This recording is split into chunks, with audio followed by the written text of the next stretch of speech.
Match 29, Red Alliance 15981 Alpha, the D-Marts Engineers at D.R.E. Library, Athens. Hello and welcome to the B&B's coverage of the VEX Robotics Tournament. I'm Jared Boxman here alongside Richie Oxford.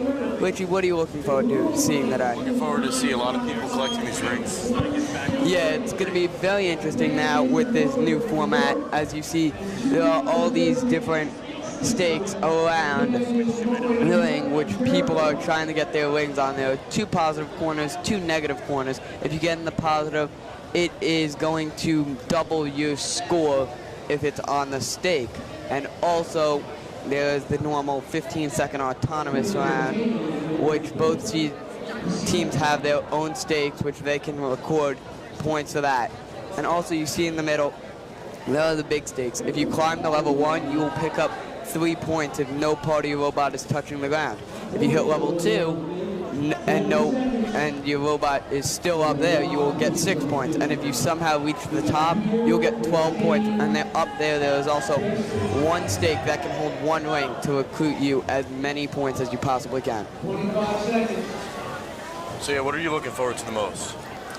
I'm just looking forward to every year you see every team have their own strategy, whether they want to fling it on or just collect as many and just put them on the stake as they can at a time. And every year there's that different strategy. As we get deeper and deeper into these tournaments, you see the elevation being used to pick up those points towards the end of the matches to just get those points to push you towards victory. Sean, come on over.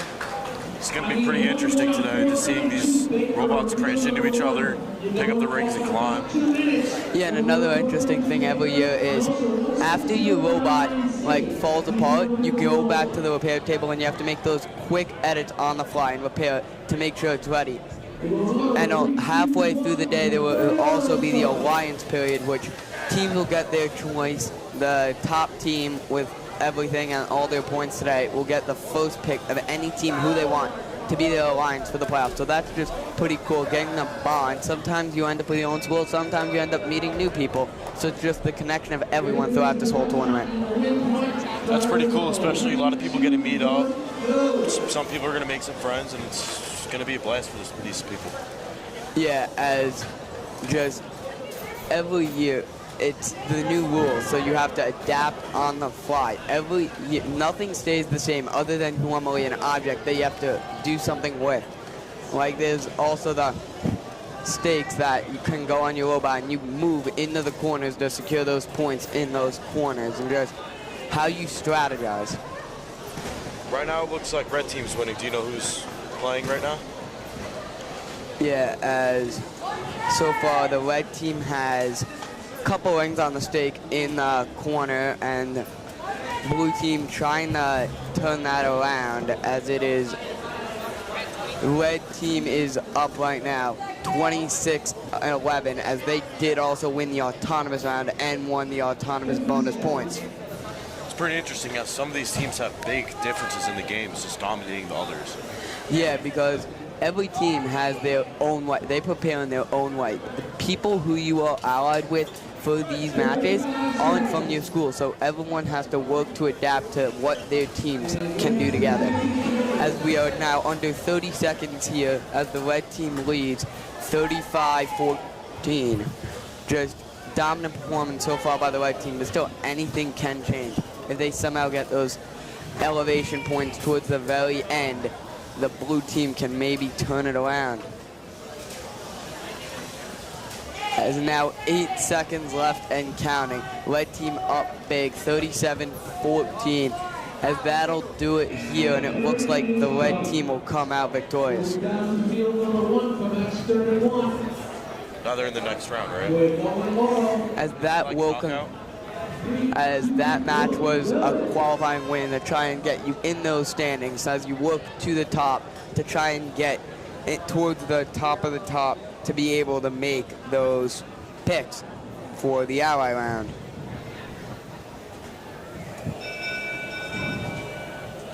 Looks the Auton and the AWP will go in driver control. 3, 2, 1, go. Match 31, Red Alliance 97140 Baker. Kennedy Gales as the match over on the second mat is getting ready to get underway here, as we'll be in for a good match.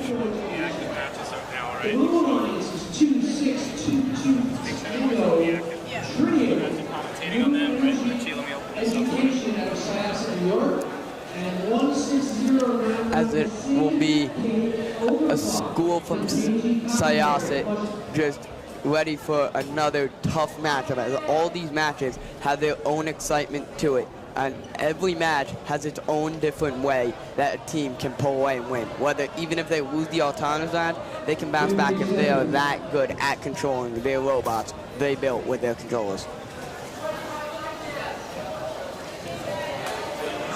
As the match is underway here, both teams looking pretty even right now, trying to, as the red team is picking up their wings, maybe trying to use the portable stake, put it in the corner and pick up those plus or minus points.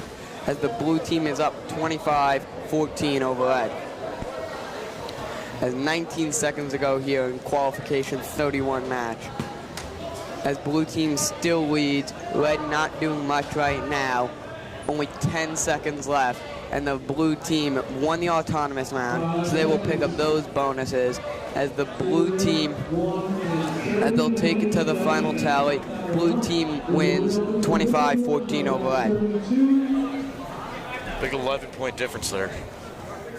Yeah, as it gets down closer and closer, you will see these matches get closer and closer, because how much you will see the best of the best teams, the teams who you will have the most chemistry with, because during the alliance period, you will go over, talk with the team after you pick them, fix your strategy, and adapt to it. As we have the autonomous round underway here, but none of the robots really doing much, as it looks like the blue team may have gotten a few rings, 2 and 1, as the red team actually up 5-0, as they will win the autonomous round. As the control round underway, red team is up 12-0 with the autonomous round win. They did not get any wings on it, so they did not get the double bonus, but they were able to just win the autonomous round, as blue picks up quick 5 points there, as it's 18-5 red now, as these rings can be so easy to get points, as right there it's 21-16 now, as blue just scored a ton of points very quickly, as the Reds team still leads 22-17, a minute and 9 seconds left in this match. Both teams trying to pick up their rings and use those portable stakes, put them on it, and use those points in the plus corners to double your team's points. As now 50 seconds to go, it is 9 points for the blue team and 22 for the red team, as all the robots on one half of the field.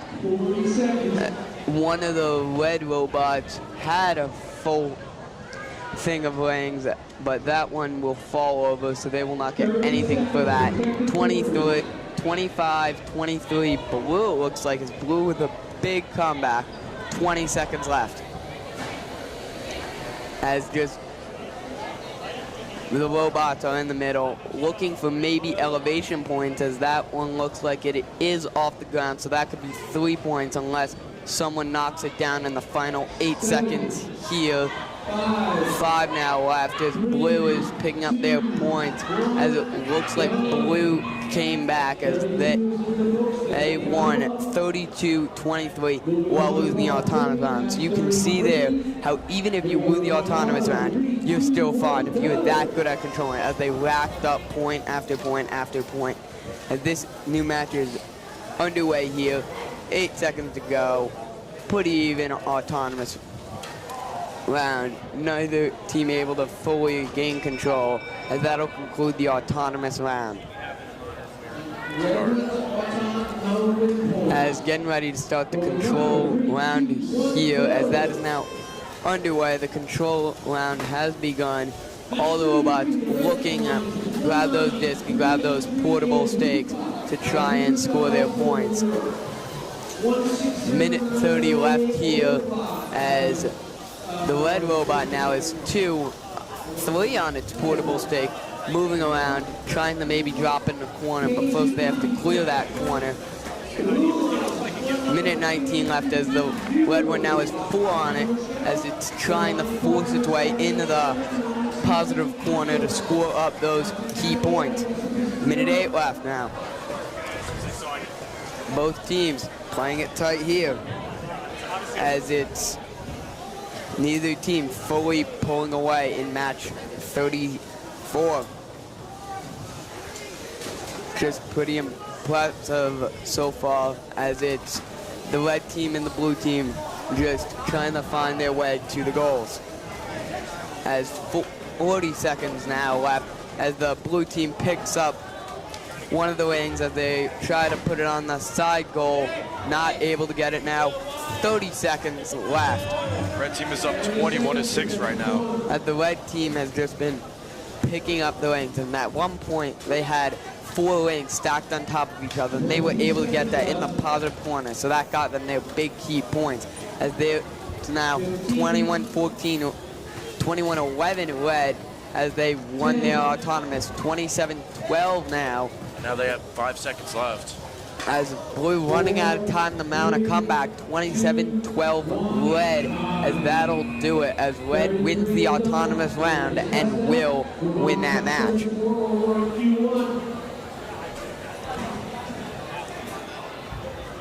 That's getting ready for another match here. As so far, I need 1808A on field number 3, please. 1808A on field 3. as the announcer is calling out the team so they know that where they have to go and get ready to be there. As just getting ready for qualifying match 36. You've seen all the strategies. Teams using their portable poles to put them in the corner, get those points, whether they're positive or negative. You get the hang time points and just use every strategy they can that VEX gives you to do what they can to try and come away with the win. And now we have qualification 34 going. Yeah, this is underway here. The blue team leads 9-3 as they've been able to get a couple wings now. 10-6, 11, and it looks like blue will come away with the autonomous round victory as we'll go into the controlled round here. 17-7, getting ready to go into the controlled round. Blue leads, and we're underway as red has a portable stake with a couple blue discs, maybe trying to put that in the negative and get them a lot of negative points. 21-10 now, blue, minute 30 left.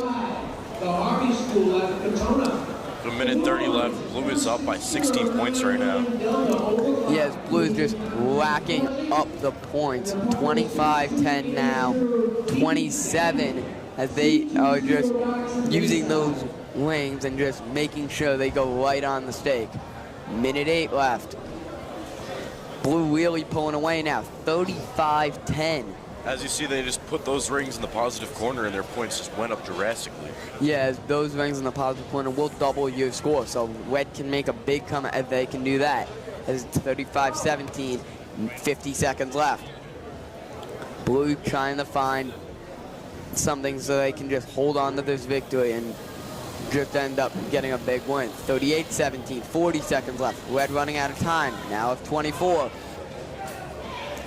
30 seconds left. It is 36-28, so only 8 points with 30 seconds left. It is still possible for red to come back. 28-37, this one's getting pretty close, huh? Yeah, very close match here, as it's only a 9-point deficit. 15 seconds left. Red's got to do something fast to get those 9 points, as now it's 37-27. 7 seconds left. 26 now for red. As 4, they get a deduction there, as it'll be 39-16. Blue wins the autonomous and goes on to win that match. Great outing there by blue. You're able to use those positive corners, and that just got them their big advantage. The autonomous round over here is underway. Even here, 9 seconds left. Both teams have 3. Now 4 left. Neither team fully opening it up, as that'll do it, as it's 3-3 autonomous round, but blue will take the autonomous round and get those double bonus, as they are up 17-6. So from that tie, and blue just getting that edge, just got him a huge advantage. 18-6 blue, minute 30 left in this qualifying match. It's 18-12 now. Red's got a few good points. As one blue robot and red are trying to trap each other in the corner and turn it into a one-on-one match. As one of the red robots has its portable stake, 3 wings on it, trying to get it into the positive zone. Blue now with 23-15 here, minute 8 left. Red is really trying to get that into the positive corner. 26-15 now, blue. Blue starting to pull away. 57 seconds left. 26-15.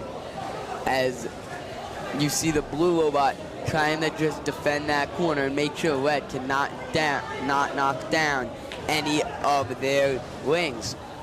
29-15, 30. Blue racking up the points. 30-18 here, 33 seconds left. And now just 30 seconds left. It is 30 for blue, 16 for red. Just blue with the advantage, 20 seconds left. Red has to spark something fast, as both teams using the side goals now, as red gets a couple on. 31-19, 12 seconds left. Now it's 29-24 as the blue loses a couple. 5 seconds left. 5-point match. And trying to get those last second hang points, as they are not able to get it. As it'll be 29-24. Blue wins. Blue's going to take this one home. And next match will be underway in a few minutes. Yes, that is a nice win there by blue.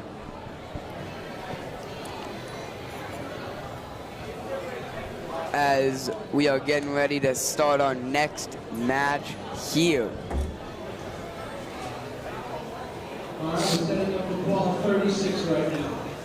As for qualifier 36, getting ready to get underway here. As it'll be 97871R for blue and 1808A, going up against 2565A and 19383B. As it is blue up 6-4, 5 seconds left in the autonomous round.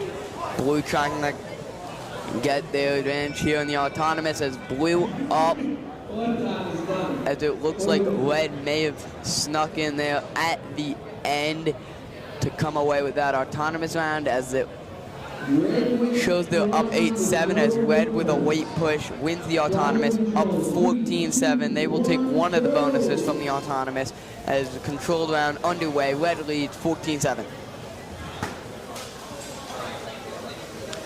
As it... They're really battling to get these rings up right now, trying to get them into some corners. Yeah, as blue scored a couple points in the corners, really trying to force those wings in the corners. There is one red wing on there, but they're all majority blue. Red has 18. As blue was able to get that wing, that stake in the positive corner and get all their points, so they just keep scoring. It's 19-19, very close match. Minute 5 left. Anyone's match here. Blue, red, no one knows who it'll be. 59 seconds left. Blue just lost a lot of points as their rings got knocked over. Yeah, as red with an interesting strategy there. They went into that corner where the positive stake was and knocked the stake completely over and out of the corner, as blue went from up to now down by 4. Now it looks like red's about to get a big multiplier here if they get that in. Yep, 19-15, red leads over blue. A lot of the wings knocked over on those portable stakes. 30 seconds pushing left. some red into the negative corner, it looks like. As the final 30 are here, is red now down by 1, 13-12, and you can see how quickly these scores can change. Both teams at 20, and now it's all the way back down. Red leads 15-13, 13 seconds left. 12 now. Blue needs just 2 points. Maybe they'll go for the elevation points to get that win, as it's a 3-point for victory. 1, and that'll do it. Red will come away with a victory over Blue, 15-13.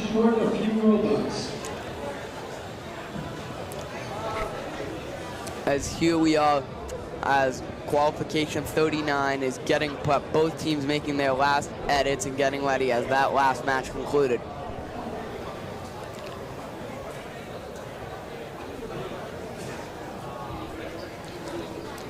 As the teams who have just concluded their matches are heading back to their tables to see what they can improve and also what they can edit very fast and repair to be ready for the later rounds and the rest of their qualification matches.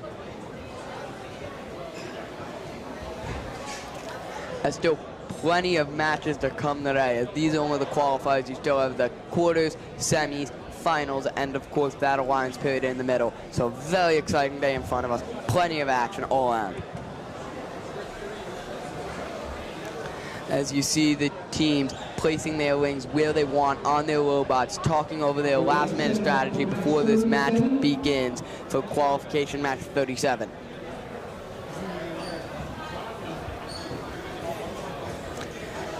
As the blue team, it looks like, is positioning their robot how they want it angled, moving those stakes where they want it so their robot can maybe pick it up. This round is about to start up, and looks like Blue's ready to pick up that stake, while Red has some rings on them already.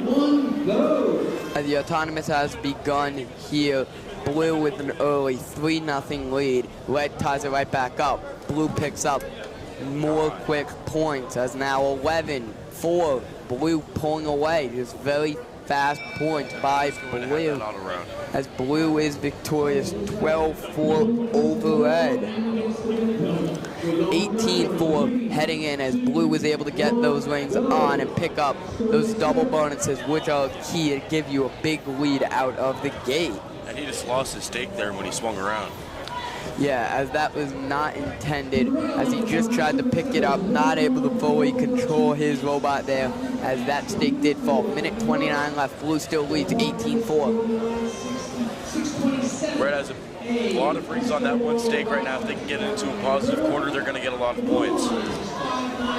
As we are very close here, 19-12 Blue, as Red scores another point. Minute 9 left, 19-13 now.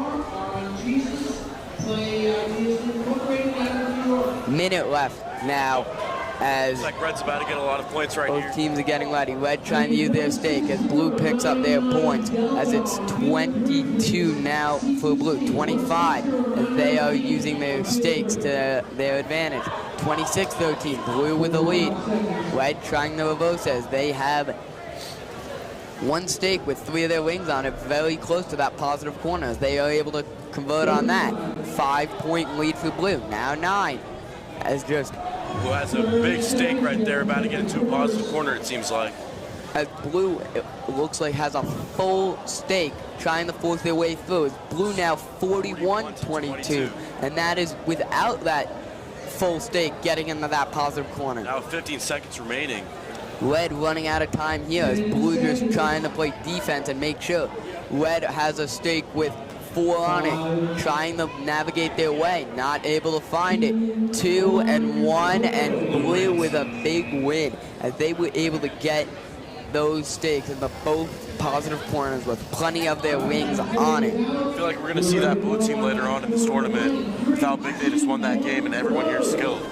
Yes, that was a very impressive win by Blue, able to work their way and avoid the other 2 robots and just overpower their way through to get in to those positive corners.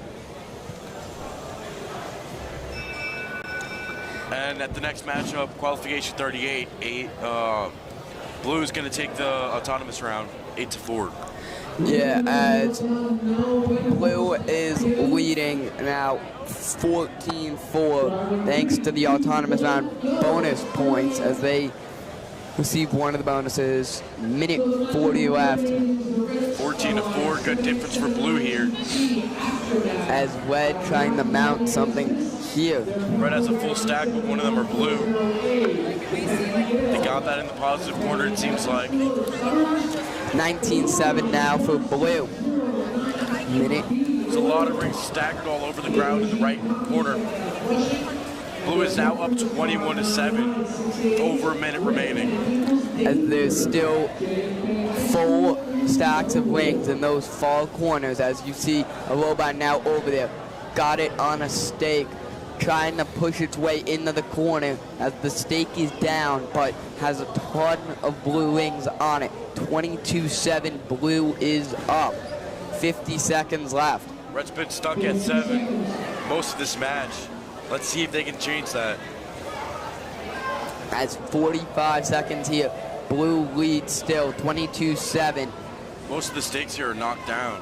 As a blue robot trying to just force away the red wings, and you see a blue robot going at with a red robot trying to fight over those stakes in the corner to get the advantage. 26-10 now, blue over red. As a red robot has a stake with 2 blue and 3 red.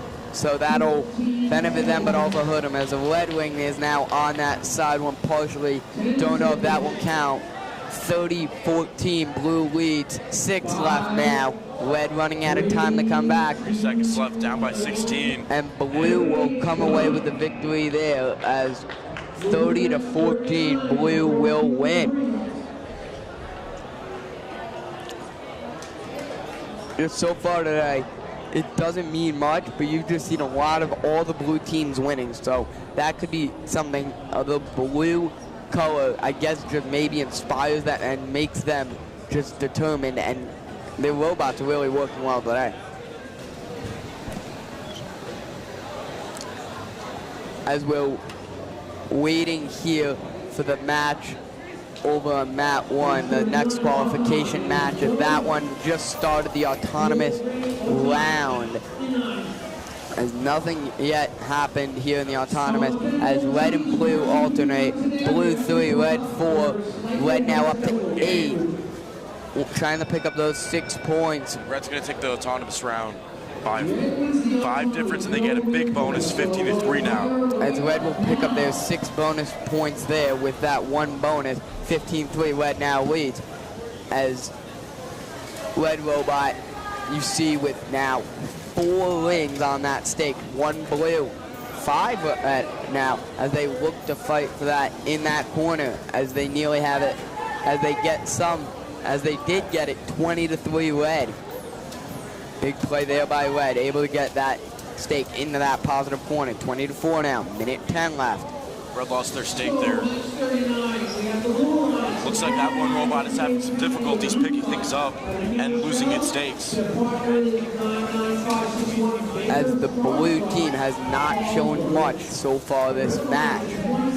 All red here, as you see a blue robot trying to distract the red robot and end up getting advantage, as 3 rings on that blue robot stake, as red picks up more points, as that one will get into the positive corner. It looks like was very close, as it's on a slant.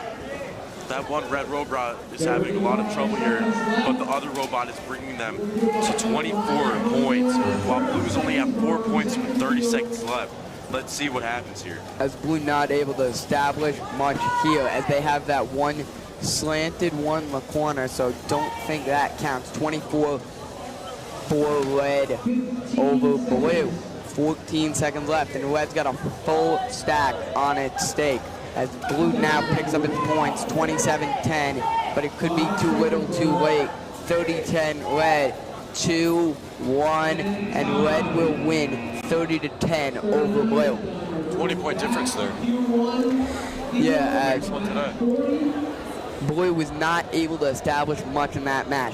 They were able to get those rings in that corner stake, but it was slanted for majority of the match, and they finally straightened it out towards the end of the match to secure those points. I find the autonomous rounds pretty interesting because they can't even control the robots, and the robots just get them some points based off how they're built. Yeah, it's really how you program your robot. That's one of the most important things. How you use your time to not just build the robot, to program it here in this autonomous round, so you can give it its pre-commands to try and get it to do what you want, whether you want it to just play defense and try and just win it off a couple attacks. As you see, Blue up 8-6 here in the autonomous round. 2-1. Blue will win the autonomous round 11-6 and pick up at least one of its bonuses. As we await, and Blue does pick up one of its bonuses, which is 6 points, 17-6, Blue over Red. Normally the autonomous round decides pretty much the whole game. If you win that autonomous round, you're pretty much winning. Yeah, as it gives you that big 6-point advantage, as it's tough getting these 6 points, especially with the deductions and how fast they can happen. Minute 40 left, as there's deductions both ways there. 15-9, Red now over. Red now still down the Blue. 17-13, Blue leads. Looks like Red could be making a comeback here with a minute and a half. 17-14, as you see that Blue stake in the corner tilted over. Blue up 7. The Blue robot trying to push it up, but the Red is holding it in place, trying to make sure it doesn't go back up. And it looks like they just got it back up. As Blue did get it back up, 31-17, as that was a full stake there. So that was a big play by Blue. As that Red is moving that stake away, it looks like.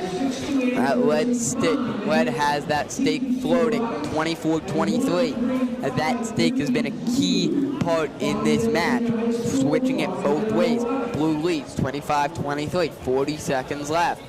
As Red is just holding that Blue stake, not letting Blue get it, as they guard that positive corner too. As Red down by 2 here, so they're going one very defensive robot, and they're gonna have one on the attack. As you see the one with the Blue stake in action, trying to navigate it into the negative corner. A Blue robot interferes there.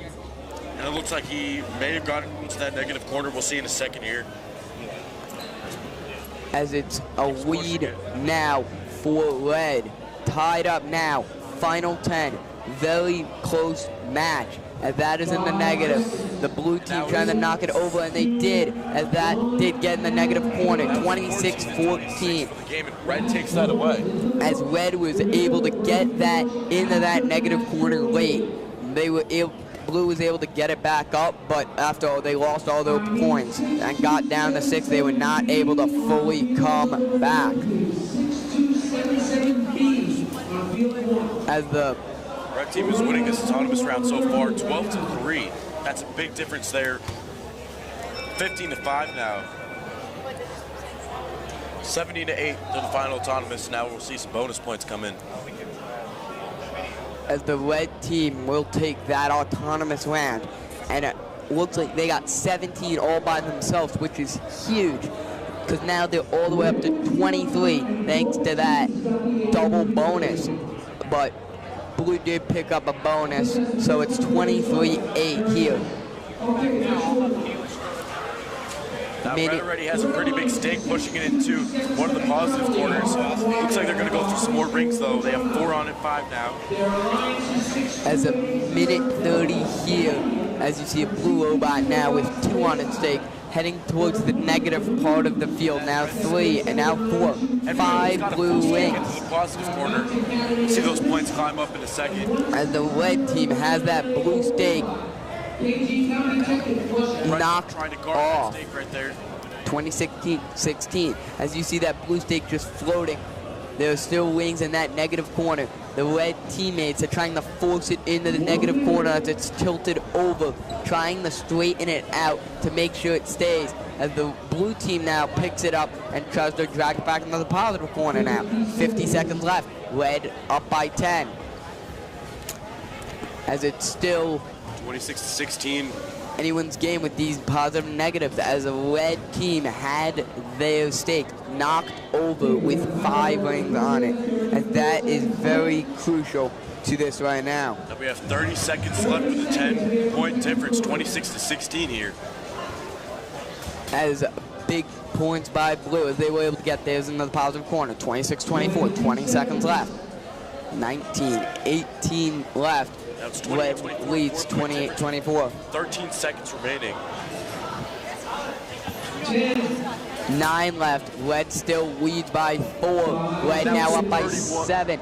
4, 3, 2, and it looks like Red wins the autonomous and will go on to win the regular match 31-24. Big win there by Red. Setting up for match 42. As we await the next match here. As both teams making their edits, angling their stuff, placing their stuff where they want it so they can have their best opportunity to win this match.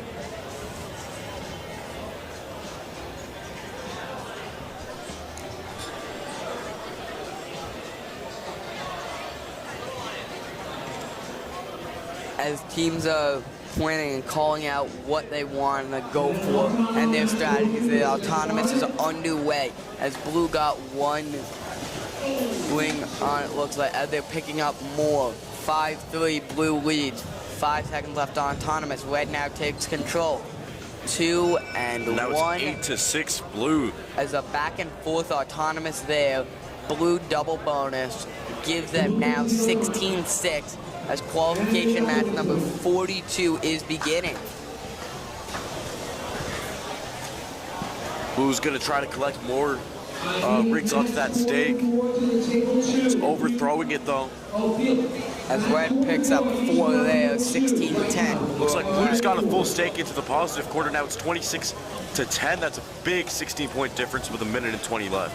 As Red trying to get one on their alliance one, as that'll give them 3 points for getting on their own alliance stake. 34 now for blue, as those 3 points aren't going to really matter for Red. 37-12 now. Blue still leads. 42 point matchup on the red alliance. As what Red really needs is to get blue stake in the negative corner to Minute left and a big 25-point difference.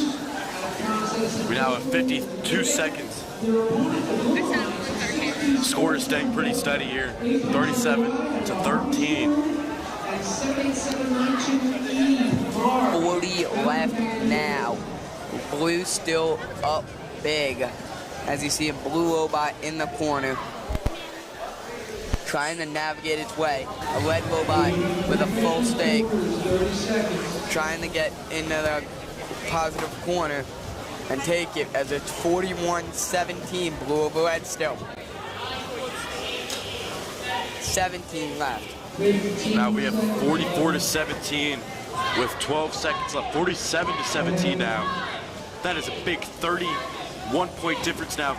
48-18, 40 points. As red stake gets knocked down, what they had as 51-6. Blue with a dominant win over red, getting their stuff where they want it, doing anything they could have wanted get done in that match. As the autonomous has begun here, blue leads 7-4 over red. 8-7 now. Tied up now, 8-8 in the autonomous round. As that'll now it's 11-8. Red got a little gets clutch. their points at the buzzer, as they will take their 6 points and go 17-8 red over blue. As the controlled round is here, red is still over blue. Red has a pretty big stake there. They might get a full stake. Yes, they will. Now they're trying to just even out that stake and then get it into a positive corner, it looks like. As red up by 7 here, minute 20 left. And they just got that big stake into the positive corner while red's trying to push him out. He's going to keep trying to protect that. As We're now 22-10 with 1 minute and 10 left. As red's about to even that one out, 25-10 now. minute left here. Red now still leading, as you see a red robot with 3 more on the stake, 2 more trying to load onto the stake as they are, one gets knocked off and the other one is up and trying to load it on the top as blue gets one, as red puts another one on that neutral stake. 32-14 red, 35 seconds left. 35 to 12 now. 78792K. I think we found it. 30 seconds left now. 33 to 15 red. Red is looking to win this one. As red gets Blue is trying to another make a one comeback here. on that neutral stake, and they get one into the positive corner. Now 44-21. Red is in control here. 16 seconds left as a red one gets knocked off there. 44-21 still. 48-21 here as red is 3 up. seconds left, and they have almost double the points of blue, and red will win this one. 44-25. Red comes away with the victory in qualifying. Now we have qualification 44, I believe. About to start this autonomous round here. Blue robot. 15981A. As we're 159. waiting here to get underway, as they're calling out for that missing team so they can get this match started efficiently.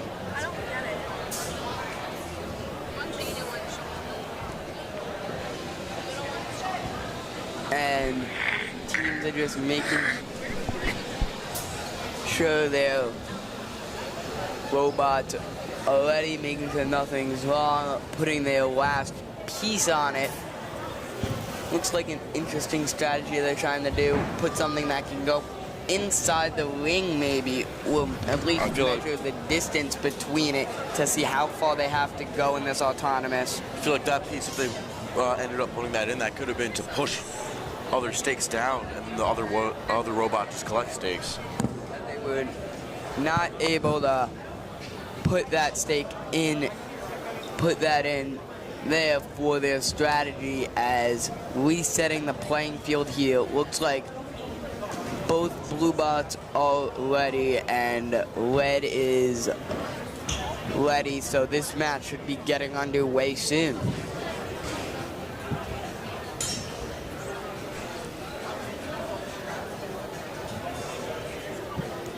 As the playing fields are getting ready, as you will see this dial again, all these stakes, the 4 in the middle, and the autonomous round is underway here in qualification 44. Blue takes the early lead, 3-0, 10 seconds left now.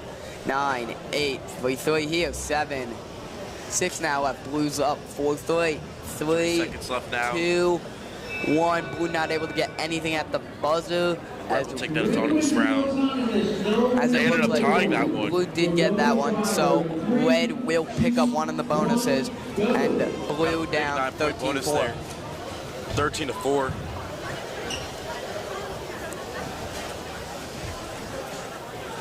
Red just got a lot of points on his stake. Push that into the positive quarter. Now it's 21-4 here with 1:30 left. Blue now has 5. Minute 25 left.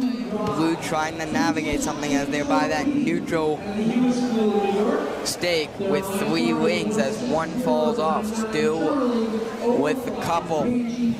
As blue trying to maybe get him onto that stake. Maybe try lift it up or get that angle, as the blue robot not able to find something yet. 25-7 still red as they get one wing gets stuck and it falls off the stake and out of bounds.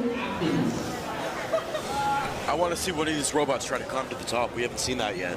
Yeah, that'd be very interesting. The highest we've seen from come is level 1, and I think it'd be interesting to get in the level 2 to get those 6 points, or even at the top to pick up those key 12 points, or somehow do it with one of those rings and be able to place that ring on top. Well, you pick up that point, That would be was very 14-27 with 30 seconds remaining. As 20 left now, 27-17, as blue there, not yet to release it. They are now as they pick up those points. 8-point match now. 10 seconds remaining. 28-20 here.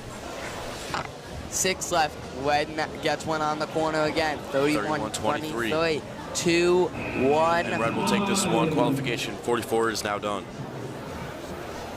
All right, moving on to Q3. And that climbing strategy has not been utilized much. Maybe 2 so far between all of these 45 matches. Just something to look out for as this tournament goes on.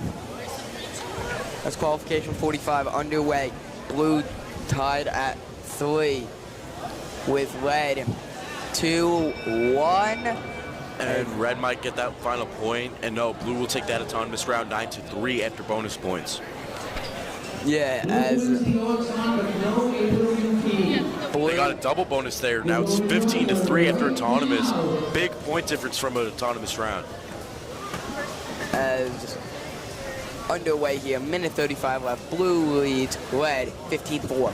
All right, the matchup for Q45 is... As you see, 3 of the robots trapped in that positive corner, and 1 and the other robot loading up. That's now 2 Red wings, 3 on its stake, trying to get into that other positive corner all by itself and just kind of sneak in there.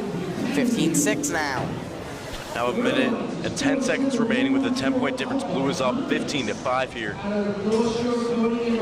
As trying to navigate here, as you see 1 Red, 1 Blue, 1 positive corner, as the blue one gets that on that neutral stake, it looks like on the top as they do. 21-5 Blue. 50 seconds left now. 25-5. As Red has that stake there with 3 wings on it, trying to pick it up and push it into the positive corner and secure those points. We now have 35 seconds left. 20-point difference. Blue is winning right here by a good amount. 30 seconds remaining now. Still 25-5. Let's see if they can change the score. Maybe Red could go strategic and climb. Let's see. As Blue up 22 here. As Blue trying to get that other one on the neutral one that they do. 35-5 now. Blue still leads. Late in this match now. 9 seconds left. Red running out of time as they pick up 5 there. Looks like one of the robots are falling apart too, as you can see some pieces on the mat. 2 seconds left, and that will be game. Blue will win 35-10. As qualification 45 will end as we get ready for 46, 47, and 48. As they prep for qualification 46 here, getting ready.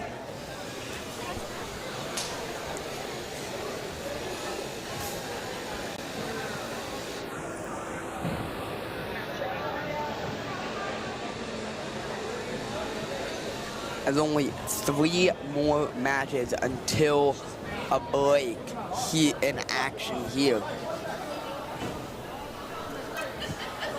Qualification 46 is approaching. Autonomous round will be starting in a few seconds here. As one of the teams to watch out for is the Nylak Nuts. Today they are 4-0-0 and have just dominated that. And also, One Pancake is also 4 wins too. So those are the 2 top teams to watch out for. And maybe your teams who could get those top picks in those alliance rounds to work their way into victory. Now the autonomous round is underway. One of the rings already fell off the mat. As 8 left now, teams still scoreless. 5 seconds left. Red picks up the points, then Blue. 6-4 Blue, 1 and done. 9-3 Blue. Let's see how many bonuses they will pick up as they will take their 6-point bonus. 15-3 Blue over Red here. Now it's 15-3, and this round is underway. As they are... Red is collecting points pretty quick here. Red takes the lead quickly, 15-14 now Red.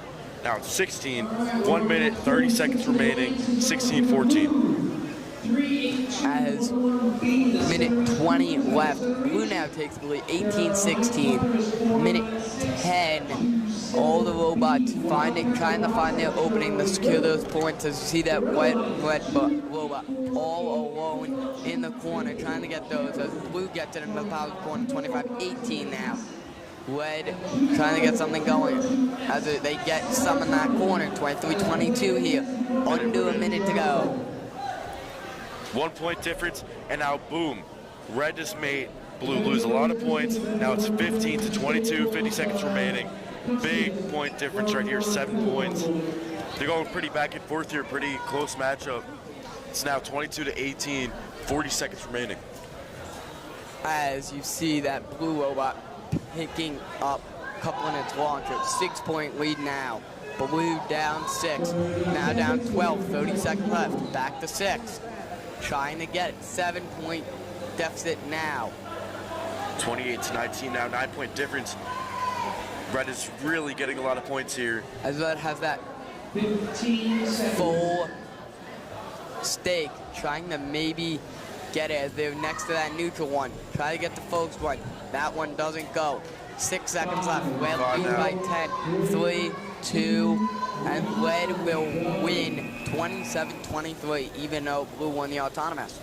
That was a pretty good match. They went back and forth a few times there, and then Red just took that one home. They got up to a 10-point difference. That'll be qualification 47 here. That one is underway. Qualification 47. As Blue takes the early lead by 4-3. Blue up 4-3. Looks like the red robots aren't even doing anything in that autonomous round. 7-1 Blue. So maybe a little miscommunication from the red programs on those autonomous, as Red now goes into the control round down 13-1. Just one of the biggest autonomous round differences that we've seen here today, if not the biggest. Yeah, having 1 point going into that control round can be very tough to come back from, as it's 14-1 Blue here, minute 30 left. 15-1, or minute 30 left, 16-1. As Red has that stake towards that positive corner to try and turn the match and get them right back in it. 16-1 Blue now. Blue has that full stake towards the center of the field as they just place it down there. Maybe they have a plan of what they want to do with it. Minute 4 left. Still 16-1 Blue. 50 seconds left. Trying to find something Red. Still with 1 point. Red still only has 1, while Blue has a big 19 points with 45 seconds left. That's an 18-point difference. That's over a minute in this control round. Red finally picked up some points. Up their 4 points. 17-5 now. 35 seconds left. And Red just fell down off the ladder. They were on the first level and they fell off. Let's see, maybe we get a climb here by Red. That would help them big time if they climb up to the top. 17-5 here. Climb up to the top. Would maybe win it. 20 seconds left. 17-5. Blue over Red. 14. Red's getting a lot of rings on that one stake. If they can push that into a positive, that can help them big time too. As you see, Blue getting those elevation points as they are swinging and hanging, it looks like, completely off the ground, and they will get those 3 points as Blue will win 20-5. Qualification 48 up next. One of the last matches before a long break here. Teams getting prepped as it looks like Overclock Robotics will be one of the teams in action here. That qualification 48 autonomous round is starting up. 4-0 Red. 6 seconds left. 5 now. Red is up 7-0 in this autonomous round. Blue gets on the board, and that looks like it'll be Red's autonomous round 1 as it is. 6-point bonus, 13-6 Red over Blue. 13-6 starting here.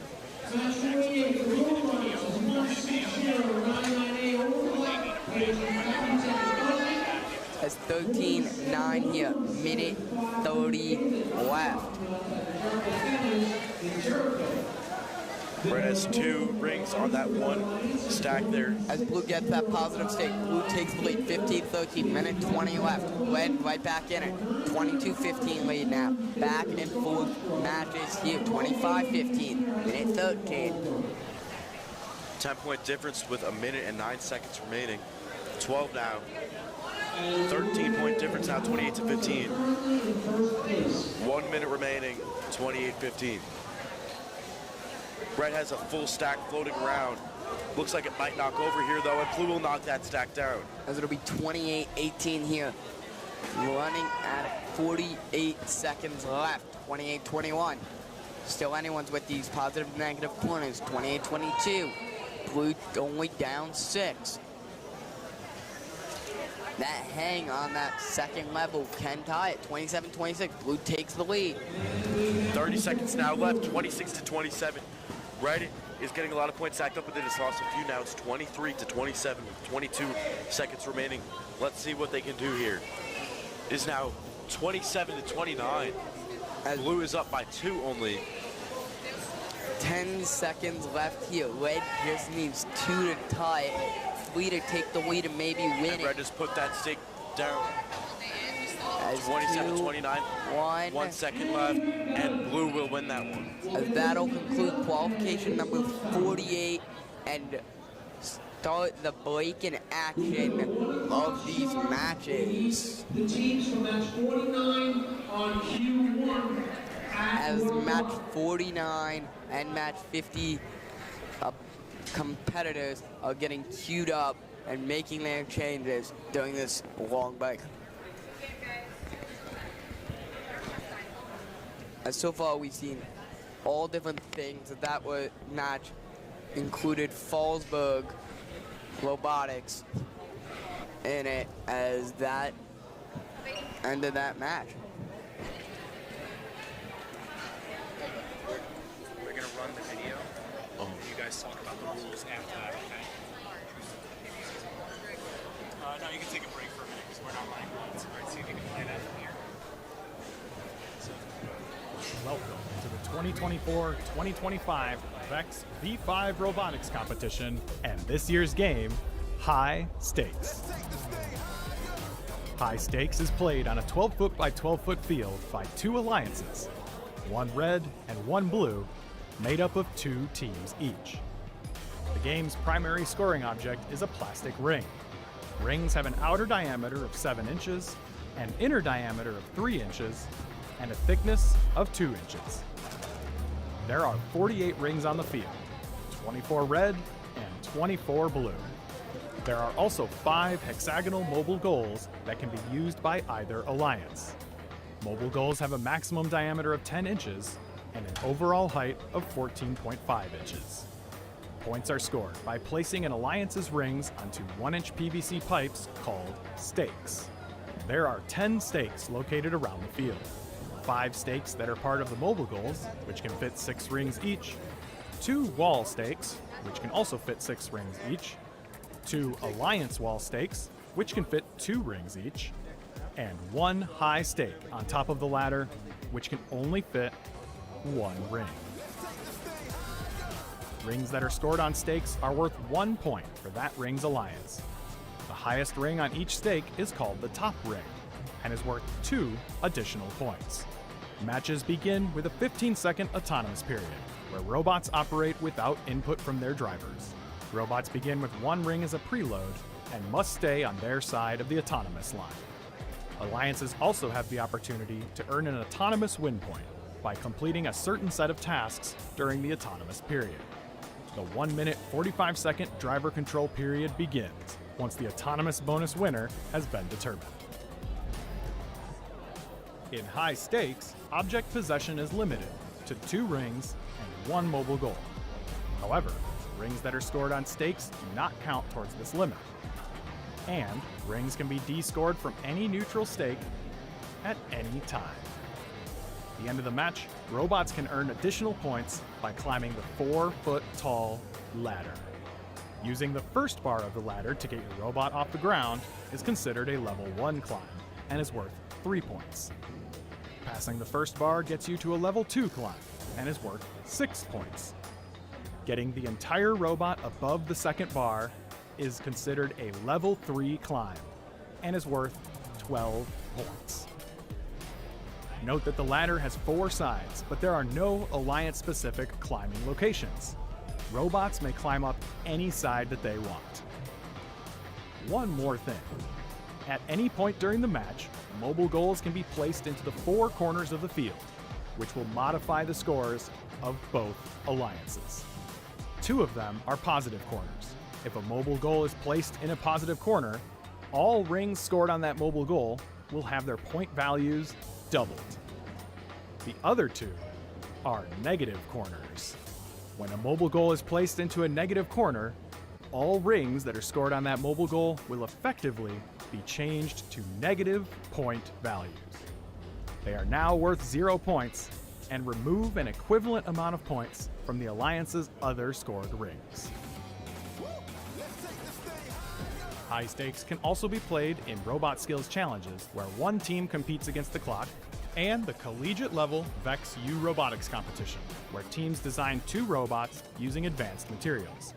Check out the game manual or talk to your REC Foundation representative for all the details.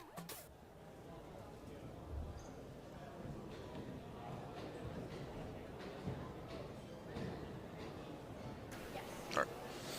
So we are back here.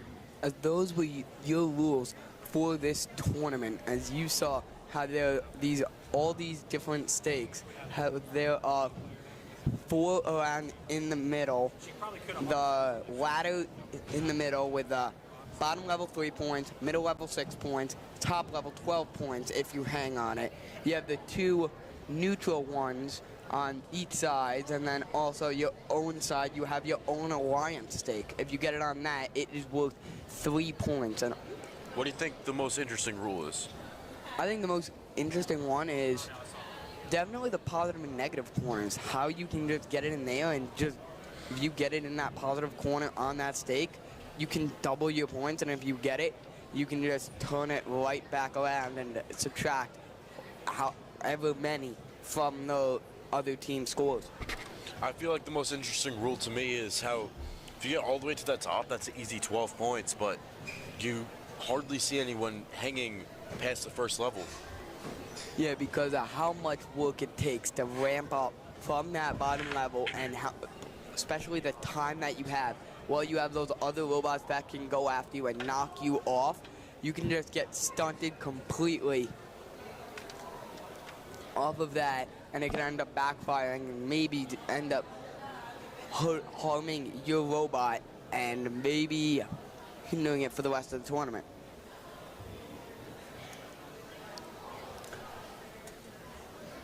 So the break should be ending around 1.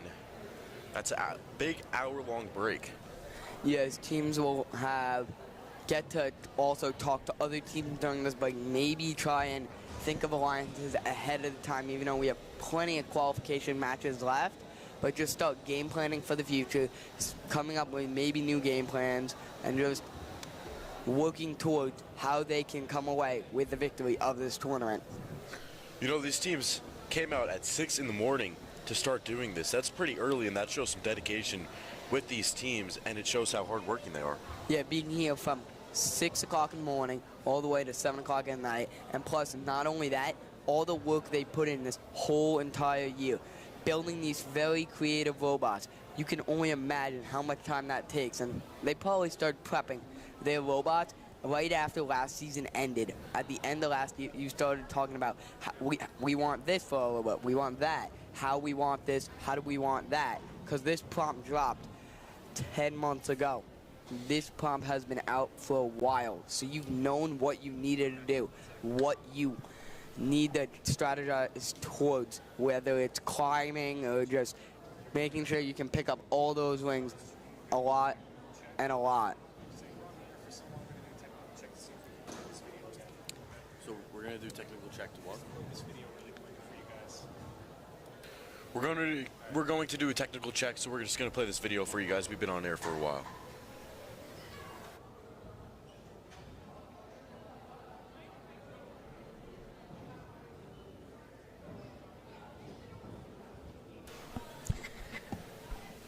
as we're here, you've just seen a ton of different also style robots. Whether they're giant robots or also the smaller robots.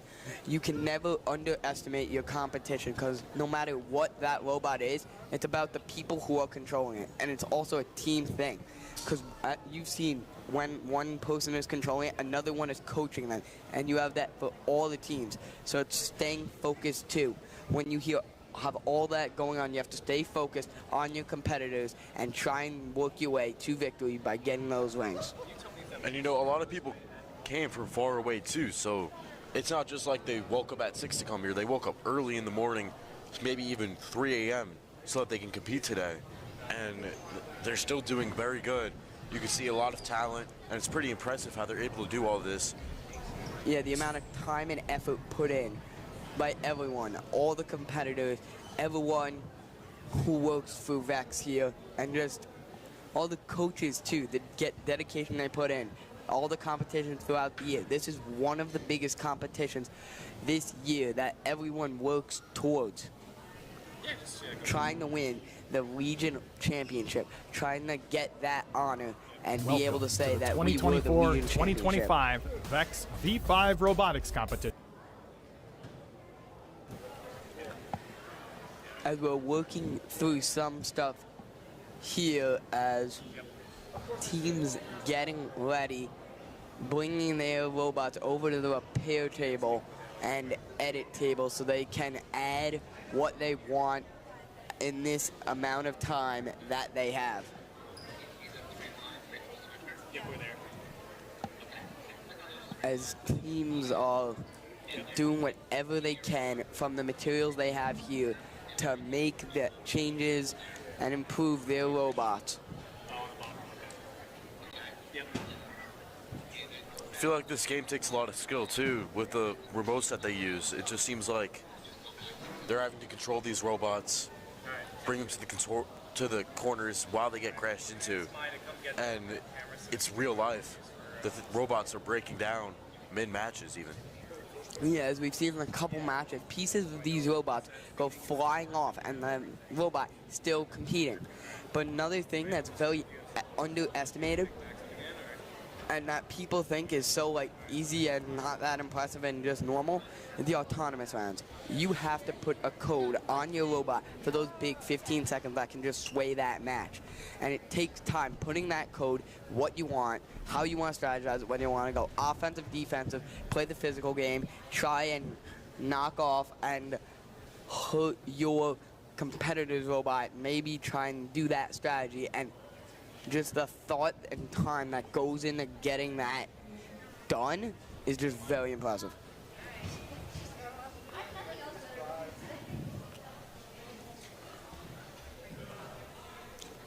As we have 57 minutes until our next qualification match will be underway.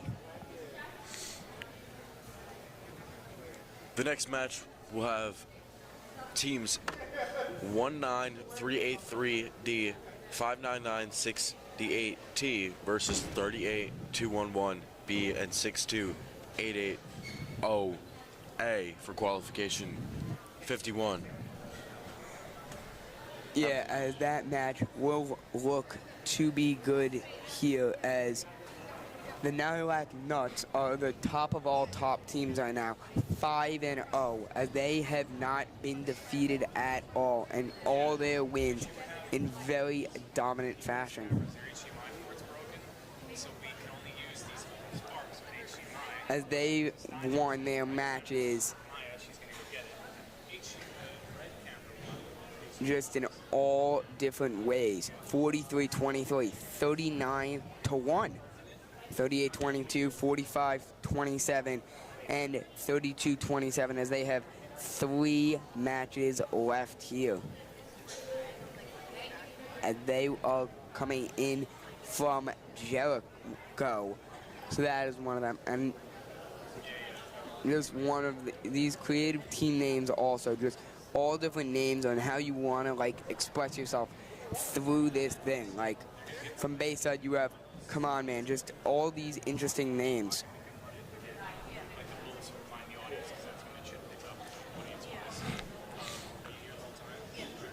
I'd say this is one of the most competitive tournaments that people can do if they're interested in this kind of thing. Yeah, just all the different things, and people may think, oh, robotics, wow, this is easy, but it's not as easy as they make it seem.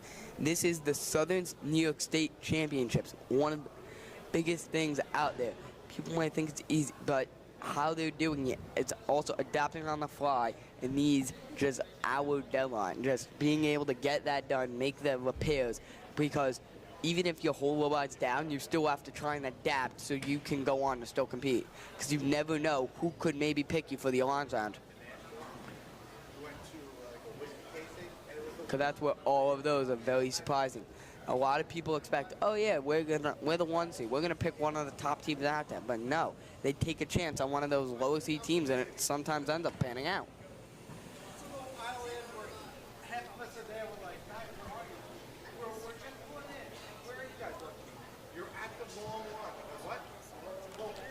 As we are in the holding pattern, still here in between all of our matches, 53 minutes till our next match will begin.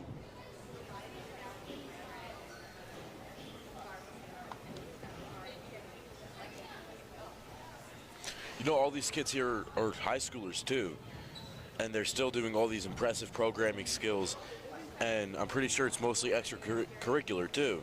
So they're putting in this work after school hours, and then coming down here on a Saturday when, if they wanted to do other things, they could, but they really are dedicated and enjoying this. As you can see, a lot of people are having fun while competing. Yeah, just a ton of dedication from all these students here, and you can even see they show pride in wearing their team's color, their logos, and their school names, and how proud they are to be from that school.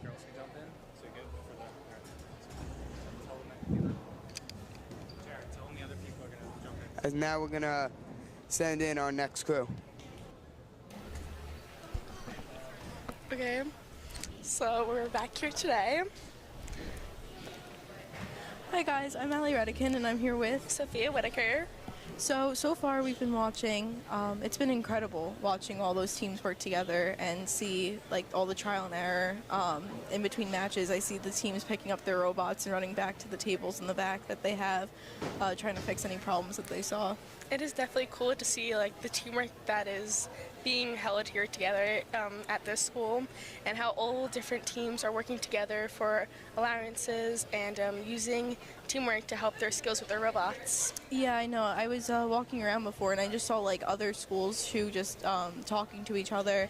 I think, if I remember correctly, there's an alliance part of this too, and different schools working together. And it's just so cool because, well, each team has so many people from their school on the team, and they get to see the different perspectives of that.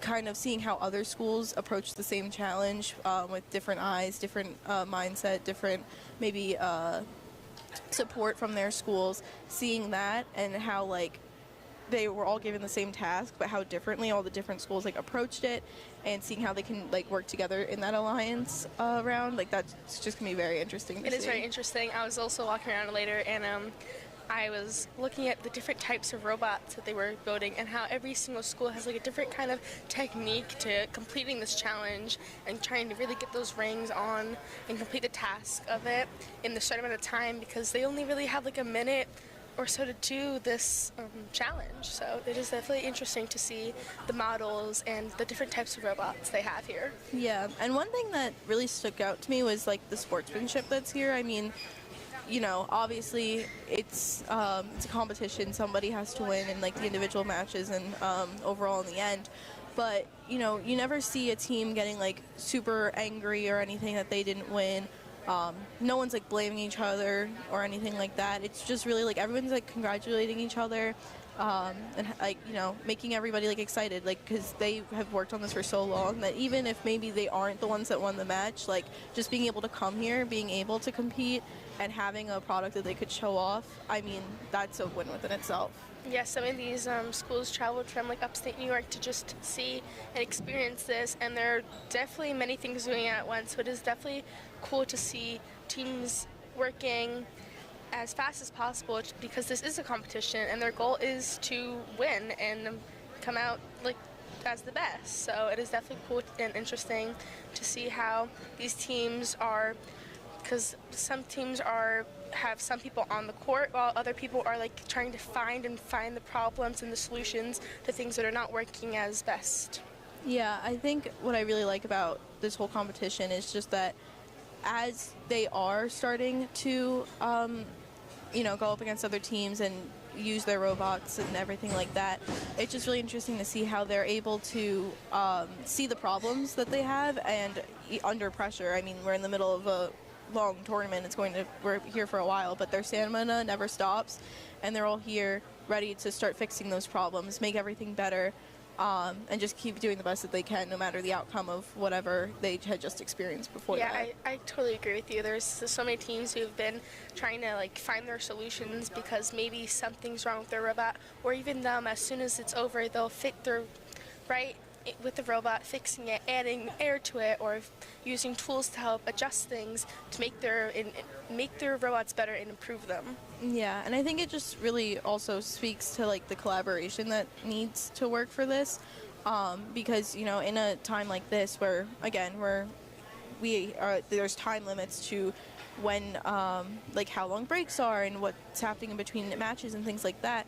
But you don't see the teams arguing about, oh, whose idea is better to fix this, anything like that. And, there's so many people on every team that they came together, they made one robot, or they went with one system. And I'm sure that there were so many others like that were thought of and whatever.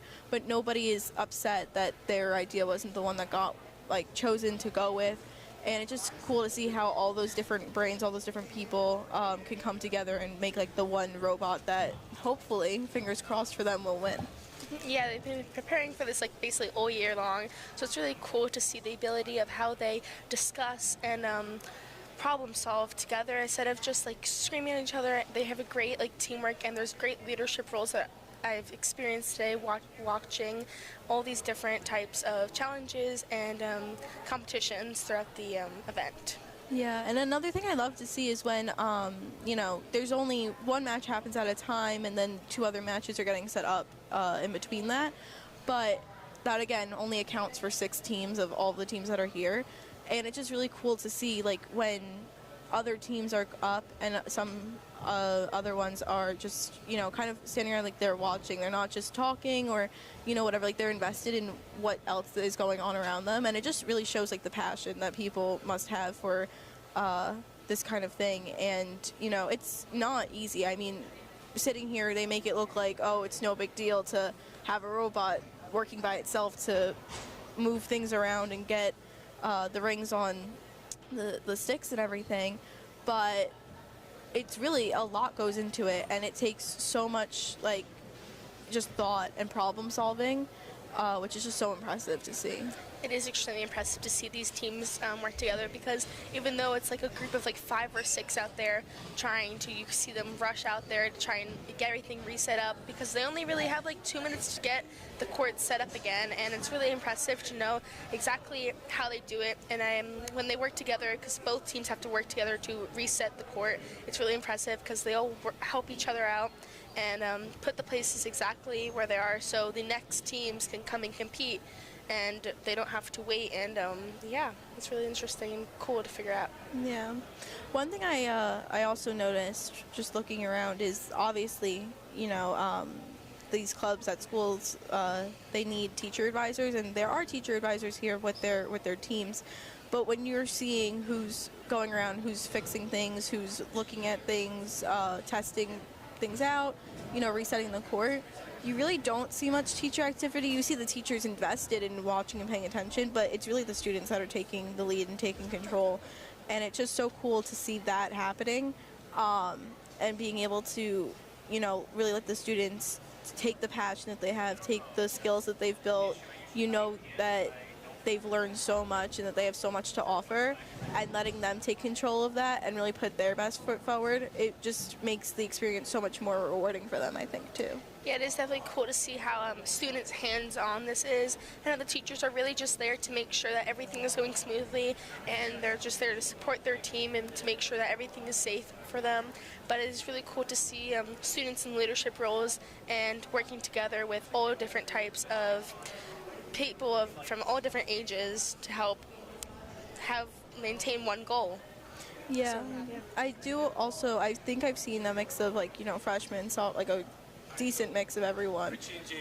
So it just also further shows that, like, the teamwork and how, I think it's really important to also have the freshman, sophomore, junior, senior mix, because I think that, again, just adds to the idea of you have so many different perspectives, different views, different minds, and I think that it's the fact that all of them are coming together and working together for so long to produce, like, their best product, that it ends up being so good. I mean, looking at the scores, there was never, like, a huge, like, oh my god, this team is not going to, like, one team is so much better than the other ones. I mean, they're all so good, and they, obviously, again, one has to win, but at the same time, like, none of them are dying without trying.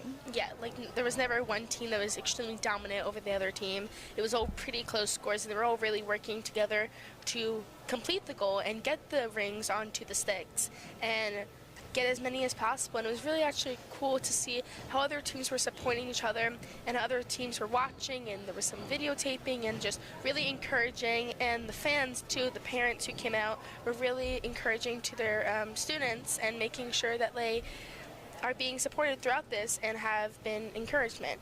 Yeah, I think another interesting thing too is, the decision making did not end before they got here today. It's not like they created the robot and we have what we have and we're just going to use it.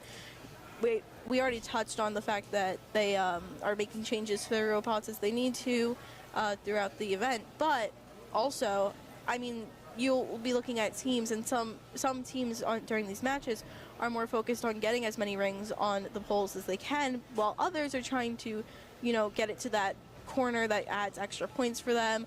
Other teams want to make sure that they have enough time at the end of the match to get that elevation point from hanging from the bottom pole in the middle. And so just seeing, like, the difference in how people approach the same task and how they want to get the points, and really to them, like, what they think they're the best at to get all those points that they need. It's just also impressive. Yeah, I've seen many different strategies today. From some teams are sticking to heavy mainly defense and trying to really prevent other teams from getting the rings and keeping them on the sticks, and other teams are really heavy on offense, trying to get as many rings on sticks as possible.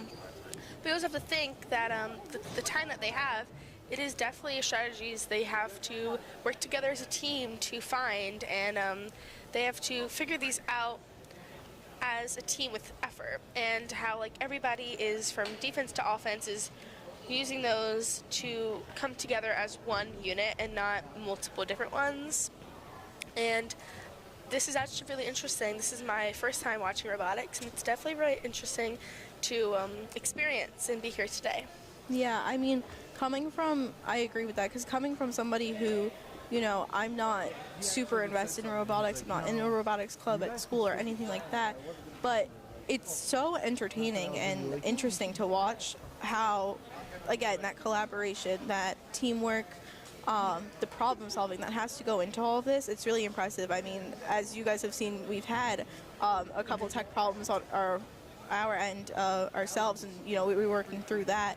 But to see all these other problems that the other teams are experiencing here, seeing how they're working through that, it just really shows how, like, some of the best experiences and the things that you go through, it all comes back to that teamwork, the problem solving, and you can learn so much that you can apply to anywhere in life just from these things. So it's cool to see that too. It is definitely cool to see how everybody's working together, and how I love how other teams, when they're not competing, they're networking and talking and sharing experiences and how their robots are. So they aren't just here for the competition alone. They're also here because they're meeting new people who have the same interests as them and enjoy robotics as well. And it's really interesting to see that type of networking here. Yeah, I think it reminds me a lot of going to STN and, in between competitions and filming and whatever else, when we're all talking to each other, and just, you can learn so much just from seeing what other people do and how they do it. I mean, again, like we've said, they all came here, same rule book that they're all following, same game that they're all playing, same competition that they're all a part of, but there are so many different ways that they have gone about getting to where they are now, and it's just so interesting to see all the different perspectives that could go into that.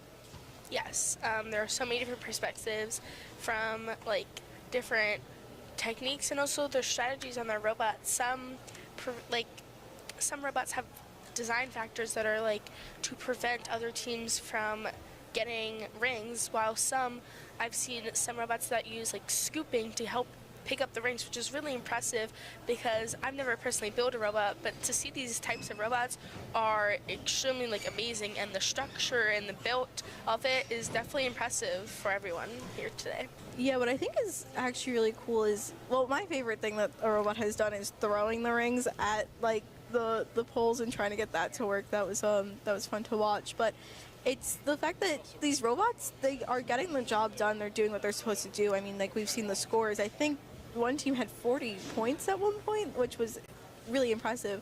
But the robots, like, they still look like they have that ability to look nice, be compact, but still get the job done, which that has to be hard to be able to make sure that it's not too tall or whatever the case might be on those restrictions, but then also still get done when it needs to get done. Yes, I agree. Like, I think I have to agree with you on that my favorite robot that I definitely saw was the throwing method. It kind of reminded me of the carnival game of ring toss.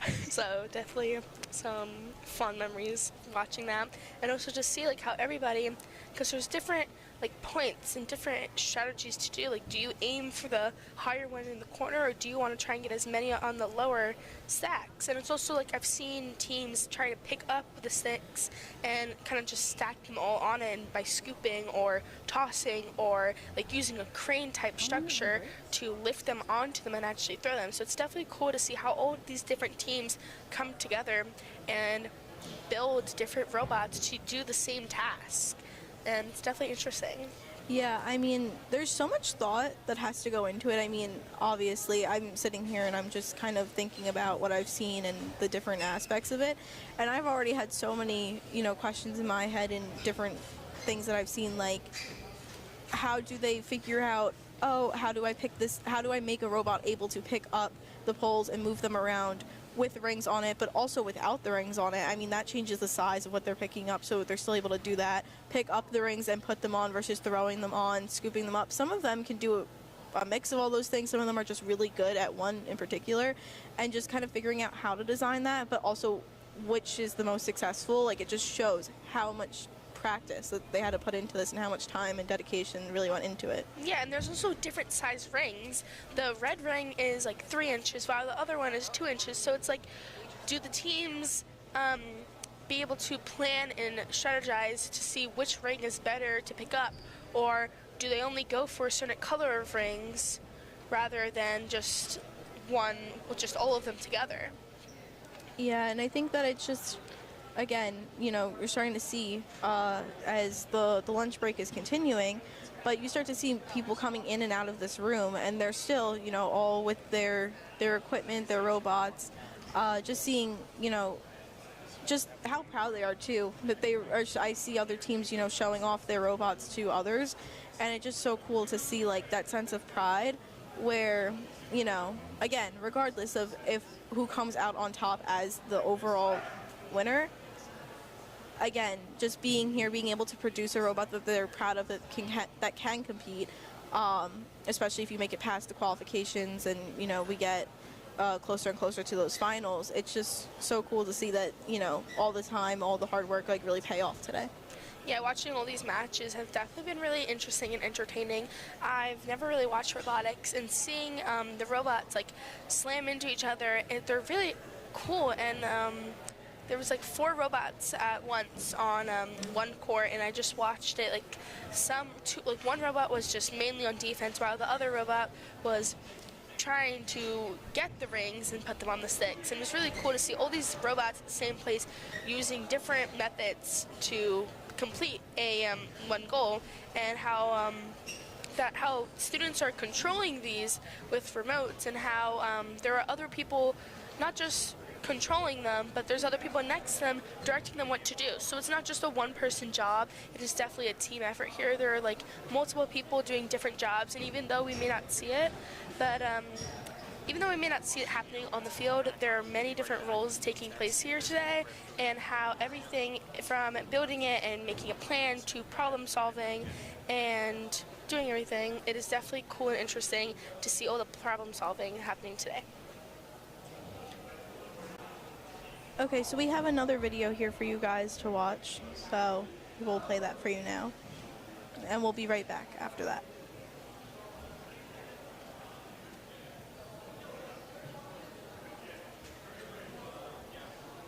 Welcome to the 2024-2025 VEX V5 Robotics Competition, and this year's game, High Stakes.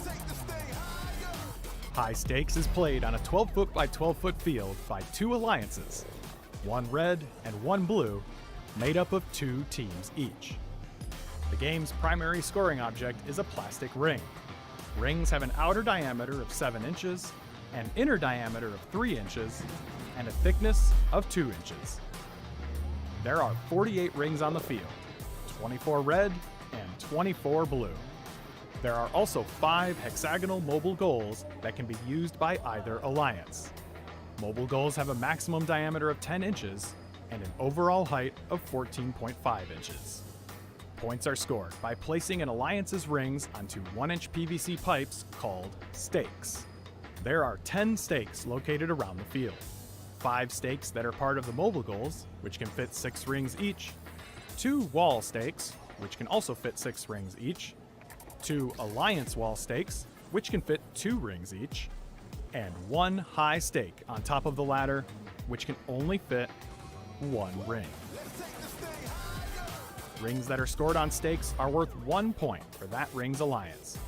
The highest ring on each stake is called the top ring and is worth 2 additional points. Matches begin with a 15-second autonomous period, where robots operate without input from their drivers. Robots begin with 1 ring as a preload and must stay on their side of the autonomous line. Alliances also have the opportunity to earn an autonomous win point by completing a certain set of tasks during the autonomous period. The 1-minute 45-second driver control period begins once the autonomous bonus winner has been determined. In high stakes, object possession is limited to 2 rings and 1 mobile goal. However, rings that are scored on stakes do not count towards this limit. And rings can be descored from any neutral stake at any time. At the end of the match, robots can earn additional points by climbing the 4-foot-tall ladder. Using the first bar of the ladder to get your robot off the ground is considered a level 1 climb and is worth 3 points. Passing the first bar gets you to a level 2 climb and is worth 6 points. Getting the entire robot above the second bar is considered a level 3 climb and is worth 12 points. Note that the ladder has 4 sides, but there are no alliance-specific climbing locations. Robots may climb up any side that they want. One more thing. At any point during the match, mobile goals can be placed into the 4 corners of the field, which will modify the scores of both alliances. 2 of them are positive corners. If a mobile goal is placed in a positive corner, all rings scored on that mobile goal will have their point values doubled. The other 2 are negative corners. When a mobile goal is placed into a negative corner, all rings that are scored on that mobile goal will effectively be changed to negative point values. They are now worth 0 points and remove an equivalent amount of points from the Alliance's other scored rings.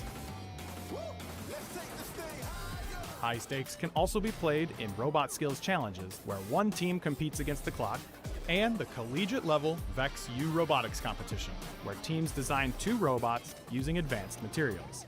Check out the game manual or talk to your REC Foundation representative for all the details.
Interesting, I heard it all.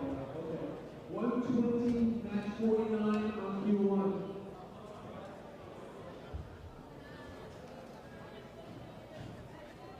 One, 2, 0. 4, 13, 20.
Everybody who's just coming, we are now starting at 120. Match number 49 on Q1 is starting at 120.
Welcome to the 2024-2025 VEX V5 Robotics Competition and this year's game, High Stakes.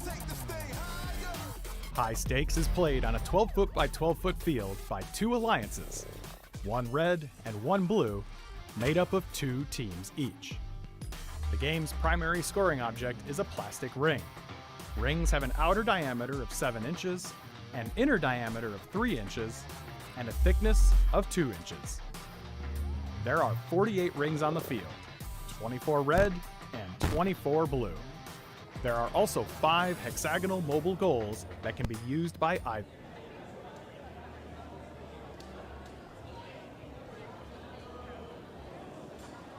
Welcome to the 2024-2025 VEX V5 Robotics Competition and this year's game, High Stakes.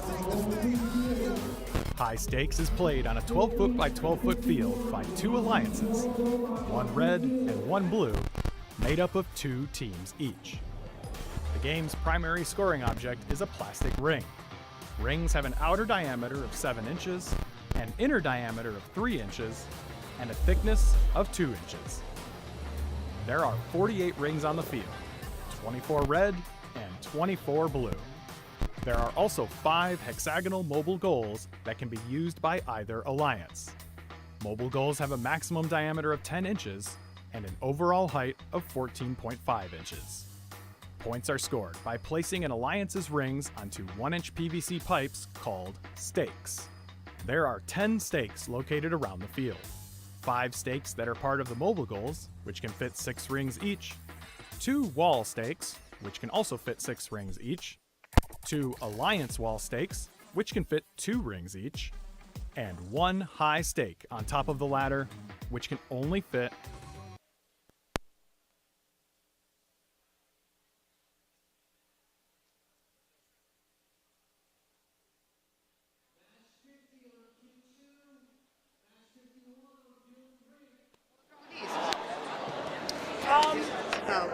The thing. I didn't.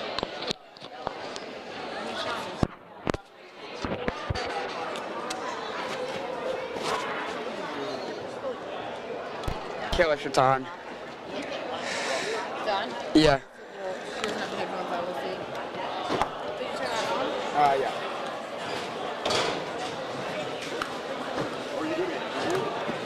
Yeah, most likely, yeah. Sophia, do you want a sportscast? Sure, talk. Okay, you could go with Richie and then. You don't hear? Wait. Fix the headphones. Hello, hello, hello, hello, hello. Yeah. No, I can't. Hello, hello. Hello, I'm here at Kennedy. Yes. Woohoo. You sound so excited. I am. Okay, yeah. Who's doing interviews?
And we are back. It's me, Richie Roxburgh, and Sophia Whitaker. And right now we are in qualification 49. The score is 29-12 with a minute left. Okay.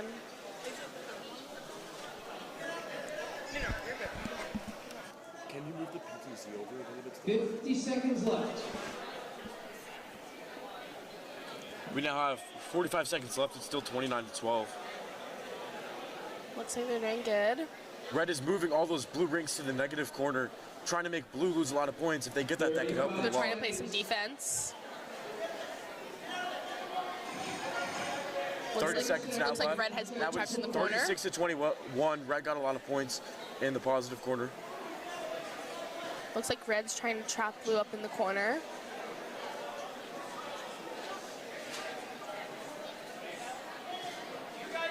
Red is really trying to push those blue rings into the negative corner on the stake.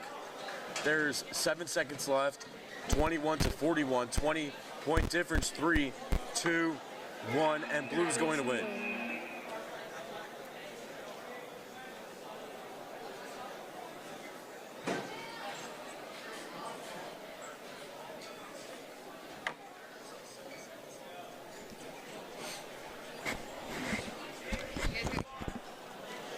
Okay, And so it looks like they're setting Next up, we are going to have qualification 50. Looks like they're trying to set up for the next one.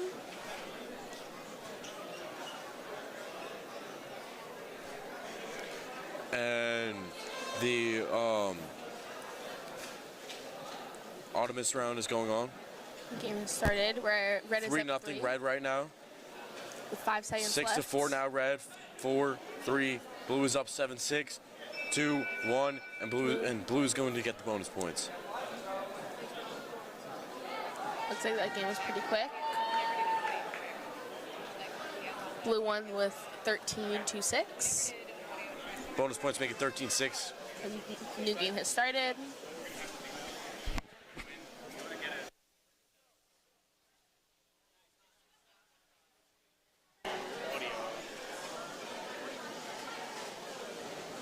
It is 14-6 right now with a minute and 30 left. Blue has 3 on that one stake. Red has only 1. Now they have 2. Blue is trying to stack that stake up as much as they can so that they can put it down, hopefully in a positive corner for them. It's 12-14 right now. Blue up by only 2 now. Red is stacking that one stake up a lot. Red is up by 1 now. With a minute left to go. 19-10 Red now. They just lost a lot of points there. 29-10 Blue. 24-10 Blue. They're really fighting to get those into the positive corner. The red one is stuck. They break out. Trying to play some defense to prevent that from happening. 40 seconds left now. Blue is stacking up. Trying to get that to the corner. Around 30 seconds left. 30 more seconds. Blue now has 26 points.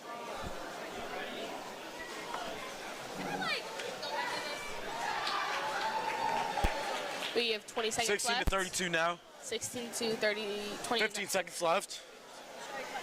With 10 seconds left. Blue has a tower. 18 to 29 now. They put that stake down. They pretty much have that win. Looks like they're going to have it anyway. And that is game. Blue is going to take that win by 9 points.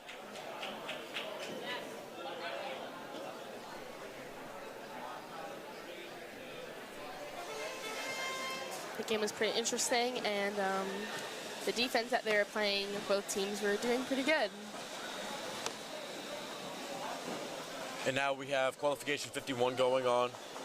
The auto round is about to finish up, and Blue gets a 12-0 auto round. Now it's 18-0 to start. This is the biggest difference I've seen in the start. Okay, let's see what these teams are going to do.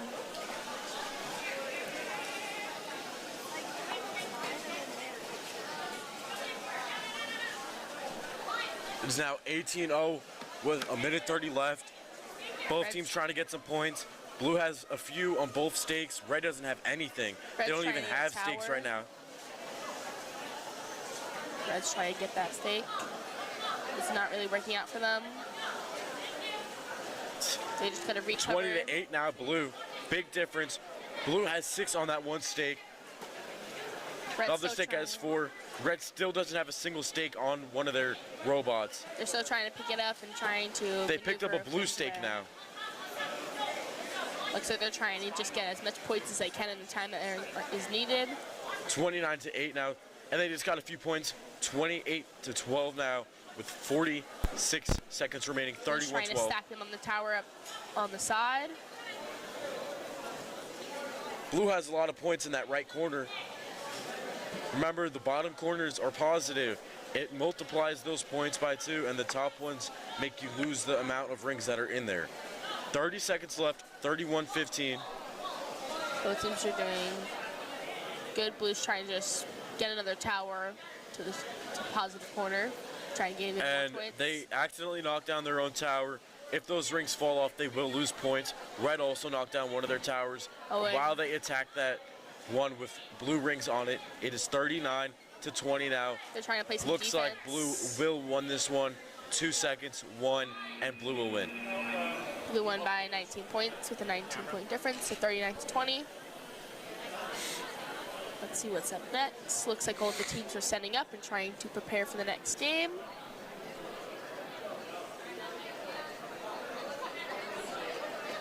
We have some teams adjusting their robots and trying to fix their design, and then adding air to needed places and using tools to help and prevent things from happening in the future.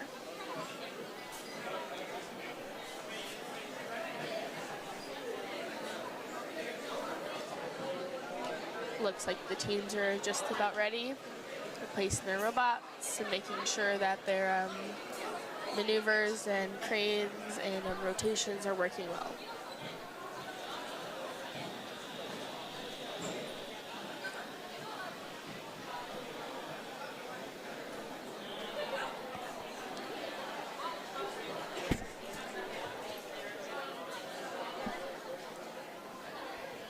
So far, it looks like the teams are still trying to set up for a new round and trying to fix their robots before the next round starts.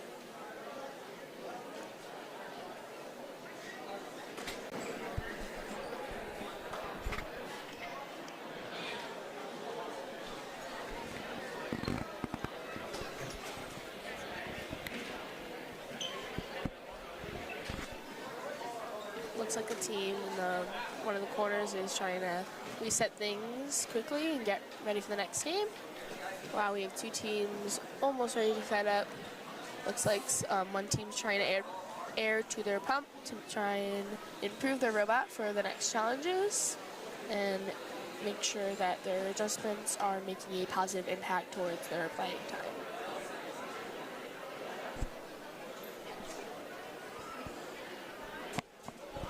Looks like this matchup start in just about a minute here. Looks like everything's set up, and let's see some robots.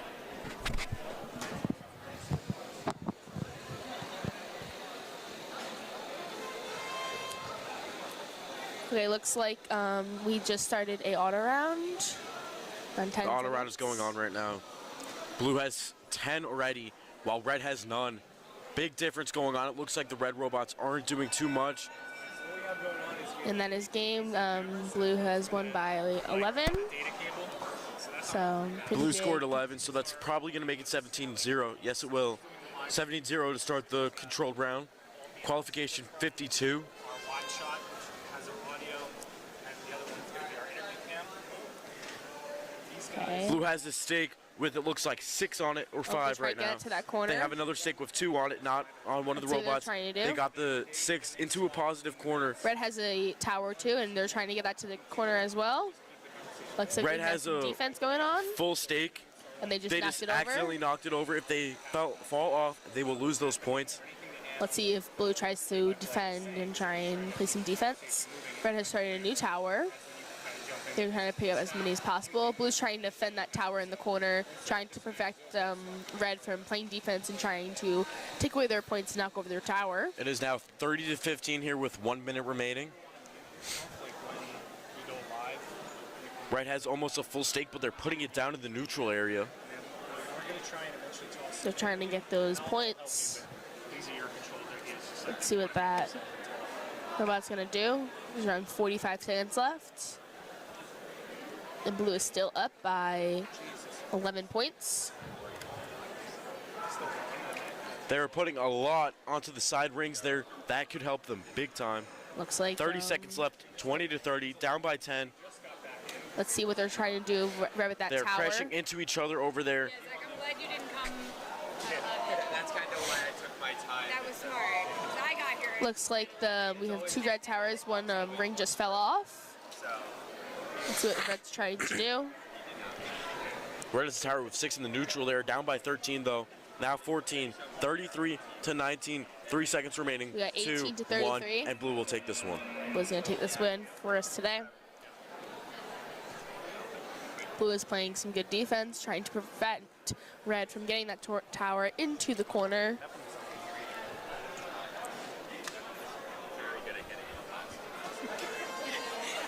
And now the next auto round has started. At least we're consistent, you know? Okay, looks like Blue's trying to flip the rings onto the spike.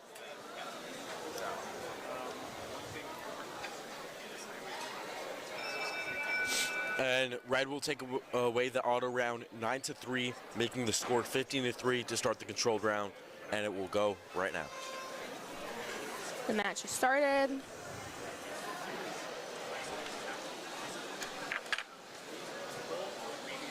Looks like they're trying to pick up a stake and get some rings on it. Blue already has 2 on a stake.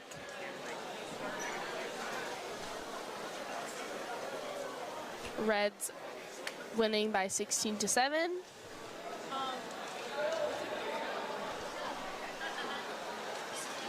Looks like they're doing pretty good.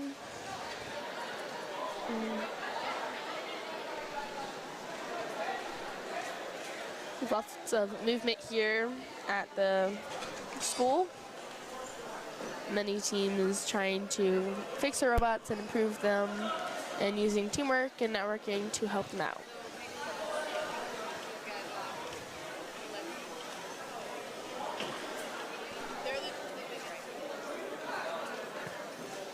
Looks like this group over here is trying to set up for their match upcoming.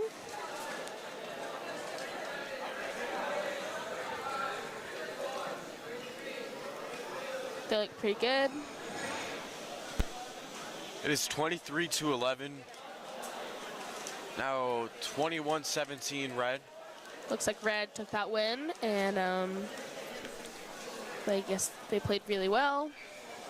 Let's see, match qualification 54 is coming up soon, and looks like qualification 53 is just about finishing. And Red took that win. And Red took that win.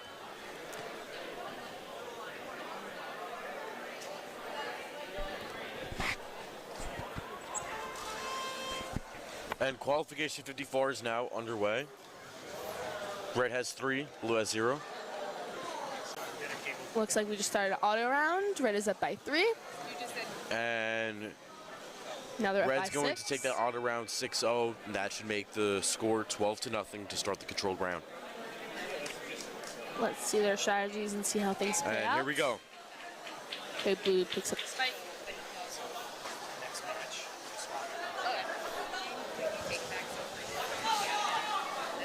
13-0 with 1:30 left. Looks like Red's trying to build up that tower. Red and has put it in the almost a corner. full stake, and they stacked it all the way up. Now let's Okay, see if they there's throw it stakes into ready. a corner. That is a Red robot. Let's see. And they just dropped their tower. Hopefully everything stays on. They have a new stake now. Loading it up. They're trying to get that stake with as much rings as possible. Shaking those on. They have 4. Blue over here almost has a full spike. Trying to also Blue has a build full up. stack, trying to let it go into the corner. Red's trying to build up. Looks like they actually caught a red one. Blue one. Red has 6 on that stake right now, 5. Now they And have now they have a full stake. Let's see if they can Get this into the corner. Looks like the other two robots just got released. Red is up 25-12 right now, 30 seconds remaining. And Red just... This one's getting a little intense here. Red's up by 29-12. 20 seconds left, 29-12. Blue's trying to play some defense, trying to gain some points. We got 10 seconds left with the score 32-12. 5 seconds remaining. 3, 2, 1, and Red will take that one.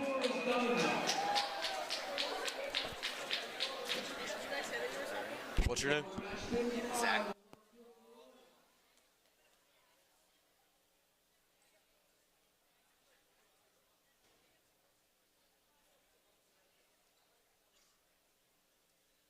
I'm here with Zach Searoff now. Hello. How do you feel about this robotics tournament? It's definitely been a good tournament. It's biggest tournament for Southern New York right now. States competition. Whoever wins this gets to go on to Worlds. That auto round gets taken by Blue in qualification 55, 9-0. And we're going driver. With a 9-0 game.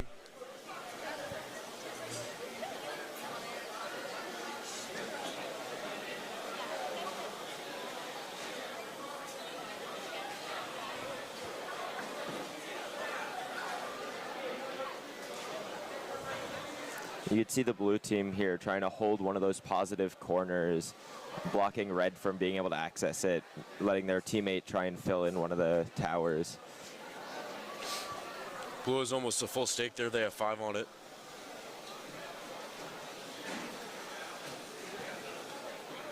It's going to make it full. Both Blue and Red are both trying to jam into that corner right now, but Blue's teammate is helping him get in there.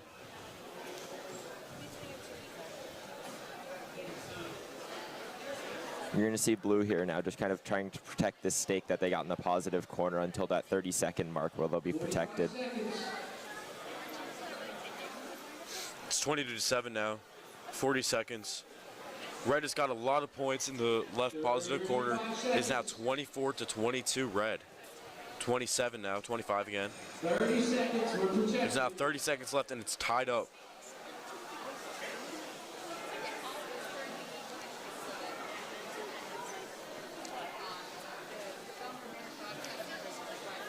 Blue has a few on a stake now. They were up by 1 with 13 seconds left, up by 2 now. 10 left, and Red is now up by 1. Score is jumping back and forth. It's now 31-27 Red. 1 second left, and Red will win 31-27. All right, 55's done. Let's move on to the middle field for match 56. Now we have qualification 56, about to start up.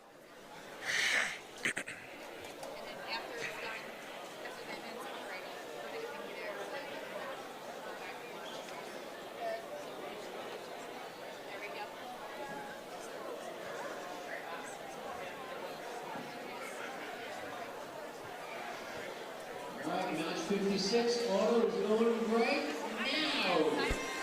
now. Now the auto round is going on. So far scoreless.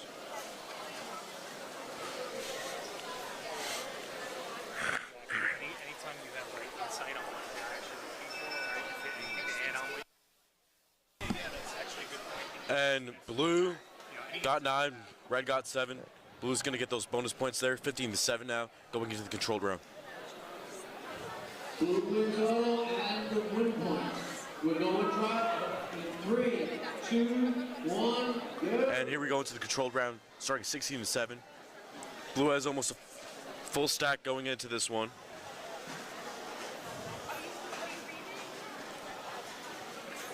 You can see here the blue team in the bottom left trying to keep control of that one positive corner on the left side, stopping the red team because it looks like their teammate may have an issue right now. Oh.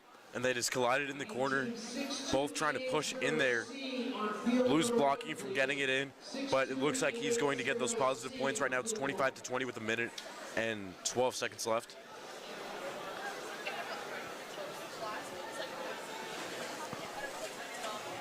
That one blue robot has a full stake right now. Red's got control of both positive corners, so Blue's just got to try and ramp up as much score as they can to try and negate those positives, because they have 2 full stakes almost right now. It's tied up now, 25-25. 2 full stakes with Blue. Blue, knowing that they might not be able to get that positive corner with their full stake, knocks it down so it can't be stored in a negative corner to then detriment them. 25-25, and we are now at the 30-second mark with a tie game.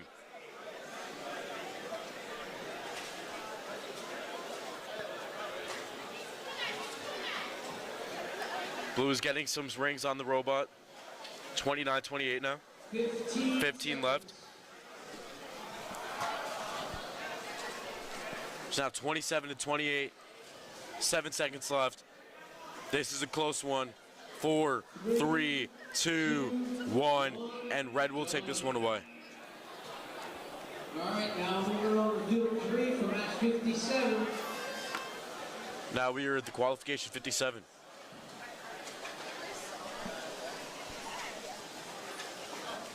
Six seconds left. 5, 4, 3, 2, 1. You see all the teams with these autonomouses trying to touch the tower at the end, because there are conditions to meet. You could get a win point, which helps you in the rankings going into elimination bracket. So all of their autonomouses are trying to get some of these scores, but also they'll touch that tower at the end. Now it's 14-4 going into this one.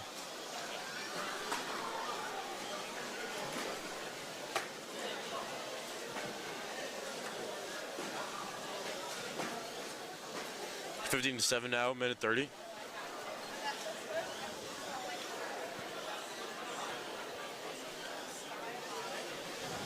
It's now 17-7. Red is up by 10. 21-7. 24. We have a minute and 10 seconds left. 24-7. Red has almost a full stake over there. You see Blue has control of a positive corner in that bottom right, stopping Red from getting this, but we'll see if they could squeeze their way in before this 30-second mark.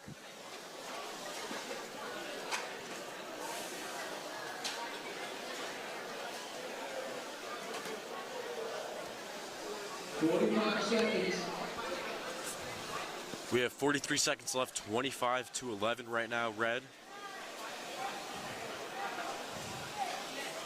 Red has 2 almost full stakes in that positive corner, keeping control over there. 30 seconds left, 25-11.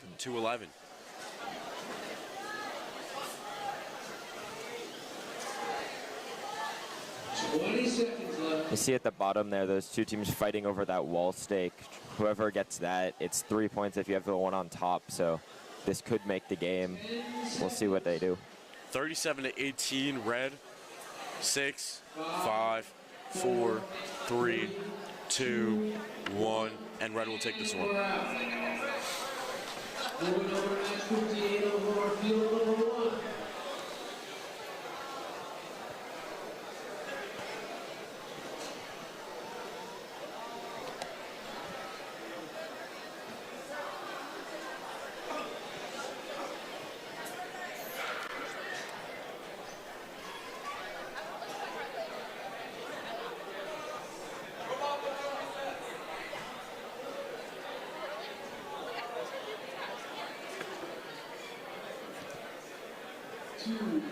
Match 58.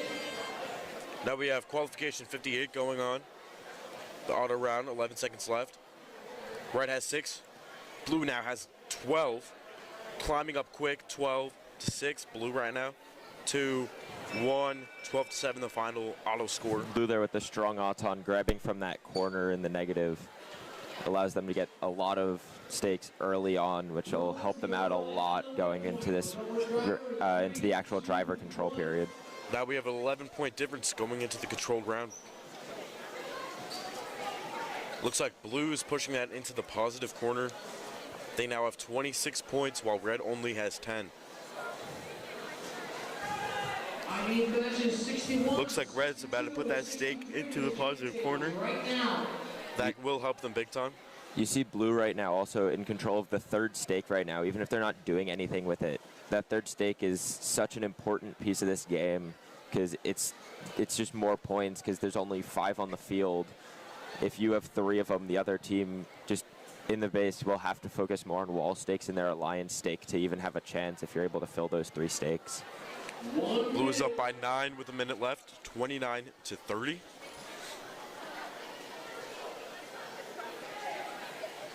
(22 to 30 now, 8-point difference. Red could come back. They put their stake onto the ground, 24 to 31 now. Blue is trying to keep control of the walls. They have almost a full stake, about to put that down near the positive corner. It is now 39 to 27, 30 seconds remain. We have a 12-point difference here with around 20 seconds remaining.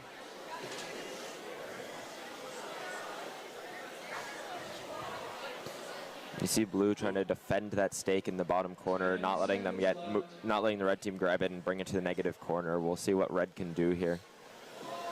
We now have 5 seconds left, 39 to 27, 2, 1, and blue team will take this one. Moving on to the middle field for match 59.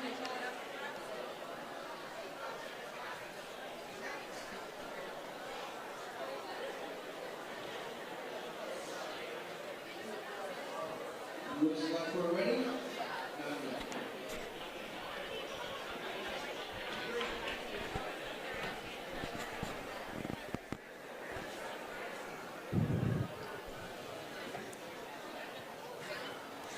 And the next auto round will be starting in a minute.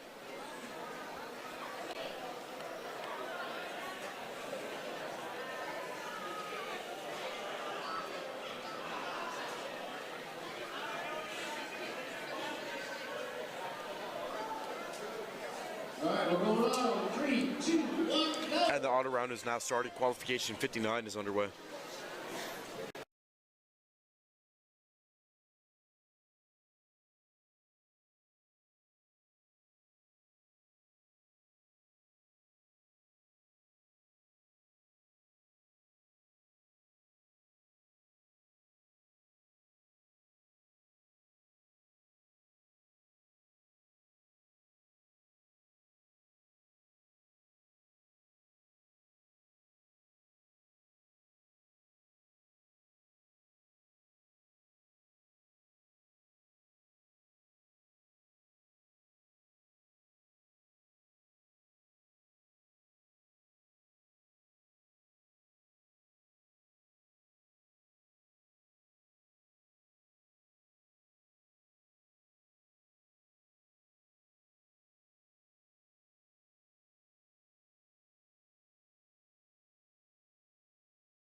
.45 seconds left. Still the same score, 10 to 20, and now it's 12 to 20. Red has a chance here if they keep stacking these up.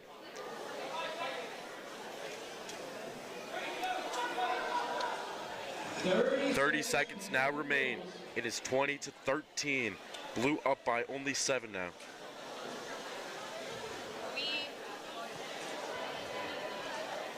You see after that 30-second mark, all the bots are now, there's so much more activity going on because those positive corners are locked. So teams now kind of know what they need to go for. Now it's 29 to 14. 5 seconds left. 29, 16, and blue will take this one. Okay, 59 is out. Starting on match 60 on field 3. And the next auto round will be starting up right now. Qualification 60. 099C to field number 2 immediately.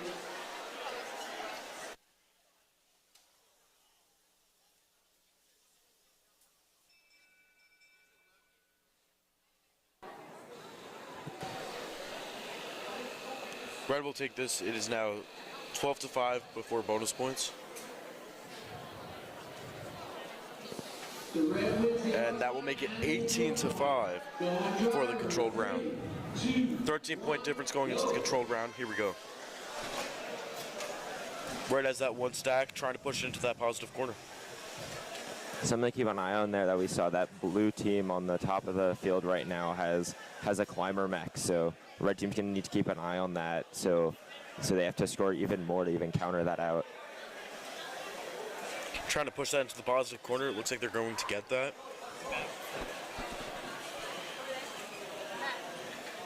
Oh, 14-29 right now. Red has 32 points now. Blue just got a lot of points from that positive corner. It is now 32-22, only a 10-point difference with around 1 minute remaining. Red now is 33. 1 minute left. You see red guarding that high stake on the far side, but blue gets 2 on the low one, which allows them, that's going to counteract the other stake and helps them get a little bit closer to this match. Red has 5 of their rings on that one and 1 of blue's. 40 seconds. They could push a lot of those into a positive corner if they wanted to, or just put it down and get those points. It's 36-26 now, 30 seconds remaining, 10-point difference. Blue was able to steal that stake from the red bot. Let's see if they could get that to a negative corner. That's big points right there. Looks like they're really trying to push that into that negative corner here. And it is 22-24 now, blue. Blue could secure this comeback. If red gets that, that's going to be plus 3 points for red with that stake.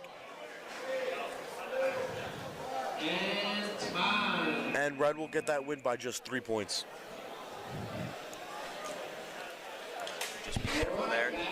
They didn't put in like the climbs and stuff, so I think actually after that the scores are not definite at the end there. I don't know. It'll be close, but I think that one might have actually went the other way. Just so you know.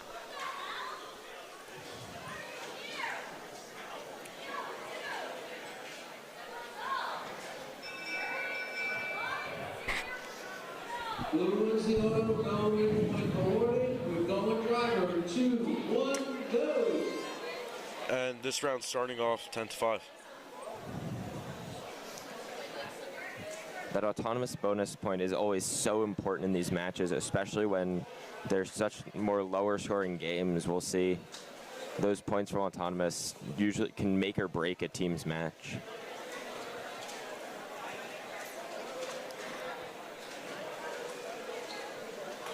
We have 1 minute and 15 seconds remaining now.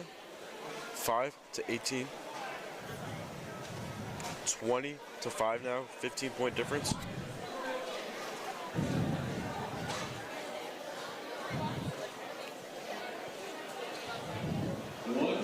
We have 1 minute left, 15-point difference. You see blue right now in control of 4 of the stakes right now. This is big for them. Let's see what red could try and do to try and counteract this. Maybe steal one of them, grab the top stake. It's now 23-5, 45 seconds left.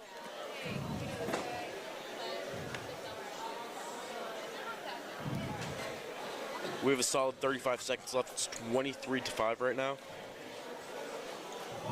30 seconds. 23-5.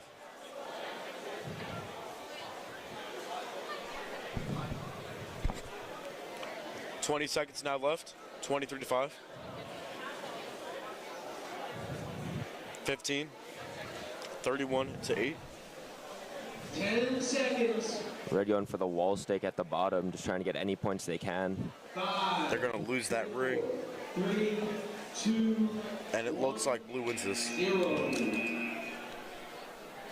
Moving on to the middle field, match number 62. And now Jared Broxmeyer will be taking over.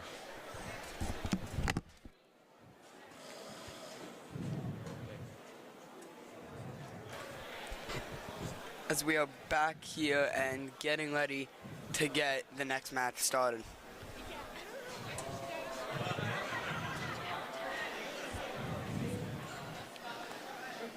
Both teams are making their last few tweaks to their machines, putting their machines at the right angles and trying to figure out what their strategy will be. This initial placement of the bots is such an important part for the autonomous because, again, it's autonomous. You don't have any driver control. So even if you just have it a centimeter off or just a tiny bit off, you may lose a bunch of points on this autonomous. And like I was saying before, that autonomous can make or break your match. Agreed. That is one of the most underestimated parts of the matches, how you have no control over what it does other than what you've given it, and it's just completely up to how your robot plays. As both teams are talking over their last few things and getting ready,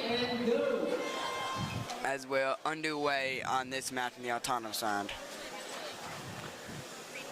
As blue is up 6-3 over red. Red now takes the lead 9-6, and that'll conclude the autonomous round.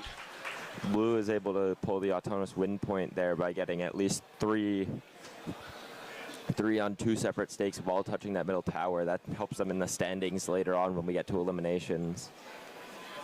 As both of them will pick up bonuses, and red leads 17-10 going into the drive around.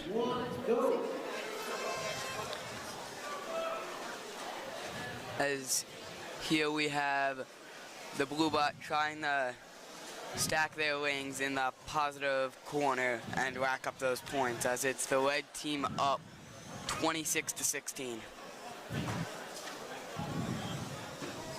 The red team in control here with 1:20 left. As red now stacking a few up, as they have 5 on that one, as they now have a full one, as they are shifting, trying to get it on. You see both teams having control. One bot's just sitting in one of those positive corners, protecting it from the other team, making sure that they'll be able to be the team that grab those points. Let's see if that works out for them.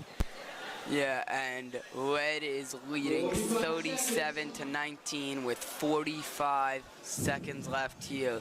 So blue is gonna have to really do something to turn it around.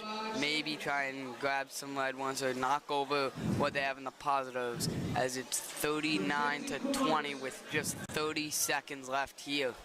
Blue is able to take the high stake from red on the bottom half of the field. Let's see if that can help him out. As now under 20 to go, red is still in the lead by a lot. You can see red just sitting there on the other high stake, making sure that they'll be the team to have that top stake, which again is worth more points. So let's see if that'll help him out here. As that'll do it here, as red wins 40-20 over blue. That concludes match number 62, and 63 is underway already in the autonomous round. As blue gets 1 on the stake with 3 now left, 2, 1, and that'll conclude the autonomous round.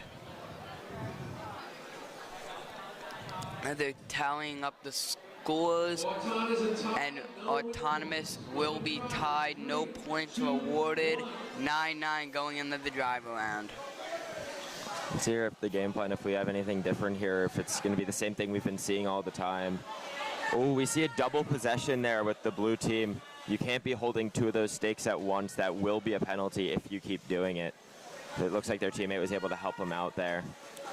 As blue was able to drop that stake that they had into the positive zone.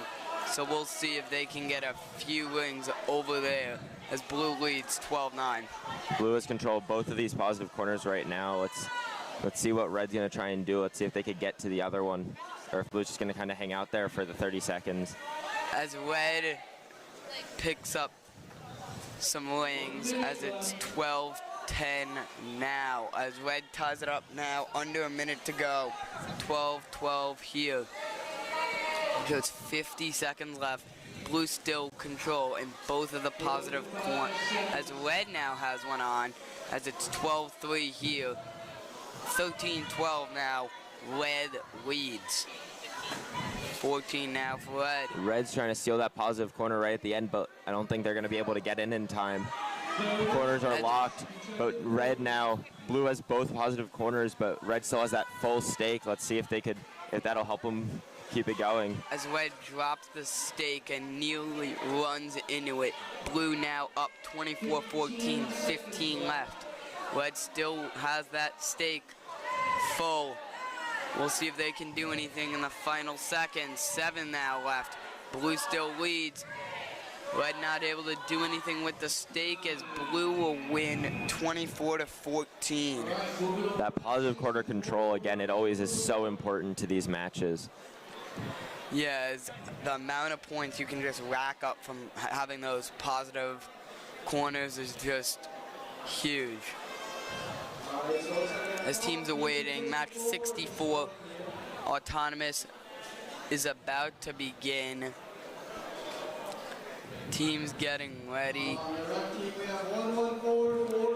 As here we go, but match 64 is getting underway. The team's just putting the stakes where they need to be and arranging their bots to exactly where they want it.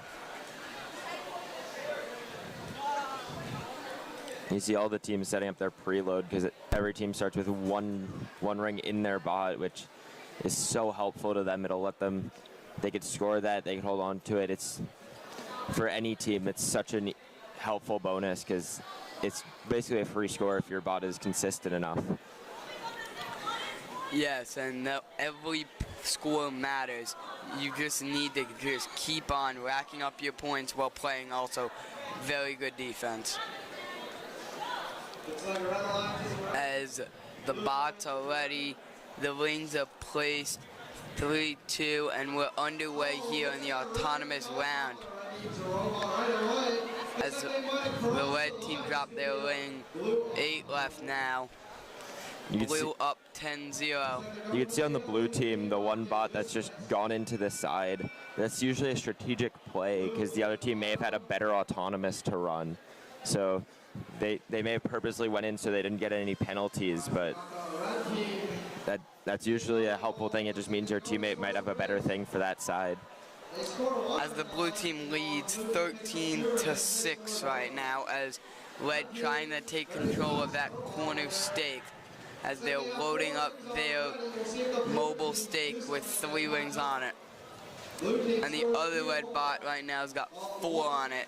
20-11 Blue right here. Let's see if they can get this going. Looks like, come on. Blue is able to grab almost a full stake into that positive corner while keeping Red from getting access. Let's see if they can hold off that. Red seems to be fighting pretty hard to get that positive corner.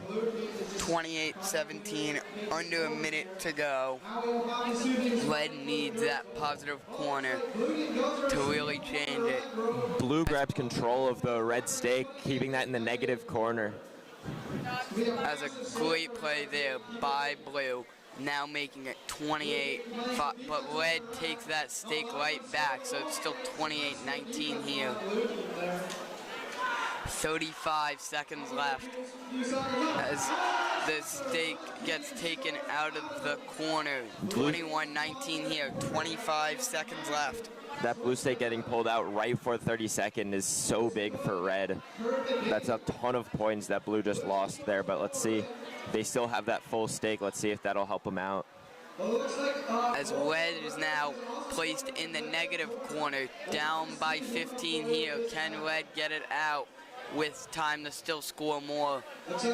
Blue up, and that'll do it as Blue wins 24-8. Just a lot of use of the negative corners in that match. Right when you thought one team was pulling away, the other team just took the rings on the stake and placed it right in the negative corner. As match 65's Autonomous underway, Blue leads 3-0.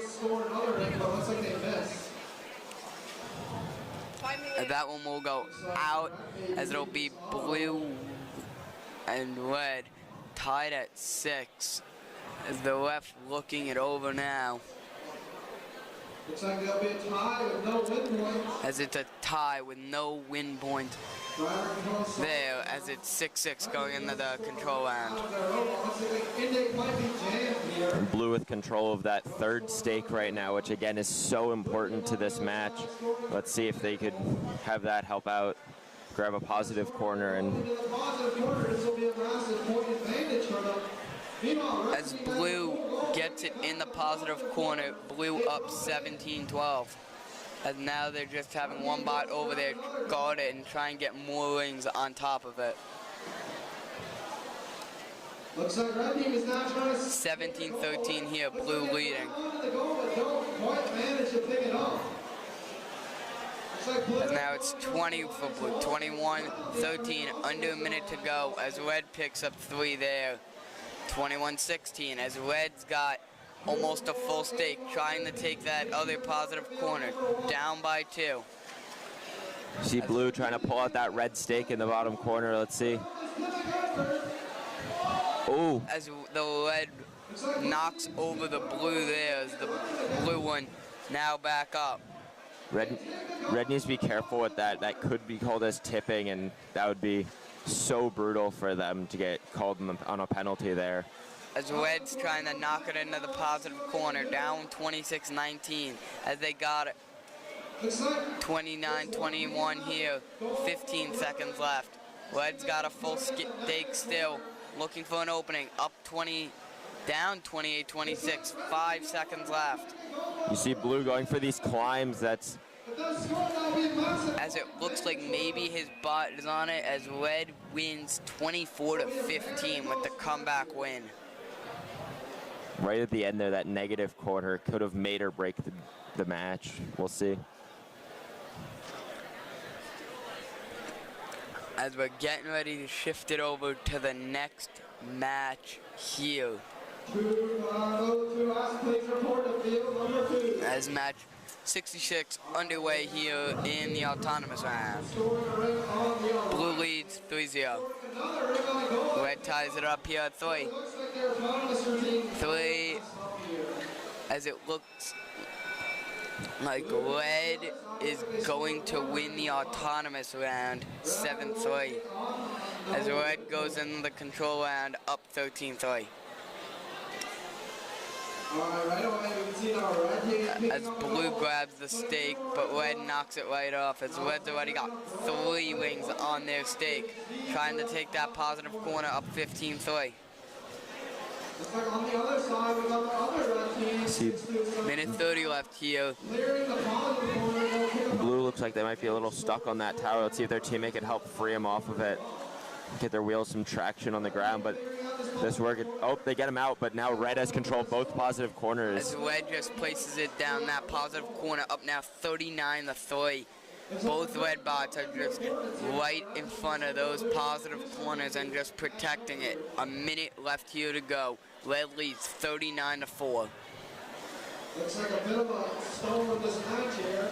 As blue has to try and make a big move here and somehow get red out of those positive corners. 39-8 now, as blue now has a full stake.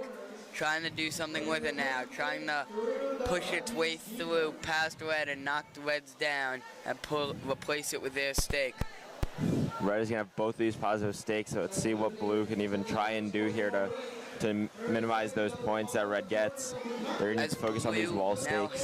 Has an open, as the red bot has shifted out of that corner. Now 20 seconds left. 45-11 here as red places another one. And another 48-12 here. 50 now. Red just dominating. Some of the most points we've seen today. 52-13. Red has control of both of those high stakes right now, and they have one on their alliance stake. As that'll do it, as red wins 53-14. As match 67 underway in the autonomous. Blue leads 3-0. 6-0 now for blue. 2-1, 13-0. Very big autonomous round for blue. Blue is able to get multiple stakes under their possession here in that autonomous. As Blue now heads into the control round with 19 points on the board. 19-6. Blue over Red now. Minute 30 left in the match. 21-6. As Red is trying to get that positive corner to get him back in it, but they only have one ring on their stake. The other three robots in the other positive corner. 22-6. As the blue red robot clears the red one away, the other red one is all alone in that corner trying to get something going. 22-7, Red trails. Blue getting possession of that positive corner and going towards the other one. Let's see if they could do what they're going to try and do in that other positive corner. As 45 on the clock. 23-7 Blue. No one's gotten any on the high stakes yet. 23-10 here. See Blue down there just protecting that positive corner, but they're going to leave now at that 30-second mark. As Red gets pushed into the corner, bounces right back. 29-10 Blue. 20 seconds left. Red's got to do something fast. 32-8 Red is trailing. 10 seconds left. Red may be out of time as they got one on the high stake now. 32-11. Red going to grab the ball stakes. Blue is going to try and take it at the end here. Doesn't quite grab it. As Blue wins 32-13.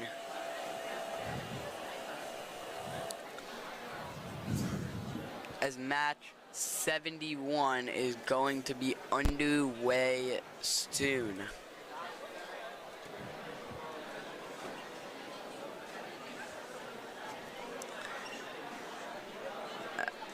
As the competitors getting ready as action match 68 underway here.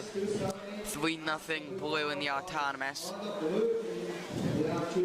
Blue's got one ring up, 6 now for Blue, as that'll conclude the autonomous round, as it's 6-6.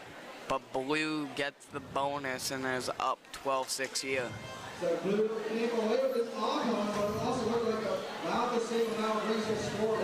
A minute 35 left, 16-8, Blue over Red.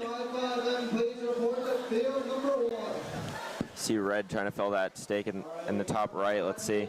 They have a half full stake right now, and they're going to try and fight for that corner that Blue is holding, while their teammate is able to secure that other corner. We'll see. Red's got 4 now on their stake. The Blue trying to knock it off as Red gets another one on. The Blue one just trying to do it and not successful, as Red's got a full stake and is almost in the positive corner. As it's 18-17 Blue over Red. Red still has that full positive stake in the positive corner. We'll see. That's going to be huge points for them, but Blue seems to be counteracting that almost with their own positive corner. 27-20 Red. 27-26 with 40 seconds left. Close match here. Red's got that full stake, trying to find it. 31-26 Red. Blue trying to steal that positive corner right at the end, isn't quite able to grab it. They're going to start going for high stakes here. You'll see at the bottom. That's it's 32-26. Red's got that full stake with 19 seconds left. As Red, defense by Red. Red looks to get one on the high stake, and they do. 34-26 here. Blue going for a climb here right at the end. Doesn't look like they're quite able to get it.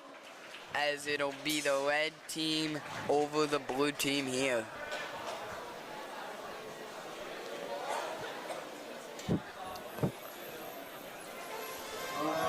As the next match is underway, match 69, autonomous has begun. 3-0 Blue. On the other side, Red team trying to score one, but just missing. one, and that'll do it as blue picks up the autonomous bonus. 9-0 blue over red, heading into the drive around. 11-0 now, as red is trying to fight for that positive corner. 13-5 here. Blue seems a little stuck right now on the tower. Let's see how their teammate is either able to help out with that or if they're just going to try and score for 2 bots here. As it's 14-5 blue. As that blue bot is still stuck there. Looks like they might be having some controller issues, but let's see if they're not able to fix this. This is going to get really hard for blue team. But all bots are fighting for this one positive corner right now. Red's going to want to start moving over to these other stakes while they have this advantage. As blue's still in the lead, 14-5, fighting short-handed. 49 seconds left. Red trying to get the other positive corner. As they are not able to get it. Blue still up 14-5. Both teams with a stake in their positive corner. Under 30 to go here. Blue is leading. Red just misses that high stake. Let's see. You'd see that goes right back onto the field on the left side, so it's not out of play. But at that high stake, they get 26-16 here. 9 seconds now. 8. Red running out of time as that blue bot. Blue wins 26-19. It's a great showing by the blue team. Even with one of their bots almost out of commission, they were able to secure that positive corner and maybe the win. As the next qualifier getting ready. Here, as the teams coming out from the repair tables, and here they are. Match 70, it is 3-3 in autonomous. Red up 7-3 with 2. That'll make it 7-7 here.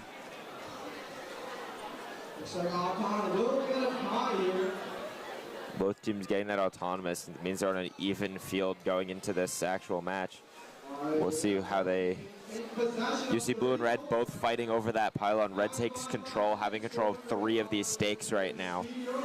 13-10, blue over red here.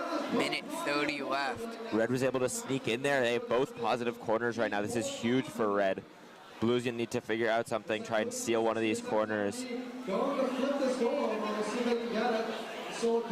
As it's 14-10 blue, a minute 15 left.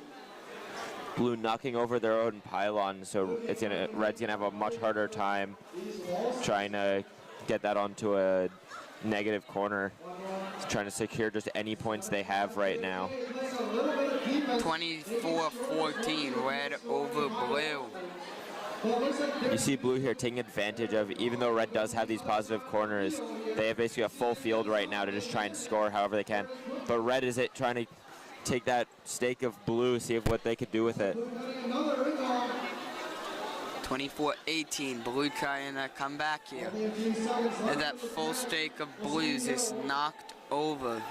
30-second mark, you can see those positive corners are now locked up, so now all the bots are back in motion. 27-22, red over blue here. 19 seconds left. Red trying to just hold on. 8 now. Red up by 4. It's going to be a close one here. Red stole both top stakes right at the end there. And they get a hang at the end. Let's see if they get that off.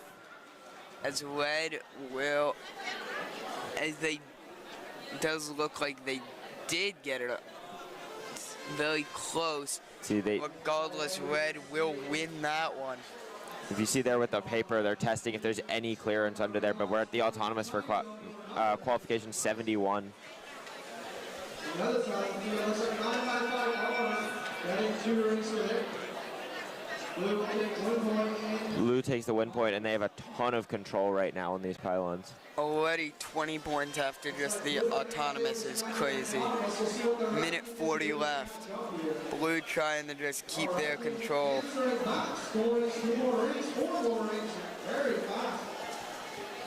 20-8 as Red knocks up some points. Red already has control of a full stake of their color. Let's see if they can get that into a positive corner. Looks like they're just trying to knock it down.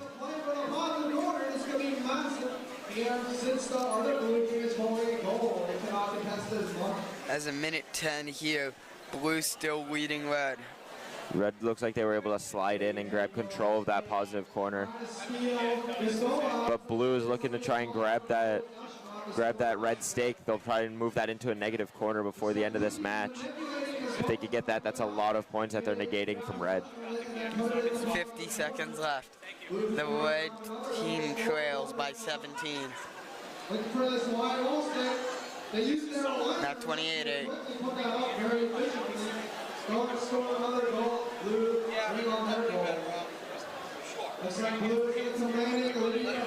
As Blue leads, 29 seconds left. Red trying to come back here.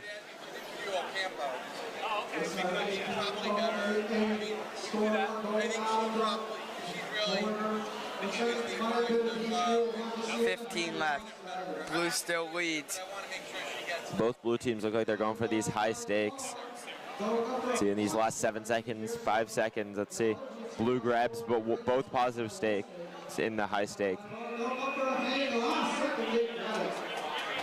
And that'll do it, as Blue will be victorious in that match.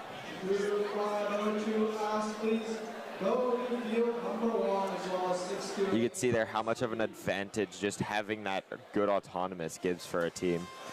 Yeah.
As they're organizing the mat for the next match, getting it ready for qualification 674.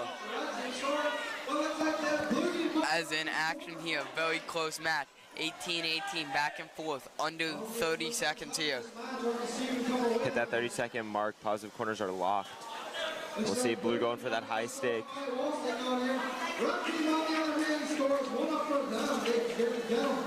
You see a brutal fight at the bottom there for that high stake. Blue gets it.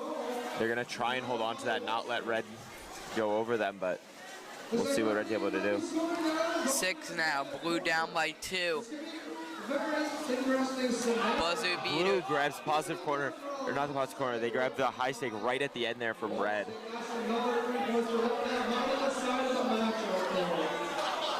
As that was a great match there, as you got to see. Last second game-changing moment there by Blue. As they're measuring to make sure they have the perfect angle that they want their autonomous robot at.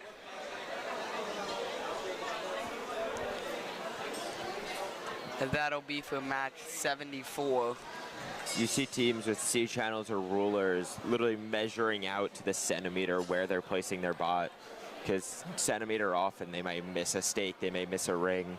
It's such an important, they've all tuned these codes so much to try and get this, just try and get all the points they can in this autonomous, get that autonomous bonus. As the teams are just loading their ring how they want it. As here the autonomous underway, match 73. Neither team able to get that ring yet, and then blue gets it. 7-0 blue, 7-3. Looks like, and blue will get the advantage. 13-3 going in the drive around. Minute 40 left. You see in every match here, you see both teams, you have one bot just going to one of the positive corners, just securing that for your team. Such an important part of the game this year. Yeah, as blue leads 16-8. 16-13 now. 19-13 blue now. 20-13 as both teams racking up their points. 2016 as red tries to get that positive corner. 2017. Blue with a full positive stake, trying to, looks like they might have a little issue with their drive, but they're able to pull that into a positive corner. As blue maybe trying to get that high stake, but red shifts over at the last second. Blue up, no good, rolls Red knocks off. them out of that high stake. Blue still with a full stake, trying to go after that high stake. Red there on defense. I could get the team names. 21-17. As here we go. 22-21 now. Red over blue. 30 seconds left. 25-21 red leads. Yeah, I know some of them. 24 seconds. 20 now. The red team is up by 3. 17. Red has it up there. Will it go down? 25-23. Blue takes the lead with 10. 9 now. 33-31. Blue leading. Will that high stake go down as both robots have it sandwiched? As it looks like blue will win. 33-31. Very close and high scoring match there. Match 74 will be next.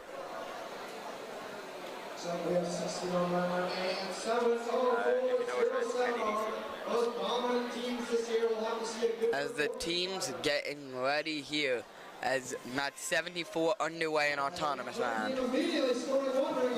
Blue picks up 3. Red scores. Red's up 4-3 now. 4-4, 8-4 blue over red, and red takes it. Looks like 11-8 as they will. 17-8 going under the controller round. Red has the advantage.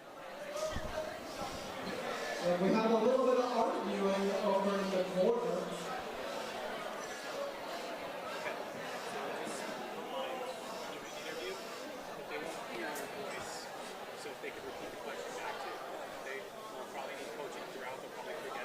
As here we go, controller round begins now. 17-8, red over blue here. 1:35 left, 19-8, 25-8. Red trying to take those corners. 32-6. Red in control here. You see on the red team there, 16099A overclock. They're such a strong team every year, and you can see that when they just quickly, within 5 seconds, filled that stake. 34-9, 34-12, 42-12, 36. Red is racking up points. 1 minute left, 36-12. 37 now for red. Blue blocking the high stake there. Such a big block there. Every point matters. As red throws away Blues wing up 38-41 now as Red knocks over their own stake. Still leading 41-18. You see 35 seconds. Red sees the Blues not near. They're trying to... There's such a big play, making sure Blue doesn't get that positive stake. We're going to see what Overclock can do here. Scoring for those high stakes, their teammate holding on to one of those stakes. There's 15 now left. Red leads 45-12, 46 now. 8 now. You see Red just sitting there in front of the wall stake, trying to block it off. Blue's trying to fight him off. As Red will and hang right at the end from Red there, securing their win. 46-13, Red wins.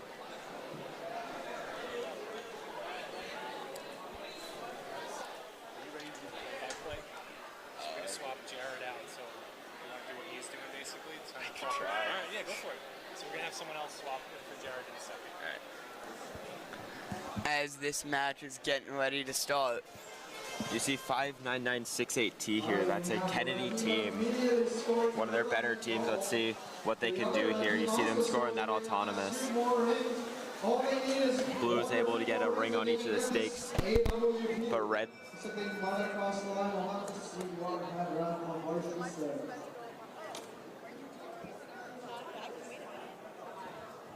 Looks like there will be a tie. No one. So you can just like introduce it.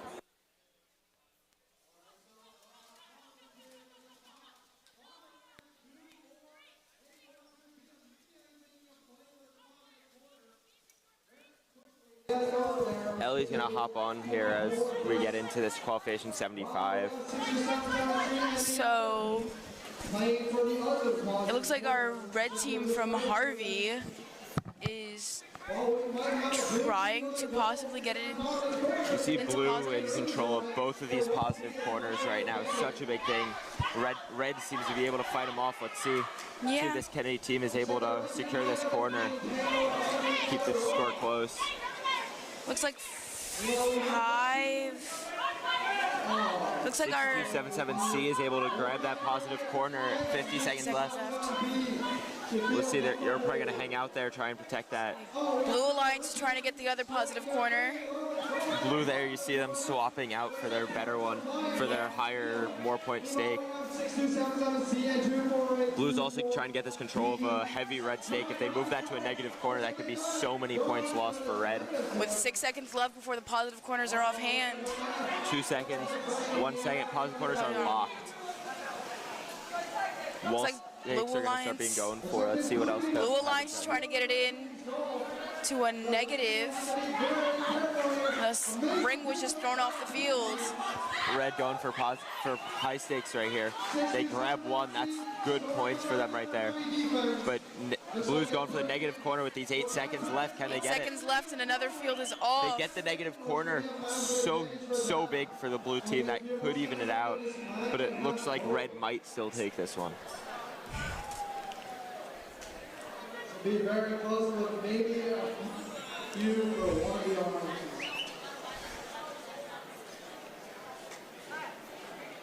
Autonomous here, you see so much slower than actual match because it's so much more controlled. Every step matters, every turn matters. Every angle, everything. Blue takes the autonomous bonus. Let's see. Minute 45, looks like the Red Alliance is trying to stack up. See 1353Z from Farmingdale there, holding an empty stake, trying to grab control of that positive corner.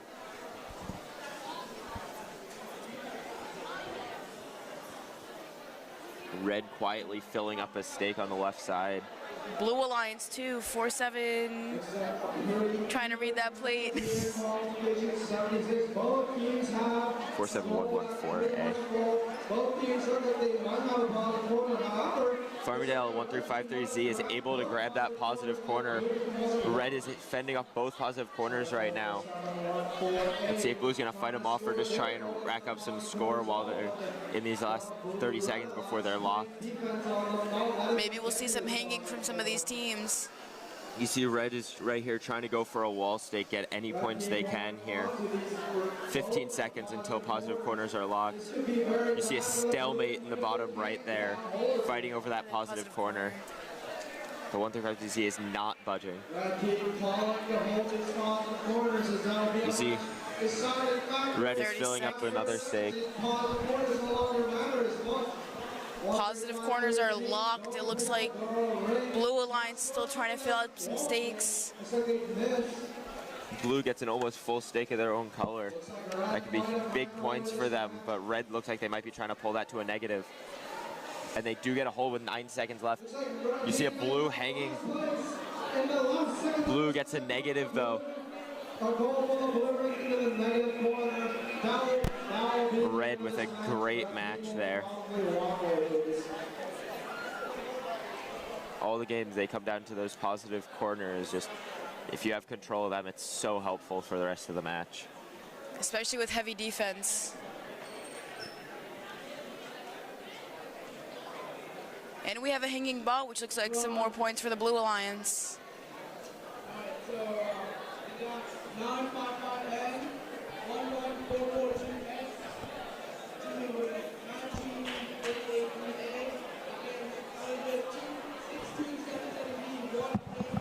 All right, and we're setting up, getting to our next match.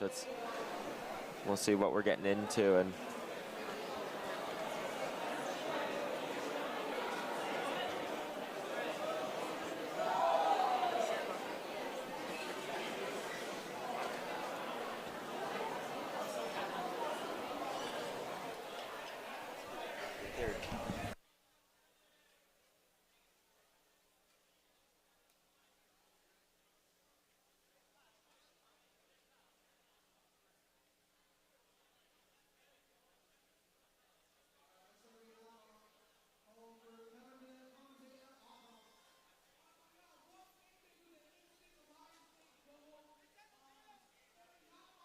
all right, match 77 here. 75 finally got their final score of 37-20. But 77 here, big autonomous from Red here. Blue only quite able to score 1, but they're all good bots here. We're at the state's competition, so we'll see how they're able to manage here. I know 6277 always has a good defense. See Blue trying to get a full stake here, grabbing that empty positive corner, 955N. 6277B is filling up that stake, trying to get the positive corner in. Red able to substitute into their better stake. Blue still having almost free reign of that corner, almost having a completely full stake there. You're going to see them here grabbing control of that one last stake.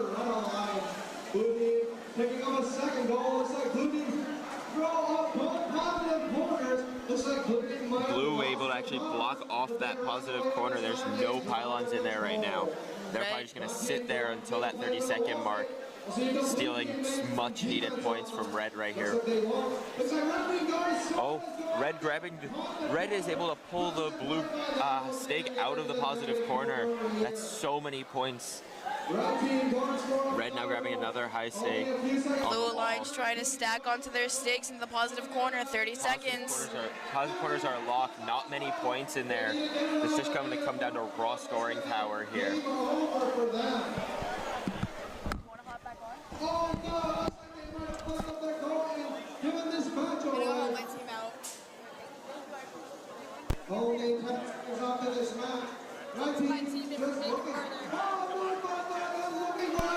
That's a dominant match right here by the Red, as Red will win. As Blue knocked off a few Red and Blue in the negative corners, while there's really nothing in the positive corners right now. Such a good match. Yeah, nice win there. As next match is getting ready to start.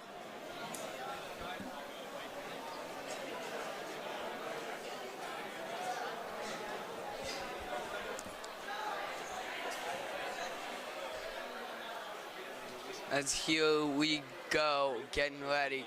All the robots are ready here, and so are the rings. 2-1, and match 78's autonomous. Autonomous running. Looks like only one of the blue bots is running on autonomous right now. Red can take great advantage of this. Able to grab control two different stakes here. As Red leads 12-3 after the autonomous, as they got the bonus. Minute 40 left. Red still in the lead here. Blue is just protecting that positive corner. Hopefully their teammate's able to fill up a stake for them. And then you'll see them almost swap out and grab those positive points. Red's doing a similar thing, passing off some of these pylons. As it's 16-4, Red over Blue here. Looks like Blue might have dropped their goal. We'll see if they can repick it up. 16-5 now as Blue scores a point. 19-5, Red now. Blue here filling up a stake, almost completely full here. Red slightly missing a wall stake there. You're gonna see Blue trying to get over here. They gotta be careful there. They can't grab the other high stake. Red is able to squeeze in there and block off 1808A. Blue is able to get into that positive corner with 39 seconds left. But Blue right now, that's their only pylon. Red has more on stakes right now. Blue can need to get some more scoring in if they want to have a chance in this match. As Red still in the lead here, 20 seconds left. 59968K on the Blue team. It's one of our Kennedy teams. As Red still in the lead here, 29. Red just missing a wall stake again, but I don't know if it's gonna matter. They have just such more scoring right now, and Red's gonna take this one. Yeah, as Red just dominated the majority of that match.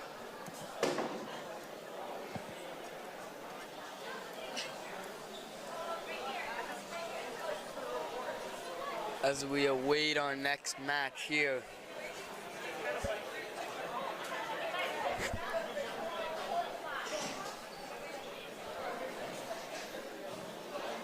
The teams going to grab their bots, see if there's anything that needs to be repaired, and yeah. As we are going to be heading over to another match soon.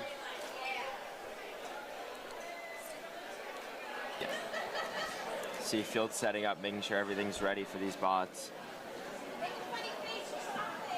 Match 79 to be underway soon. As they are getting ready here.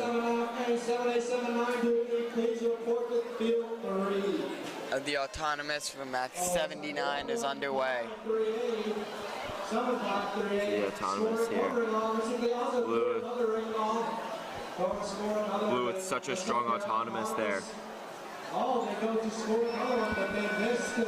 As that'll do it, as it looks like Red lost the autonomous 10-8. So Blue will take its autonomous bonus and go up 16-8.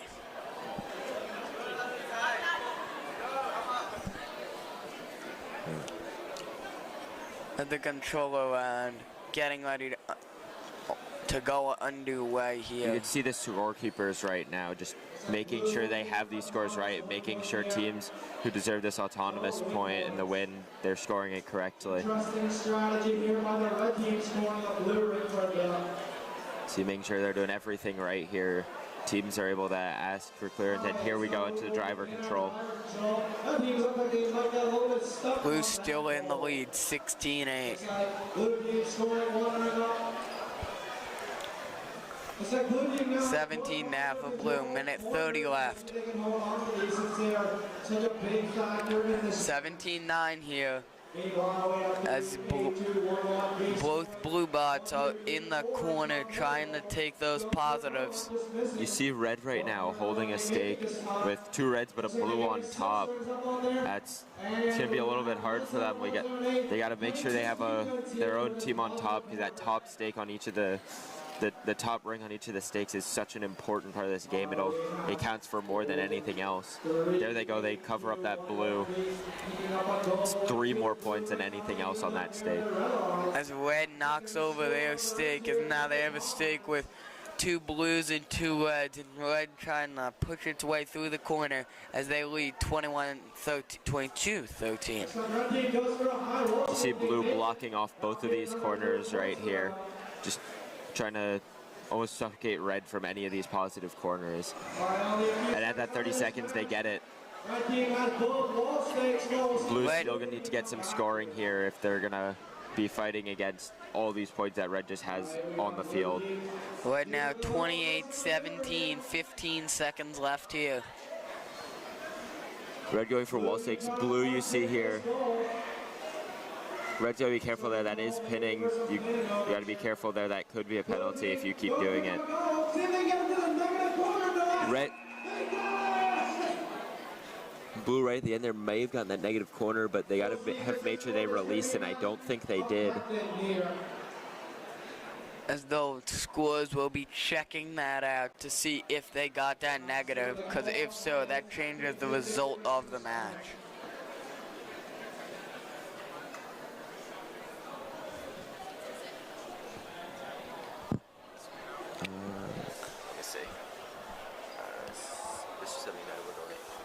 And match 80 is here underway in the autonomous. Very aesthetically pleasing. However, they might have crossed the line. You see red there crossing the line. That's not allowed in this autonomous, and that may result in a DQ. We'll see what it comes down to with the refs. Blue gets the autonomous bonus because of that. As Blue starts with a 9-3 lead over red. Red gets control of that third stake. It's such an important part. We'll see. Red's grabbing positive corner. As it's 15-6 here. Blue over red.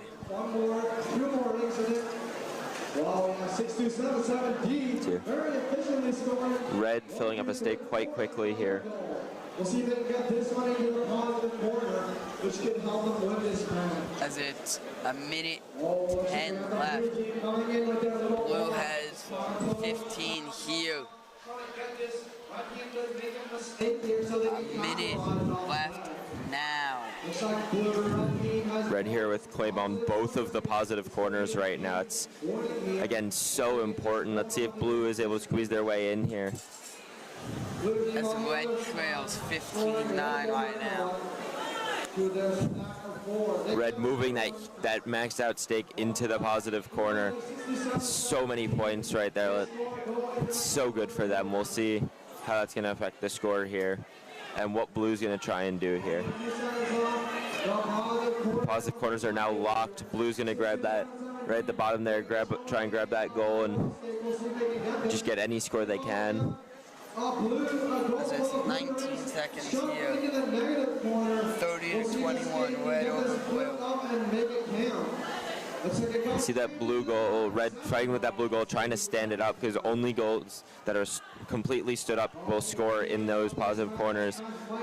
Doesn't look like they're going to be able to get it though. As red will take blue in that one.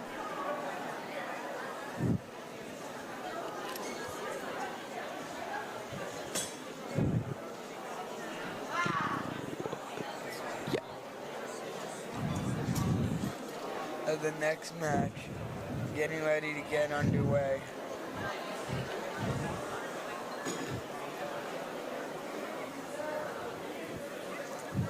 You see with these autonomouses, this is the stage match. These teams have had so many competitions, so much time to try and tune these autonomouses. So they're so precise, and you'll see, but even the best autonomouses, if you don't set it up right, you won't get points for it. So important. You see them checking, double checking, triple checking.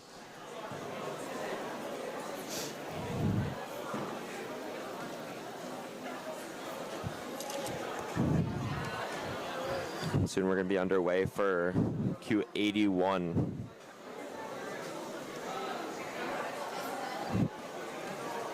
Allow for no headset. As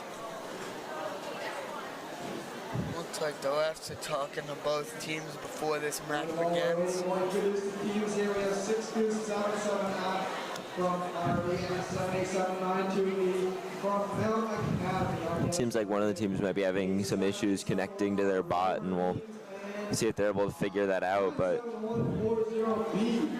it's good they caught it before the match, because if the match starts and then you disconnect, there's not much you could do about it. Looks like all these robots are very capable of scoring. We'll have to see which team can come out. It is match 81 as the refs talking to both teams about their bot. 3, 2, 1, and we're starting autonomous. Blue team scoring one immediately. As autonomous is underway, blue picks up 3, so does red. You see one of Blue's bot didn't quite hit the line they needed, and we'll see if the other blue bot's able to get those points. And they were able to. It's the importance of having two different bots that are both great at autonomous, is even if one slightly messes up, you still have a chance at it, and Blue's able to take that chance. As it's 15-4, blue over red right now. 16 now. We'll see what they can do about this. Meanwhile, on the other side, 19-9 here, 19-6. Blue with a maxed out stake in a positive corner. Aggressive plays here, trying to play for this goal. Being pinned against the tower right now. Red's got to be careful there. As it's 30 now for blue, 30-17, blue leads red. You see both red and blue were fighting over that last stake, but red's able to grab it. Blue, you see, opening up their high stake mechanism. They're going to start going for those walls, just getting any points they can. 45 seconds left. Blue leads red 33-19. You're going to see blue here going for these high stakes, but also they might try and sneak their way around, grab that positive corner. But red's locking them down right now. 35 seconds, 5 seconds until they're locked out. Positive corners are locked out. It's just down to pure scoring now. As it's 33-23. Red is able to score a wall stake, but blue quickly takes it back. Top stake for the bottom one is for blue, but it looks like red has the other high stake on the wall stakes. 34-24 now, 5 seconds left. 6 seconds, 5, 4. Oh, red right at the end here is able to slide one on. Let's see if that counts. As an attempted elevation from blue, not able to get it. As red is asking the ref if it counts, if it's on, and it looks like it will count, as red will get that high stake. Here we are going into qualification 82. We have it 62880A and 78762K for the red team. And 5968H, which is one of our Kennedy teams, with 16099CC.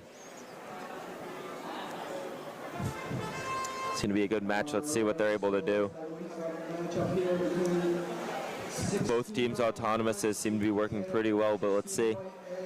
Looks like the red team might have scored a blue rig for the other team. We don't know why, but they did.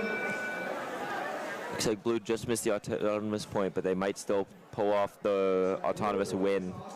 The autonomous win point is really helpful for final rankings going into eliminations, but during the match itself, it will not have an effect. As autonomous, blue leads 12-18-8. All right, so we have blue team picking up a ring, picking up another ring. Blue already with a almost full stake brought into a positive corner and controlling 3 of these stakes. Let's see if they could fill up all of these stakes or if they're just going to play some defense. As blue leads 24-17 over red. Good defense there by the red alliance, not letting them score the high. Blue already going for these wall stakes. Let's see if they can grab it. They do. 26-12 blue leads. You see one bot's just playing defense on each of these sides. But they have to be very careful as they leave their positive goal. It's like blue team scoring a ring under heavy defense, very well played by them. Well, there's huge wall stake plays. Blue is able to slide in, and they knock out the red stake, but the red is able to replace it. 27-17 blue over red here, 44. Red going for big plays here. Only a few seconds left in this match.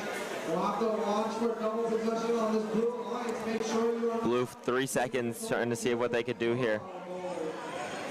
Only a few seconds. 30 seconds now. Blue leads red 36-28. You're going to see blue here might try and steal that top stake on the far wall stake. If they're able to get that, that shuts down a lot of points from red because again that top stake is worth more. Are they able to get it on? Can't quite tell. But looks like they were able to get it with 1 second to go.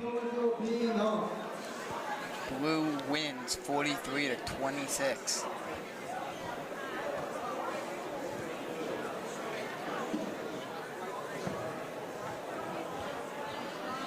So reminder, please put your goggles on as soon as you come to the pit. I mean the field.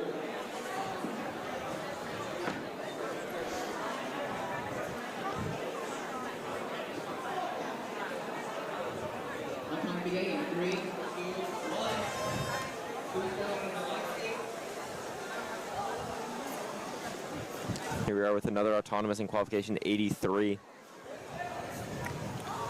5 now left. 2, 1.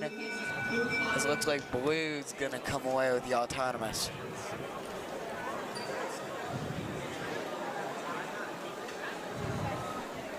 Blue is on no win point. Red not quite able to score on that autonomous. This gives blue quite an advantage going in here. Let's see if they could use that well.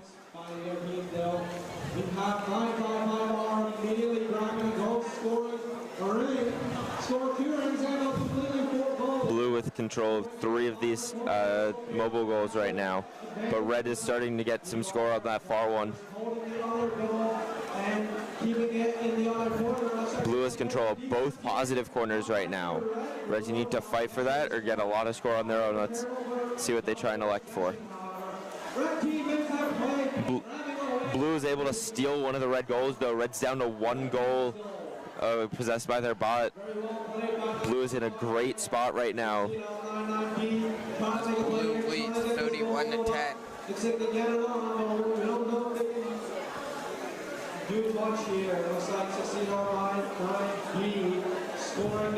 You see red tossing down their goal, making sure that no one could descore it. Just trying to score as much as they can, and looks like they're going to be going for wall stakes here. They missed the wall stake, they grab an alliance stake. Blue leads 31. Positive corners are locked. Blue in a very strong position here. 31-14 according to scorekeepers right now. Blue is able to steal a wall stake. Let's see if they just sit there and contest it or if red's able to steal it back. Red not quite able to reach it.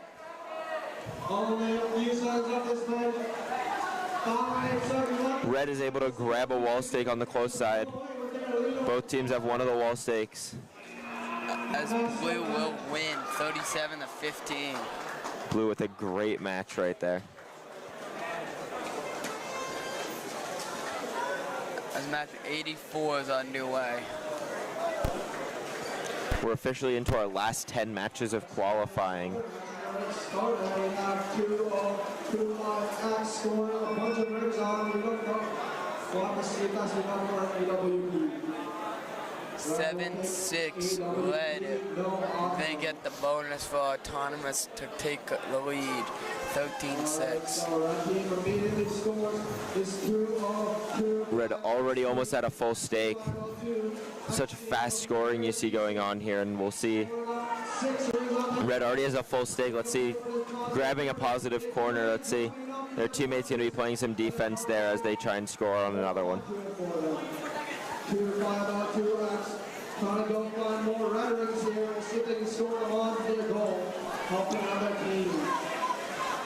2-5-0-2-X.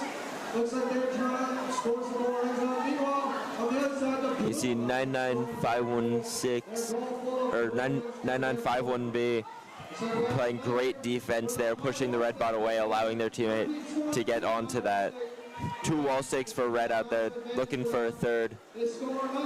You'll see for these 50 seconds, you got 2 bots just sitting in those corners. Blue sweeping out of one of the negative, red sweeping out one of the negative corners. Just trying to get as much going as they can. Going for another one on that high stake.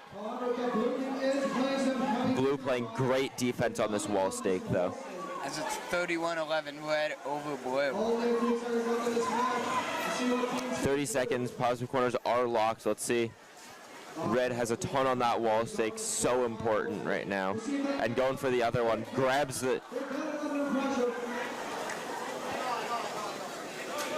15 seconds now. Blue's got 22. Red trying to win. Blue trying to steal that wall stake on the far side, but red playing great defense here. 3 seconds, 2 seconds, 1 second, and there it is. Great showing by red, and they're going to take the win there. Yes, red dominated that performance over blue there, winning by double digits. Hey, everybody, give me attention for a second. Skills is going to be open for roughly a half hour longer, and that's about it. If you're not scheduled for a match and you need to get some skills runs in, get over there now. It's about a half hour till skills close.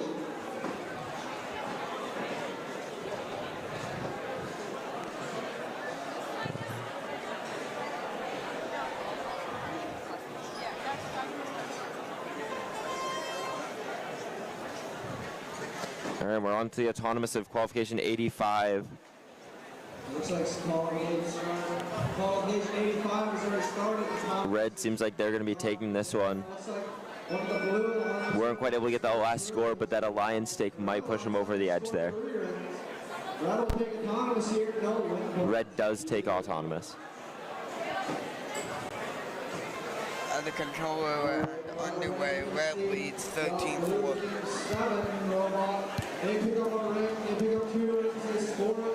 Red has a couple rings on its stake right now. Blue already with almost a full stake, trying to get that into that positive corner, and they're going to play defense on it. See if they could get their teammate to defend it. And you see them there switching off. As you see 9717A, the bot in that corner, purely just playing defense there, protecting that positive stake. Very smart move by them, also grabbing that third stake, the last one that was not in contention yet, locking the scoring low and keeping that in their team's possession. That's 54 seconds left.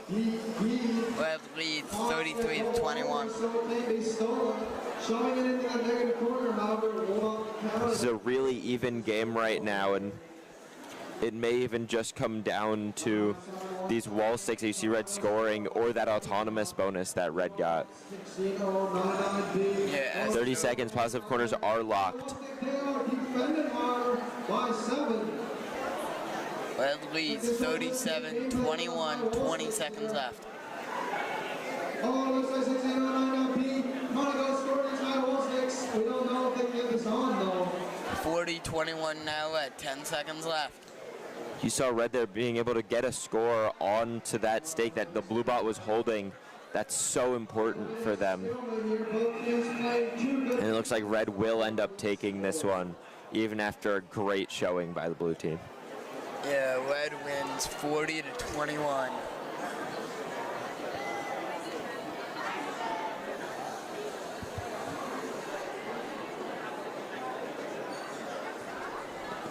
As we wait for the next match to begin, as refs are making sure both sides are ready.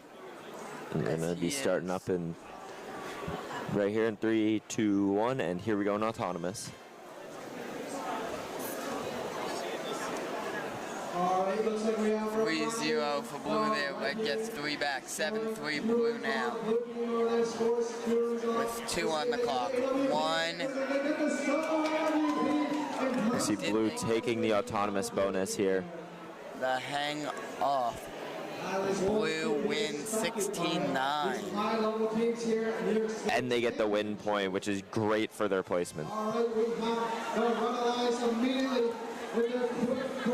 In this match, we do have 59968T, which is one of our Kennedy teams, and they will be on the red team, so keep an eye out for them. As it's 16-9 blue still. Red almost filling out a full stake here while their teammate is blocking off the corner. Getting that positive corner with an almost full stake this early is so helpful. And now let's see if they can play some defense, protect that corner.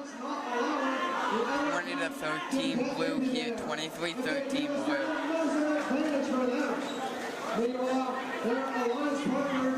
Blue's still in the lead, under a minute to go.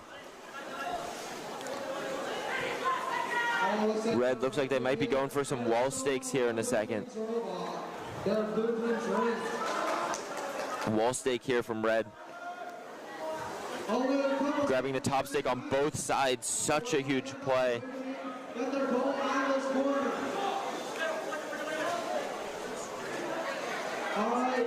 Blue grabbing a huge stake in the corner.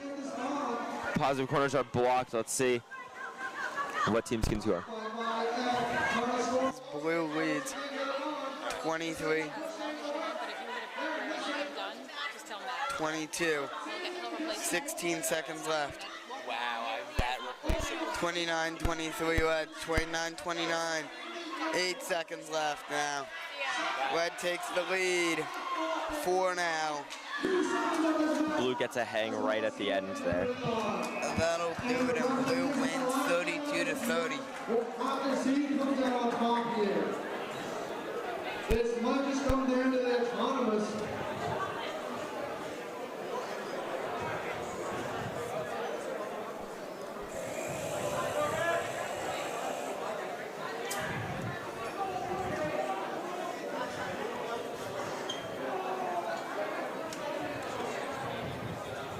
And match 87 getting ready to get started here in the autonomous.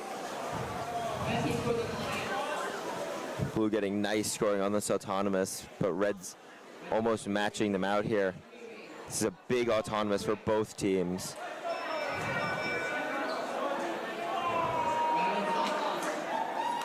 That'll do it for the autonomous. Let's see when the scores come in. Scorekeepers are trying to figure out how much each team gets. As it looks like it'll be It's like Red steals it right at the end there. 13-10 Red maybe heading into the control round. Those ones may have come actually because Blue looks like they had crossed the line in autonomous, which again is not is against the rules. So. About 1 point, however, it looks like the blue team might have crossed the line here, which did not as 1 point for them. All right, red team taking the autonomous here. That's Red is up 13-11 here. Red already with a full stake there, trying to fight into that positive corner, but Blue's got 2 half full stakes. Looks like blue has 2 goals still in the rings. 7-8, 7-9, 50. last goal. 38-2-1-1 Stars scores some rings on their goal. It looks like they might have missed and they might be having some problems here. 6-2-7-7 trying to score this goal out of the negative, out of the positive corner. A minute left here. Red leads 28-26. Oh, Red is almost getting their way in, trying to steal that positive corner. And they were able to do it, knocking down that blue goal, but quickly it gets replaced. And Red leads 31-29. Quick thinking by the Blue Alliance right there. 35 left.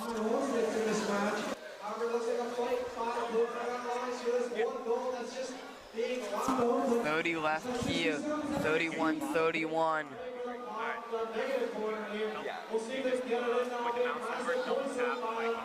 20 now. Red leads 31-19. And now it's 10 on the clock. Red's still in the lead here. Only a few seconds left of this match. But looks like Blue. Right at the end here, we see a hang by Blue. Quite a close game. That negative corner may have just made the match. Rings in the negative corner, which could be a match breaker. And you see them doing the paper test, making sure that they are in fact off the ground. And as we move on to qualification 88. All right, once again, we have 16-0-99C, a very dominant team in this tournament. We'll see if they can perform like they have been in the last couple of matches. On the other side, we have 67-7. 16099C overclock in this match is right now ranked first. So they're going to be a great team to keep an eye on. 19383.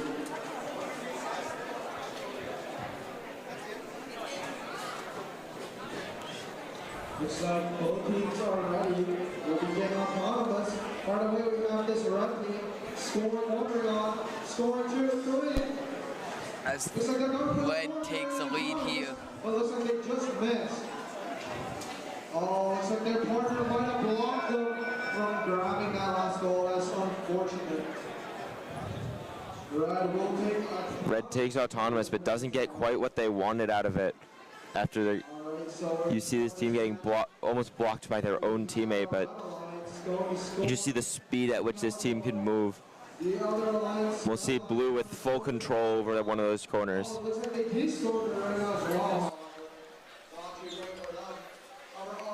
As a minute 25 left here. It is 13-5 Red, minute 20. Here we go. Red in control here. All the teams in the corners trying to get something done. 16-6 now, Red. Red trying to keep it going.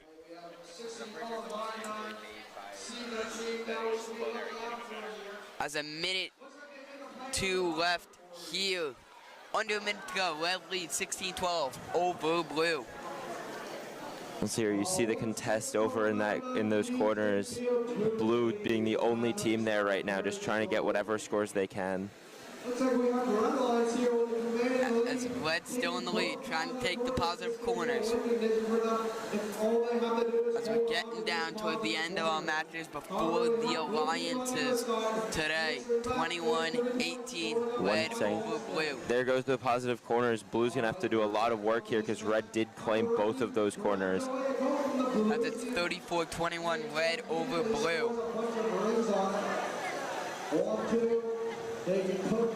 As it's 15 on the clock now, 14. Blue has to make up some ground here.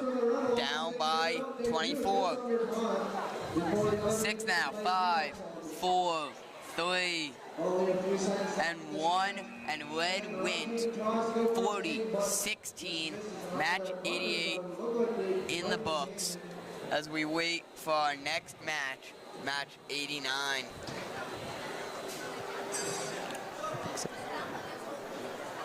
As it's little surprising late in this qualifiers as we get closer and closer toward those alliances, you see matchups like this in such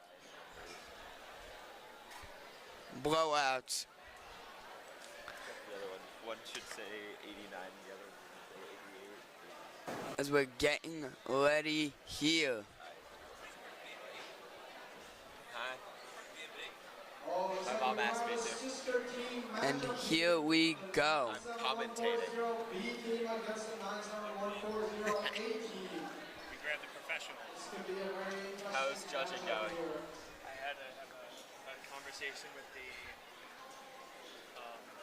guy from VEX. As Ratch. He is about 6'5".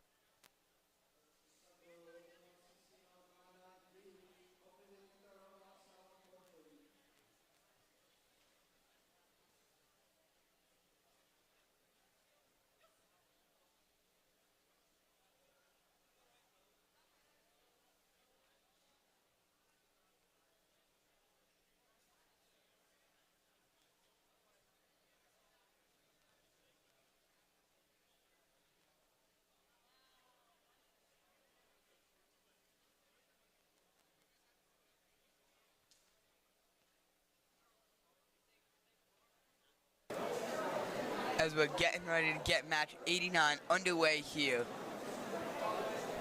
As after this one, there will be 5 more matches, and then we have the Alliance break.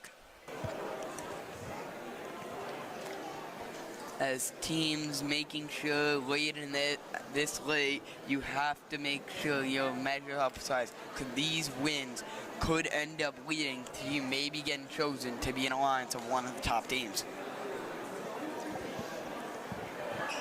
And some of the stuff you won't see going on here is teams in the back, even if they're not competing right now, they're going to be talking to other teams, trying to get these alliances, because the part you'll see is just the choosing, but there's a lot of deliberation that happens within your own team with other teams, just trying to find who you could be with. As teams hooking up their controllers and getting ready to start match 89. 2, 1, and here we go in autonomous.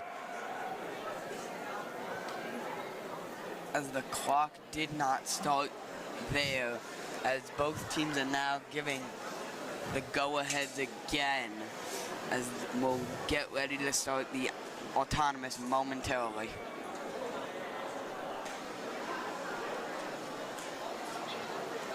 All right, 3, 2, 1, and let's see if they can get it this time, and there they go. See both teams starting with that alliance stake, just gets that top stake. It's just it's definite points for your alliance. And 2, 1, and it looks like red crossed the autonomous line again. Been seeing a lot of that recently, teams crossing the autonomous line. So blue will get the autonomous bonus, it looks like, cause red crossed. Red trails 9-7.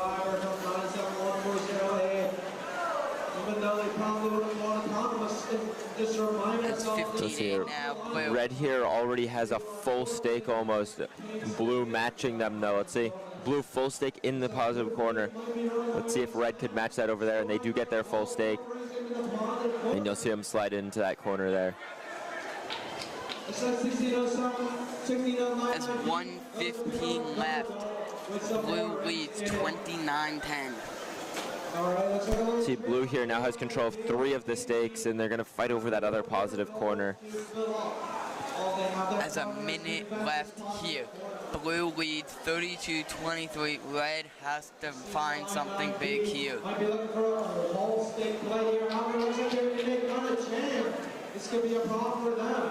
50 seconds now.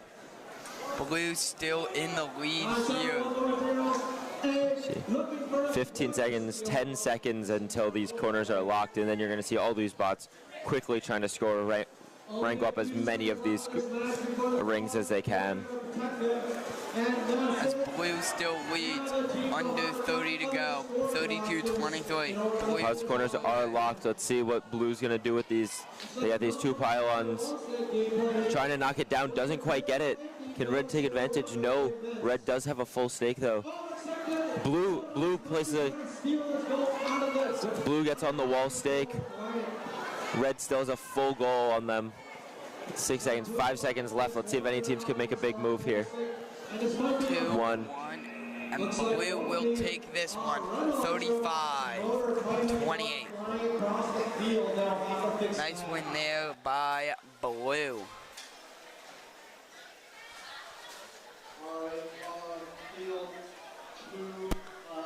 As Autonomous underway here for 3, and Autonomous will conclude with Blue winning it. Looks like Blue's going to take that just with 2 goals. This is a lesser Auton. You can see even just small Autons can do everything you need your team to do. 2-1, and here we go into driver control. As Blue leads 12-3 over Red. Give them a bunch of points, however, Blue immediately scores a runner in. We do not know why. I guess they're also looking for... See Blue and Red in that bottom corner trying to fight over that positive corner. And Blue right now in control. Blue still up 14-8, but Red trying to pick out that corner, that positive corner. That's 3 bots in 1 corner and 1 solo Red all by itself. You're going to see Blue here try and fight their way in and get that better stake into that corner, but I don't know if they're going to be able to do that while being pinned in by Red. As Blue has 1 Red. Oh. 3 Blue and 1 Red, and Blue is able to steal the other corner. Sneaks right in there as Red turned its back. And if you see, these bots look like they're just going to be at a standstill almost until that 30-second mark, as none of them want to give up these positions. 15 seconds here until they are locked off. As Blue leads Red 14-10. 32, 31, and 30, and they are locked off, and now you're going to see all these bots spring back to action. And Blue right now jammed in the corner, it looks like, as it tried to move and its wheel got caught on one of the rings. 16-11 here, getting late, 9 seconds now. 7, 6, 5, 4, 3, 2, 1. And both teams you see going for that hang at the end, but neither seem to have gotten it. As Blue came away with that win. Next match, getting ready to start. As you can see, all the teams working behind on those tables on getting their alliances going, repairing their robots, making their changes, making sure they're ready for the eliminations of this tournament. As match 91 getting ready to start here. There are going to be a total of 94 qualifying matches and then alliances. Moving into our last 4 matches. These teams have been through a lot. Again, 94 matches each team. We'll see. Each team has had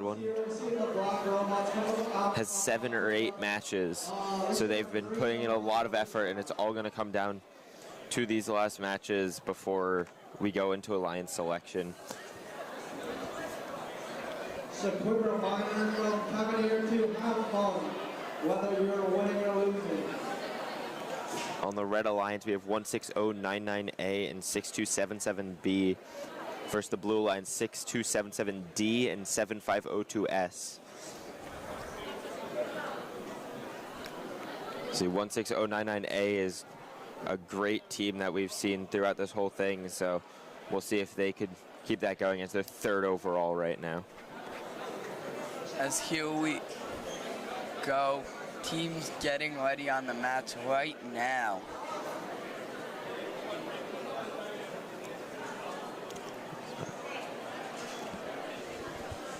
And here we go, Autonomous starting in 3, 2, 1, here we go. Autonomous gets one on their alliance ring, on their alliance stick there, so both teams get it. Looks like Blue bots are almost, looks like Blue is getting in the way of each other. As it's 6-6. And that's going to lead to Red, I think, taking this. but we'll see. As Red actually takes it, as they take a 16-6 lead over Blue. It's a big lead for the red team to start out with, and let's see if they can hold this for the match.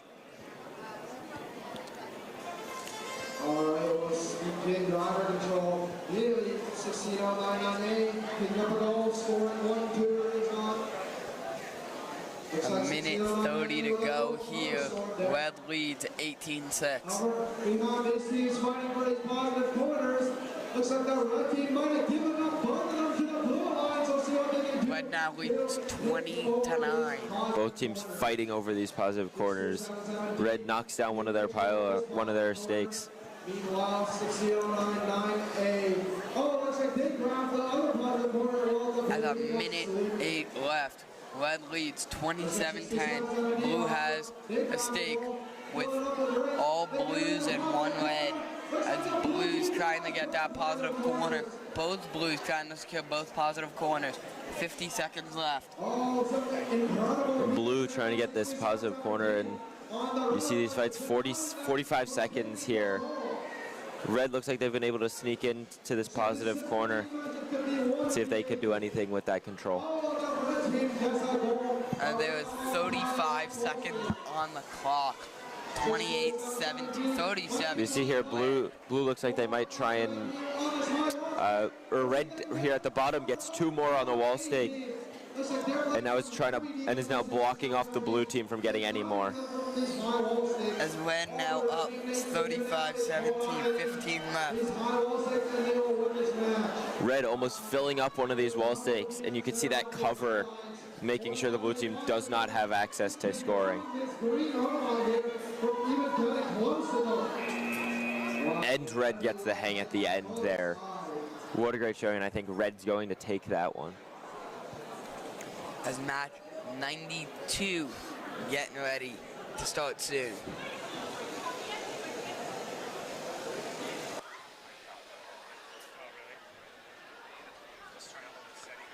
Match 92 getting ready to go here.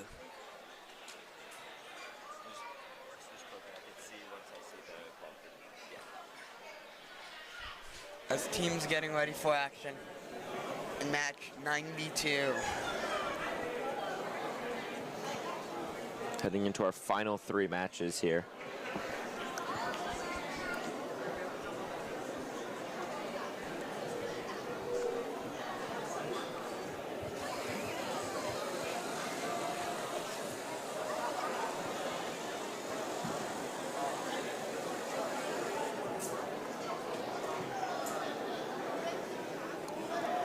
As teams putting on their protective eyewear and getting ready to start match 92. You see 78792E making sure they have their controller paired correctly. They're about to work, and it looks like they got it. Both teams are ready, and here we see as we start up. 3, 2, 1, and here we go into autonomous. All right, looks like the red team tries to go for that alliance wall stake. And the autonomous starts with red taking a 3-0 lead, and blue scoring 4 right back. 4-3 blue, 7-4 red. 4 left now. It's like one of the blue alliances looks like they messed up their alignment just a little bit, and that means they're not going to get all the points they want, but it looks like they're still going to end up with a tie in this autonomous round. 7-7 heading into the driver round.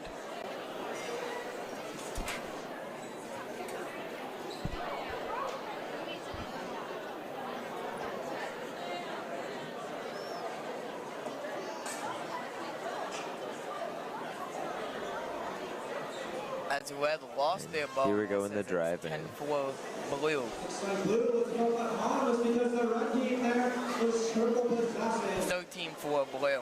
As blue's trying to get him into that positive corner. 14-7, 14-8. Blue already almost filling up an entire goal. You see them in the back there. They're going to move their way over and try and get into this positive corner, swapping with their teammate, and there they go. As blue has now taken the positive corner. There you go, and you see they're going to leave their teammate there to defend it, and they're going to start going, filling up another one of those stakes. 19-8, blue over red. Blue playing defense on that high stake, on that wall stake. 21-11, blue. Red able to grab one of those wall stakes. But blue looks like they're gonna miss the wall stake on the other side, so red still has that point advantage from the wall stake. Let's see if blue's able to get it back here. Blue not quite able to get this wall stake on, and red's able to grab another wall stake. Let's see if blue's gonna keep going for wall stakes or if they're gonna just keep trying to fill that goal that they're holding. We'll see if the other team are get enough. They go on, they miss. As 14 left now. Getting late here. Blue able to take the high stake on that wall. That could be taking out many points from red, and they're gonna see. Looks like they're gonna try and get one more before time. Red does get a hang off. As they get it off, and blue wins 36-27. Over to match 93, a second to last before alliances.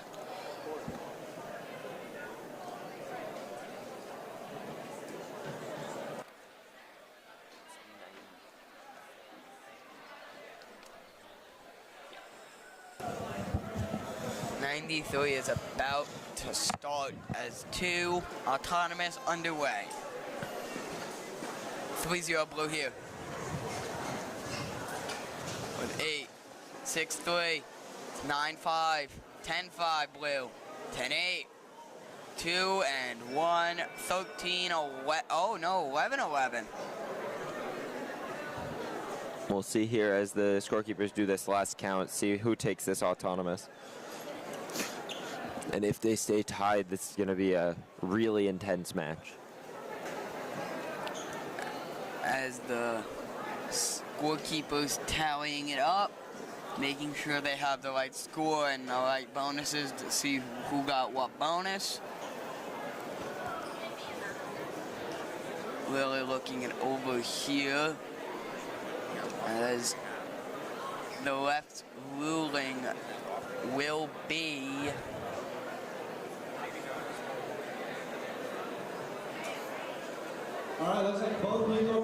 both teams get both bonuses, so it'll be 14-14 heading into the tying round.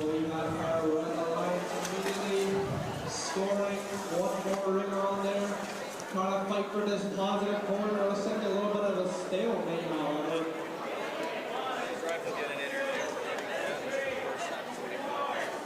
Looks like pins on both sides. However, we have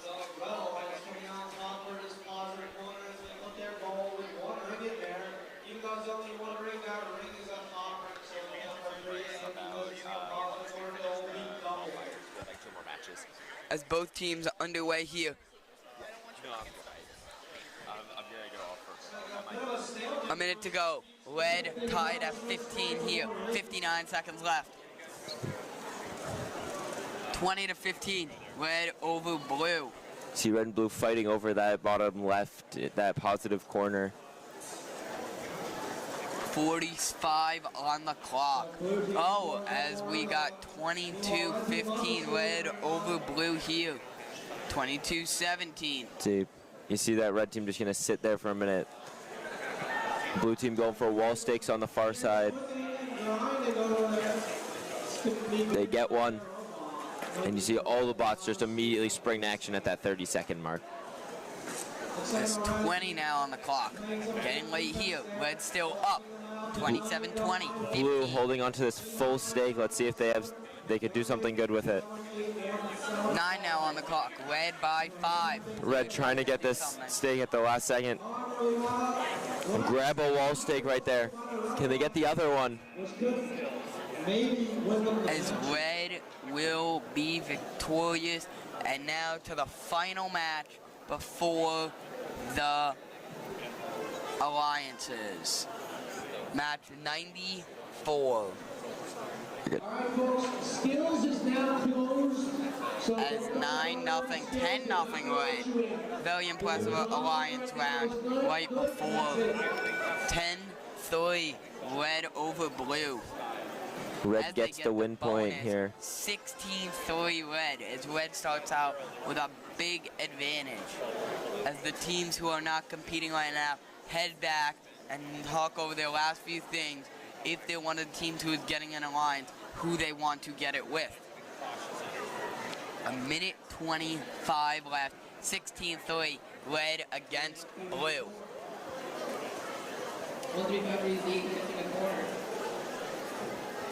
Let's see here. Blue trying to fill up one of their stakes on that far side there. Red doing the same with those positive corners. Blue holding on to one of those. Red has 2 almost full stakes. Blue is trying their best to fill one of these right here. And looks like they're going to swap out.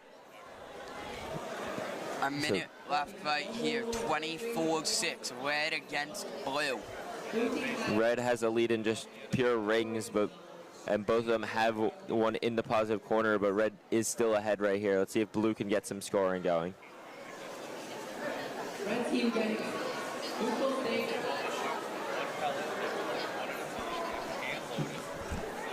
Red team loses the pocket corner. As 30-9, Red against Blue. 30 seconds, corners are open. Looks like a pocket corner, but Blue can't. 25 left. Blue grabbing one of those red goals, trying to get into a negative corner. They got to make sure it's not stacked on top. It needs to be touching that tiled account. And Red's going to try and keep that, so they can't do that. Blue has the full Red stake, but that corner is full right now. And guarding it is Blue. 30-9, 2-1, and Red will win this match. And the qualifying matches for this year's Robotics are over. Next up, the alliances.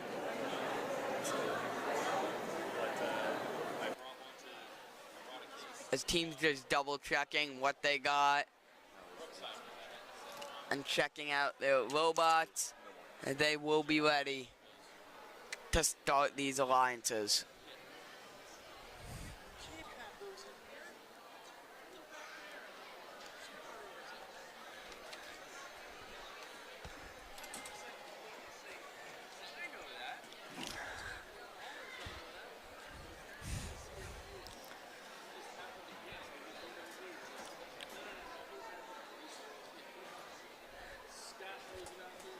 As we are getting ready, as I'm now here joined by Allison Redican.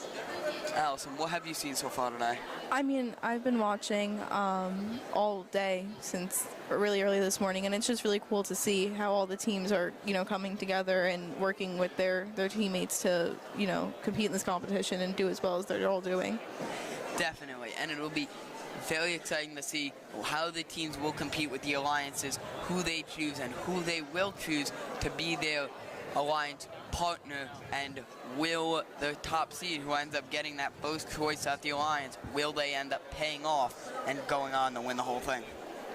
Yeah, I think it'll be really interesting to see too how the different alliances and the schools interact with each other, instead of having to work with the same people that they see all the time, and collaborate that way, collaborating with people that you've maybe never even met before, or you've only worked with them once before, maybe if you did this competition before. So that'll be interesting to see too. And another thing is, if your school has another team, like I know Kennedy does, they could maybe choose, if they want to, they could have a full Kennedy team, and it could be Kennedy 1, and their alliance could also be Kennedy, which could be very interesting to see if they have any extra chemistry with working through with each other on the same team for the whole year. Yeah, I mean, I'm sure it could be so helpful to be working with people who, you've seen in the hallways, maybe even hang out with, adding to that teamwork, that ability to work together really well. But also, it might be a disadvantage because you work with the same teacher, so you don't have that different perspective that you might be getting from a different alliance. So it's just interesting to see if it could be a really great game changer, and positively or negatively. As we've seen all of today, the positive corners being a huge difference in all the matches, but you haven't seen people using the climbing yet much. Could the playoffs really mean big to this climbing, because I remember last year, towards the end, teams were using their climbing abilities and securing those easy points. So that could be something to watch out for, maybe. Yeah, it's definitely interesting to see, like, as they advance throughout the competition, the different strategies that start to come about. I mean, you know, even if you do win, like, the previous matches, there's always still to improve and learn from. So it's interesting to see that when you get to the end of the competition or towards the end, all of the things that they've learned from maybe seeing their successes or where they could have done better, or seeing other teams, seeing what they do and use that to make their future better too. As we are 20 minutes away from the alliances being selected here.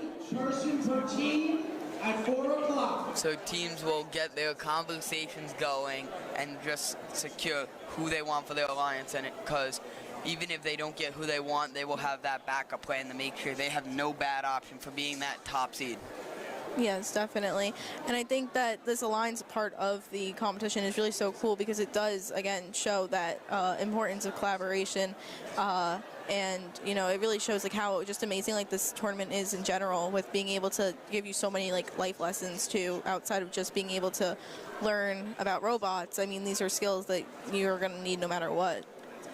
Yeah, the skills of teamwork, working with everyone around you and being able to collaborate with everyone, and also leadership.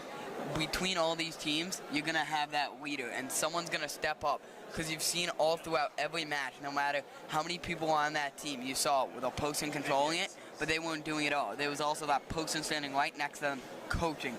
So getting those two different ones from on your side, if you have two coaches with completely different teachers who know different things, it'll be very eventful to see.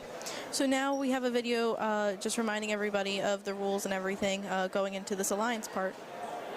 Welcome to the 2024-2025 VEX V5 Robotics Competition and this year's game, High Stakes. High Stakes is played on a 12-foot by 12-foot field by two alliances, one red and one blue, made up of two teams each. The game's primary scoring object is a plastic ring. Rings have an outer diameter of 7 inches.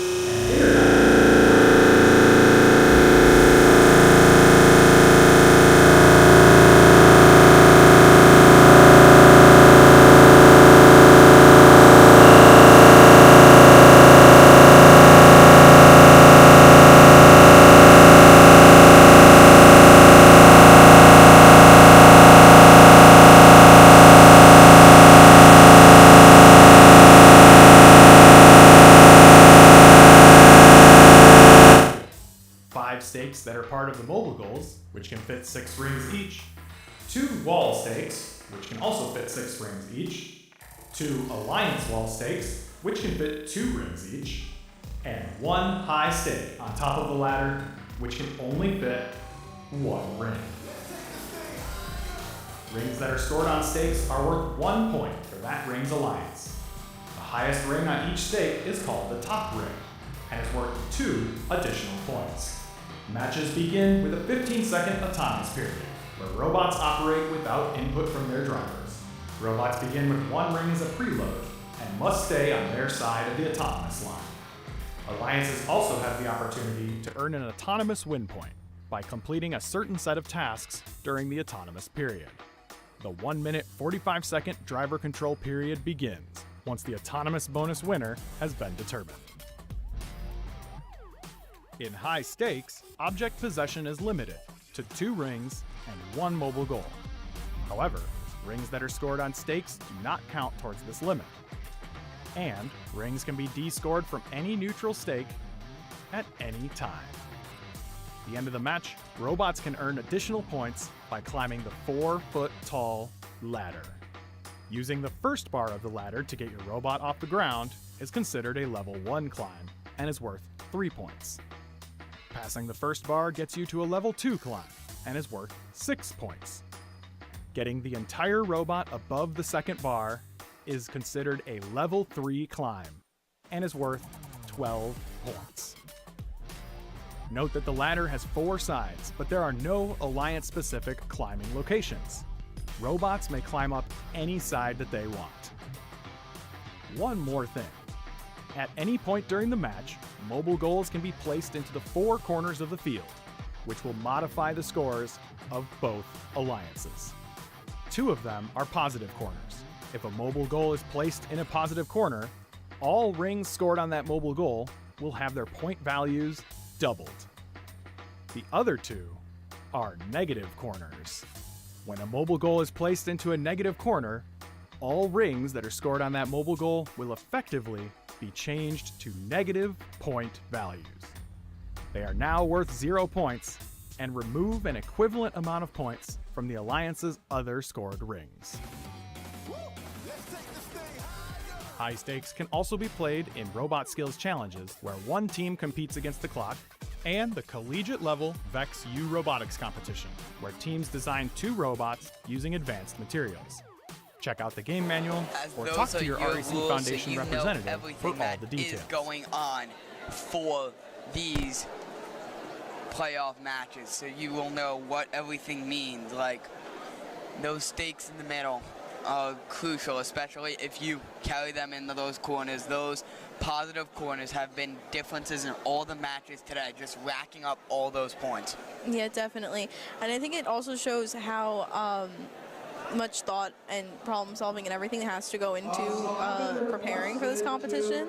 Because not only are you, having to build the robot and problem solve issues with that, but also figuring out how all the rules work and like what they all mean and all the nuances in them to be able to get that high score, get those points that you need to get. Yeah, especially adapting how you built your robot to these rules.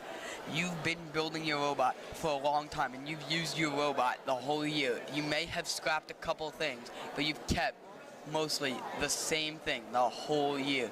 So it's how you do it on the big stage with all this and how you've edited it and made it into what it is now, competing. Yeah, and I think it's also interesting because, I'm sure like if you start competing in this program in this competition when you're a freshman, it's not even like the rules remain the same every year. Every year there's some sort of difference, some sort of change, addition, something like that. So being able to adapt every year to that, I think also is really like crucial, and being able to understand that what you might create one year might look so different than what you do next year just because of that difference in the rules and everything.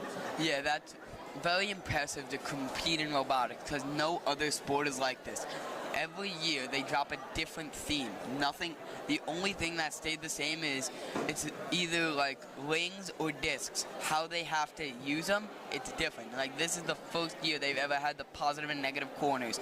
Remember a couple years ago it was discs and they were trying to throw it into like nets in the top corners, and last year they were trying to just get it into goals. It's just the same object but different ways on how you can score points, which is very impressive.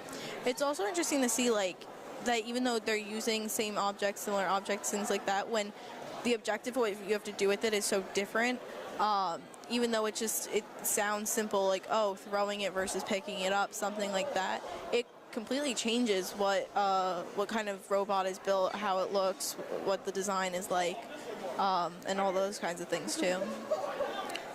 And the autonomous rounds, every single inch matters.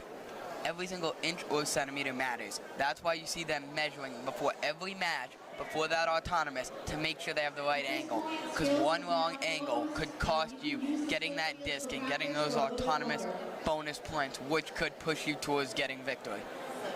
Yeah, no, the autonomous round is definitely, I think, even though it's so short, it's one of the most impressive parts to watch because you don't have that active controller ready to go. You have to, in advance, plan and code perfectly to a T, and if one thing is off, the whole thing goes wrong. Yeah, people think it's all about just building that robot, but it's not.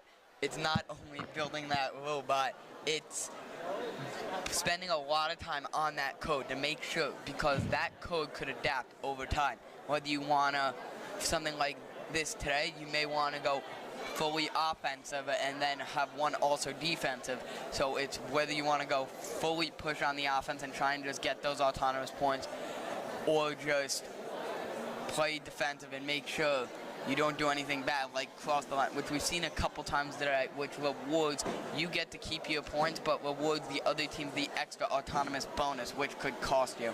Yeah, and it's also interesting to think about too that talking about whether you should go defensive or more offensive, it also really just depends on you don't know who you're getting paired up with and those people what they decided to do. So if you're both being defensive, then there's really not much going on, and it's just chance by chance. We'll see what happens. But if you have two really offensive, I feel like that would be so incredible to watch, like just to see how that all interacts, because again, you never know what angle the other team's trying to go at. You never know what that kind of thing is. So being able to just try to, you really have to plan for anything to happen and have your robot be successful in any situation, which is, it's hard to have it be successful in one situation, let alone all the endless possibilities. Yes, and another key thing that's been seen with those positive corners is you've seen one person going out and getting those wings, while the other teammate robot has just been guarding that corner, and then that one brings the wings, the other one moves, and the other one drops the wings, gets those double points in the corner, and then goes back out in the offensive to try and just build up more and more points. Yeah, I feel like that's a great way. I mean, my little knowledge of all this, but I think that is such a great and impressive way to do it and go about trying to figure out what to do, because you really get the best of both worlds there. You get one of your robots, going out there, getting the rings, being able to, be offensive with that. But then you also have that security blanket of having somebody or a robot being there waiting, making sure that the other team is not trying to mess up what you have going on there. As here you see one of the competitors just making their changes, fixing their robot, maybe adding something, and just putting the finishing touches on before Alliances begins. It's so great to see all the smiles and everything on everyone's faces too. I mean, this has to be such a stressful environment to think about. You've put in so much work, and this is the moment. But being able to just see them really, passionate about what they're doing and happy and proud of themselves for what they've created, knowing having that confidence and knowing that they did what they could, and that they are putting on an outstanding competition. Yes, it's the dedication that they put in. Since the end of last season, they probably had meeting after meeting just thinking about how we want to make our robot this year. This prompt dropped 10 months ago. You've had this for that long, and you get to see what teams have created and how they've improved from last year to this year on the teams record-wise, and also because of the seniors. Some of them graduated, which brings new players on those teams, which makes it very interesting. Yeah, and I think also, again, that idea of, there's that prompt, there's that time.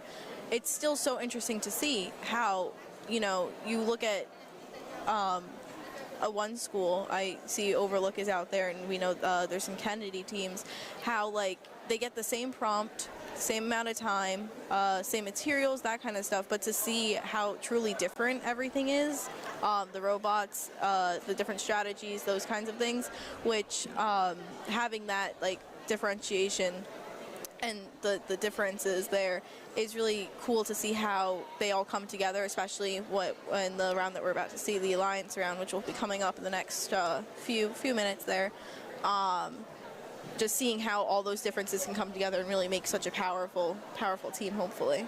Yes, whether the robot, you've seen even some of the smaller robots being key players, just being able to still attack and play very good defense. It doesn't always have to be the biggest robot to be the strongest and the one that carry the team.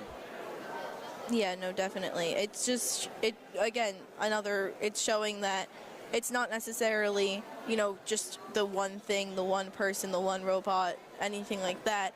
It's really how it all comes together. And I think, like I said, that it's really shown through the Alliance round. I mean, it's important when you're building the robots, you see everyone comes together. I mean, I'm sure the clubs have leaders or captains, something like that. But, it really is all about the teamwork that goes in, and no person on the team is any less valuable than the next person. They all come together, work together on that one robot, and then seeing how the two teams are going to come together, I think that's also a good test, because after you've been working, like we said, for 10 months on this, you kind of develop that rhythm, I guess, of how the teams work together, and then now you have to combine your group dynamic with a whole other group's dynamic. It could be a challenge, but also I think like really cool to see that collaboration again come through. Agreed, because if you have multiple schools here, you could be going up against your own school, except as now opponents instead of teammates, which could be very interesting. You could be competing in the finals against someone from your own school, who you maybe even work with for other stuff, know from just school, which could be very interesting. Yeah, and I think again that really shows like the true like just amazing sportsmanship that I've seen. Obviously every round there's a winner, there's a loser as far as the round goes, but everybody is understanding that this is an accomplishment to be here. It's an accomplishment to be able to be competing, especially if you made it this far, but even just competing here as a whole, it took effort to get here. And everybody's like really understanding of that part of it too, and that, maybe you didn't win your match, but still like you won by being able to have this this opportunity and this accomplishment. Yes, just being able to go through this every year if you're in robotics from freshman year on, just how much you evolve and how much your robot evolves with you and how much your skill increases and the coaches getting to know you. It's just like, plus a bond between everyone on the team, how well you get to know them. It's just great. That just creates great teamwork and great teams. Yeah, and I think it's also interesting to think about that, you think, oh, the seniors, the juniors, the people who've been on the teams longer, working longer, they might have more insight, things like that to contribute to the team. And while that may be true, I think that the freshmen are probably some of the most valuable people on this team, on these teams, just because of the fact that they have a new set of eyes. When you're a senior, when you're a junior, you've been working with the same group of people, you've been put into the situation, you've gone through it before. Yes, you have learning experience, but at the same time, you might get comfortable with one way of doing things and not even think about the other way. And I think that having the underclassmen, the freshmen, the sophomores with like fresher eyes can really help with making sure that every year you're trying something different, making the best out of what you can, given the situation. As you see teams starting to make their ways over, some bringing their robots, others not, getting in their order for alliances by what they were seeded, and the ones who didn't make it are still making their way over, because you never know who's going to get chosen for an alliance. Yeah, it's definitely, I'm getting excited to see what happens in this alliance round. Seeing how everybody is going to work together, how the different teams, the different schools are going to be able to collaborate and hopefully win. Yes, as it's just minutes away, the selection for alliances will begin. Teams making their final changes, doing anything they can quickly to repair those robots and get ready to start. I mean, this has to be a very nerve-wracking time, because you have to figure out, you have to make sure your alliance is going to work out, that, both sides are going to agree on it, and then also seeing what happens, like, going forward, but then in the competition. But then you also have that excitement factor of, you got this far, you're going to keep going, and, everybody here, clearly, like, this is a passion that they have. They've put a lot of effort into it, and seeing it all like pay off as they continue going through this and meeting people who have that similar interest with them, I think it's just a really cool experience to be a part of. So definitely mixed feelings here. Yes, agree. As we're just waiting on a few teams left to grab their papers and be the representatives for their teams during alliances. It's interesting to see all of the teams. Some of them have like matching hoodies, sweatshirts, gears. Some of them are going further, and they have even like matching hats and things like that. It's so cool to see the kind of almost family-like dynamic that this is like a united front, like we're a team, and they want to be recognized amongst everybody else. They want to stand out amongst everybody else and show them like we're proud of where we're coming from. Which I think is also important during that alliance factor. Yes, it shows like how really proud you are to rep your school, how dedicated you are, and the amount of pride that you have, willing to be able to do that with your teammates, and just the joy you feel from it. Yeah, I think especially in a competition like this, that pride factor is really necessary. You need to be proud of, what you created. You need to have confidence in that, because especially in a competition like this, when you do have the ability to make some changes as you go on, being able to be confident in what you did is a lot easier, and it makes the competition and going through it better with your teammates. Just being able to figure out, that you did make something that you're proud of, and you're proud to work with the people that you are working with. Yes, because even when your robot doesn't do great, it's just one match. Even if it falls apart, you can go back, prepare it. Your teammates will be there. Even if you're not feeling great after that, your teammates will be there for you to pick you up and push you towards that next match. Yeah, I mean, like we said, again, 10 months. That is a huge amount of time where this prompt dropped, and everybody's working on it. And I think that it's just so important to make sure that that sportsmanship is there, which all these teams don't seem to have a problem with that. Because even if you do mess up, if there is a problem with the robot, again, you made accomplishments, you did that, and you have those people there to support you who are going through the same experience with you. So knowing that you have that those people to rely on. Yeah, as they're calling out all of the teams here to make sure one person from every team's here, especially the ones who are the ones who get to choose the alliances. Yeah, definitely. We're just getting closer and closer to that time where all the alliances will be announced. I think it's just interesting to see. I'm just so intrigued to see how it's going to end up working out, how the teams are going to work together, and if it's going to go the way that they thought that it would in their head, if it's going to go differently, better, worse, just seeing how that's going to play out. Onyx, let's go. As they're grabbing those teams who were over by their robot, making sure they're here so they get their fair choice at their alliance. Onyx, last team. As So they're it seems waiting like- on that last team right now. Yeah. I wonder the thought process that has to go into choosing the alliance that you create. The agreement that has to go across your team and the other teams as well. It's interesting. I wonder what exactly, their main considerations are for how to build these alliances, because it can't be an easy choice. I mean, looking around, there are so many super qualified teams that are all doing such great work. So it has to be hard to choose just one to work with. Yes, it is a very tough choice. And another thing is about these alliances. Let's say someone chooses you and you don't want to be with them, you can pass it up if you don't want to. Yeah, and then there's the thought that, what if you do pass it up and the alliance that you wanted doesn't necessarily work out? I think it's just such a hard choice to make on both ends of whichever of the alliance. It's so seeing those teams that maybe some of them had their first choice with the alliance and some of them didn't, seeing the difference in that, maybe figuring out how that affects how the teams turn out and how the alliances work.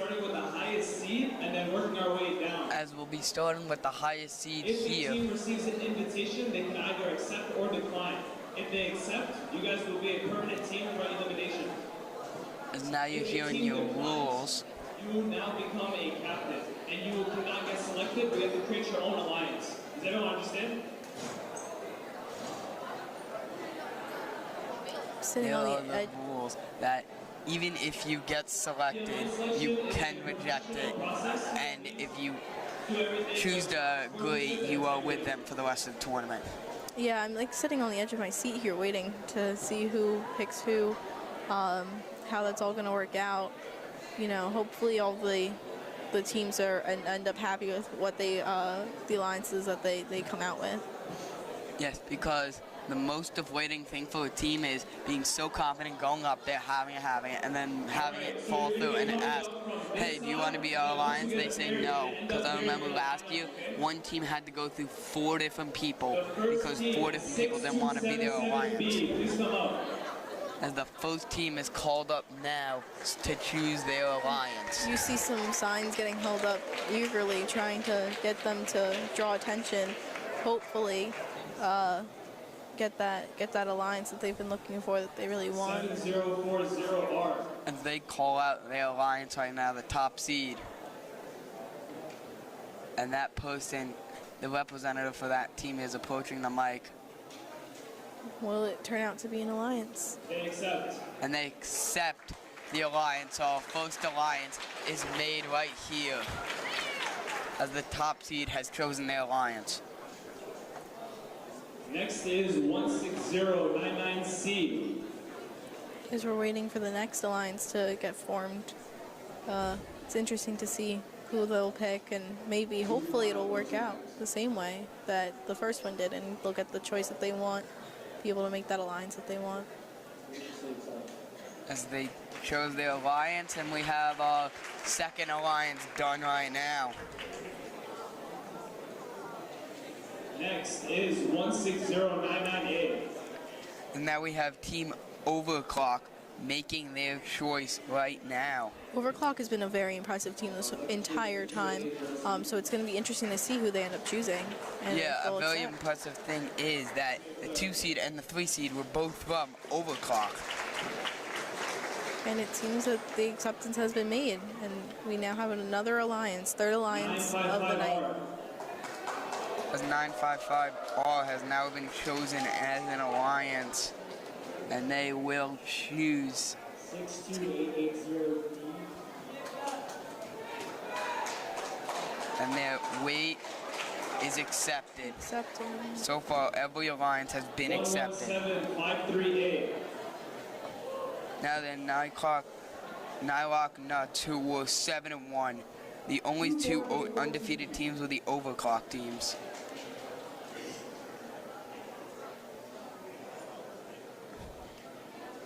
Will this be another successful alliance? Yes, it is. And so now we have, I believe, our 5th alliance of the night. Next is 255. At least they're all going the way that these teams want. So it's exciting to see seeing them start to work together and start talking. As we have Team 7, who is the 7th overall team here, looking for another alliance.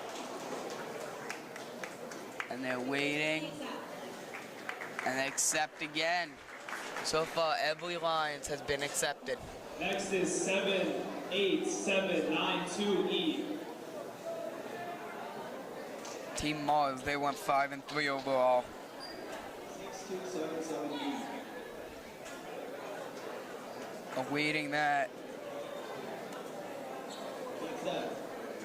As another alliance has now been accepted. It's so cool to see as the alliances are getting made and created, them going off into their tables again, trying to work towards the next step of the process. We'll want to see if this next alliance is accepted.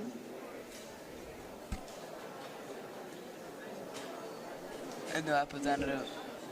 And yet another accepted. That is now means another Overclock team is moving on with an alliance.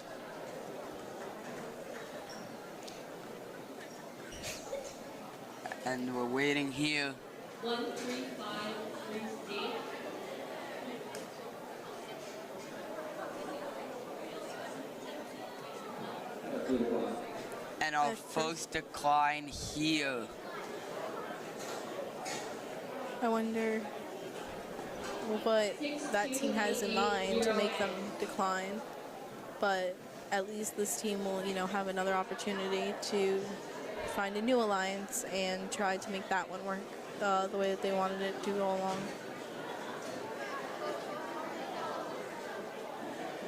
We got some deliberation over here. As we're waiting here as the teams discuss it over. Looking for our 9th alliance. And now it we have is it accepted. So 9 of the alliances have been filled.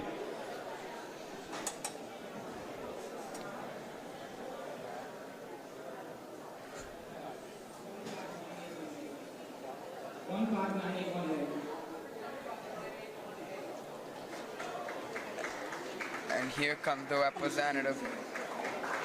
They accept again. It's only one decline so far. Next is 38211B. The Center Reach Cougars are up now with their pick. 97871. Shows the Wolverines Robotics, who went 4-4, and they accept there. So we Another have acceptance another this time. alliance. Next is 78792K. 59968H.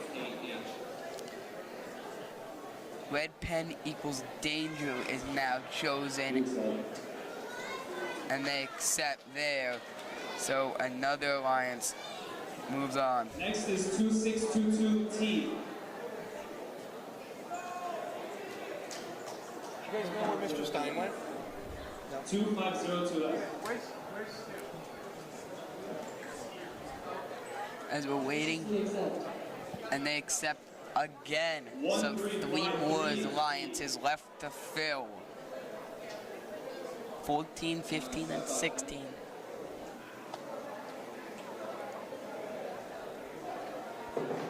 They accept. And they accept.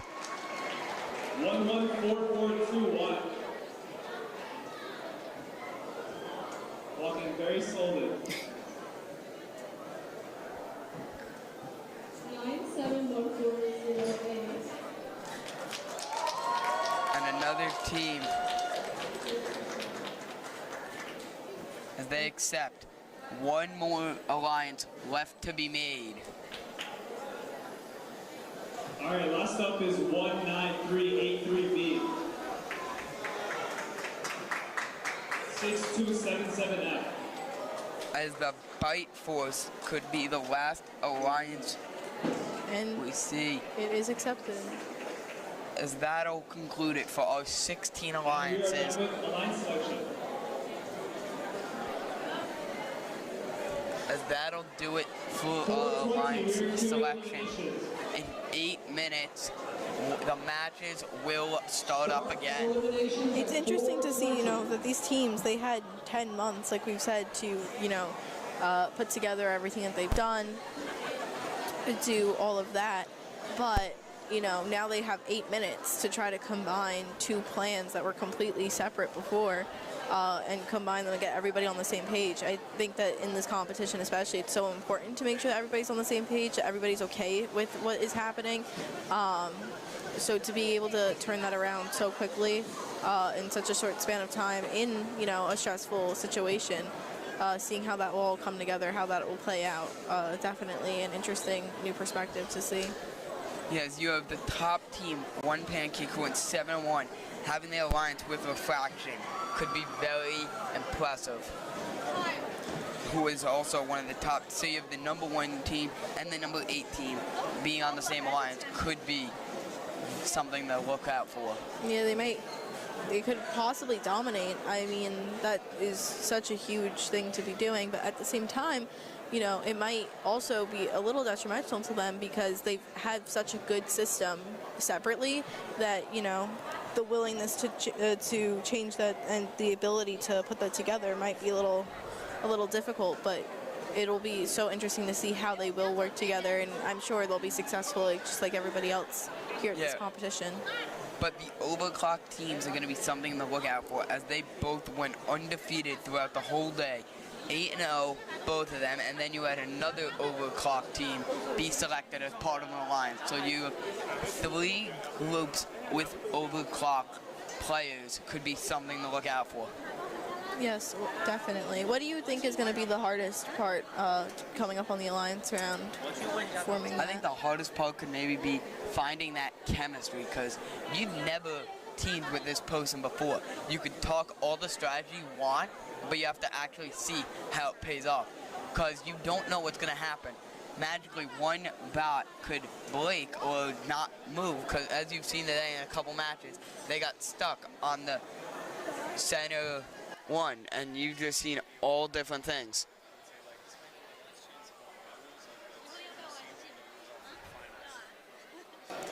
So as we're coming up, getting ready for this alliance round, this might be our last chance to, again, review those rules and make sure that everyone's on the same page about how this all works.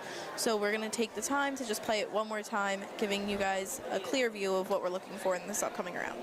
Welcome to the 2024-2025 VEX V5 Robotics Competition and this year's game, High Stakes.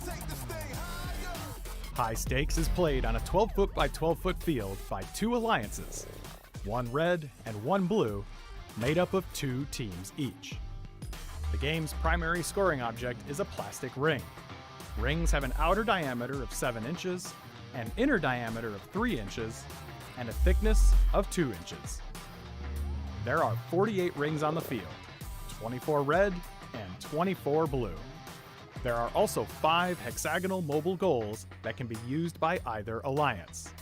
Mobile goals have a maximum diameter of 10 inches and an overall height of 14.5 inches. Points are scored by placing an alliance's rings onto 1-inch PVC pipes called stakes. There are 10 stakes located around the field. 5 stakes that are part of the mobile goals, which can fit 6 rings each, 2 wall stakes, which can also fit 6 rings each, 2 alliance wall stakes, which can fit 2 rings each, and 1 high stake on top of the ladder, which can only fit 1 ring. Rings that are scored on stakes are worth 1 point for that ring's alliance. The highest ring on each stake is called the top ring and is worth 2 additional points. Matches begin with a 15-second autonomous period, where robots operate without input from their drivers. Robots begin with 1 ring as a preload and must stay on their side of the autonomous line. Alliances also have the opportunity to earn an autonomous win point by completing a certain set of tasks during the autonomous period. The 1-minute 45-second driver control period begins once the autonomous bonus winner has been determined. In high stakes, object possession is limited to 2 rings and 1 mobile goal. However, rings that are scored on stakes do not count towards this limit. And rings can be descored from any neutral stake at any time. At the end of the match, robots can earn additional points by climbing the 4-foot-tall ladder. Using the first bar of the ladder to get your robot off the ground is considered a level 1 climb and is worth 3 points. Passing the first bar gets you to a level 2 climb and is worth 6 points. Getting the entire robot above the second bar is considered a level 3 climb and is worth 12 points. Note that the ladder has 4 sides, but there are no alliance-specific climbing locations. Robots may climb up any side that they want. One more thing. At any point during the match, mobile goals can be placed into the 4 corners of the field, which will modify the scores of both alliances. 2 of them are positive corners. If a mobile goal is placed in a positive corner, all rings scored on that mobile goal will have their point values doubled. The other 2 are negative corners. When a mobile goal is placed into a negative corner, all rings that are scored on that mobile goal will effectively be changed to negative point values. They are now worth 0 points and remove an equivalent amount of points from the alliance's other scored rings. High stakes can also be played in robot skills challenges where 1 team competes against the clock, and the collegiate level VEX U Robotics competition, where teams design 2 robots using advanced materials. Check out the game manual or talk to your REC Foundation representative for all the details.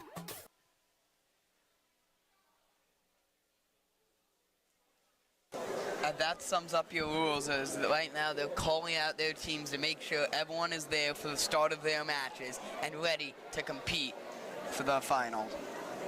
Yes, it's definitely very interesting to see how they are going to choose about going about this. I mean, you know, you definitely have some teams that are definitely, we've seen more defensive than other teams that are more offensive, and I wonder if in the alliances, if that crosses over, if you have a more defensive and offensive team in one alliance, if that could be so beneficial because you have both perspectives on the situation, or if it could be more difficult because you don't really know which way to go here. This first match will be One Pancake teaming up with Refraction, going up against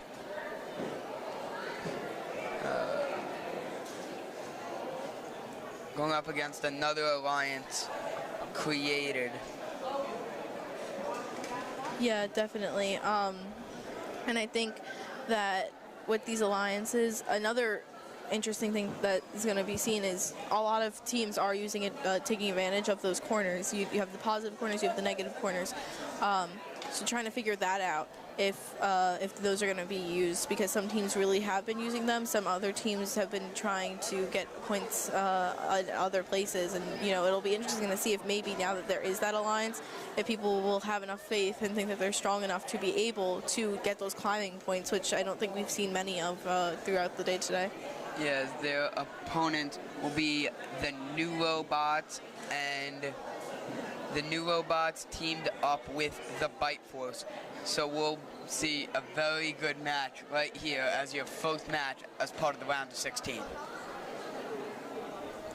It'll definitely be interesting to see how they work together. I mean, it's the first matchup that we've seen or are going to see in this alliance round today. So to see how, this is like the trial and error stage where, the teams that are going later have that advantage of seeing how these people work together, how these teams come together, with the goods, the pros, the cons, all that kind of stuff. So being one of the first teams, it must be a little nerve-wracking to be the first ones experiencing that kind of collaboration. Also, you'll see how the tone may be set. And right there you see, those are the trophies they are competing for. Those are all the different awards, champions, and also all the other awards for like skills, the judges award, who they thought, the design for the best robot look. Everyone gets recognized for what they did and what was good by them today. And another thing is, the scoring of the matches, you normally see towards the end in playoffs and stuff, closer matches. How will that affect this? And also all the different strategies you could see throughout this whole thing. Yes, it's definitely going to be interesting to see how everything kind of comes together in these rounds. The closer that you get to the end, like you said, the closer the matches get, you're seeing the best of the best here. I mean, in order to get here, you had to be fantastic and outstanding. To get this far, it's exceptional. And you're going up against people who are just as exceptional as you, who have gotten here the same way that you have. So seeing how that's going to all affect whether who's going to get those trophies or who's not. But again, no matter what, regardless of who's going home with the physical trophy, everybody's leaving with this amazing experience, and being able to say that, being confident and proud of themselves, saying that they fixed these situations, that they were able to fix their robots in these last-minute situations.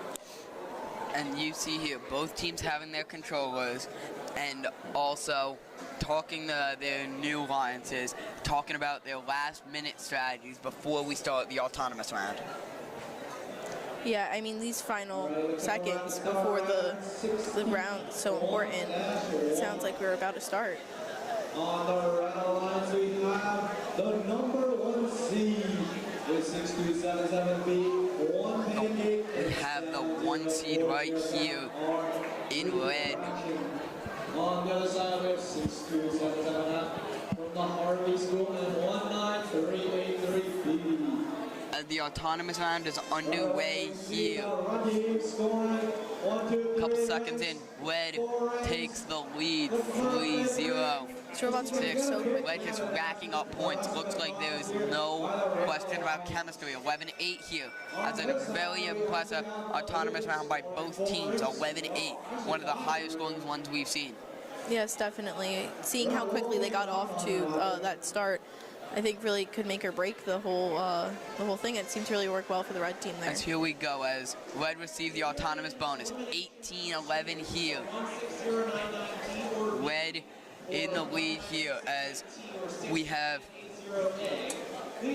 the red team trying to take the blue and just put them in the negative corner and just try and rack up points like that and deduct their opponents. 21-11 Red here.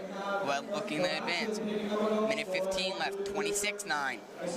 Red in pure domination here. Yes, they're definitely doing everything that they can to get all of the discs that they can.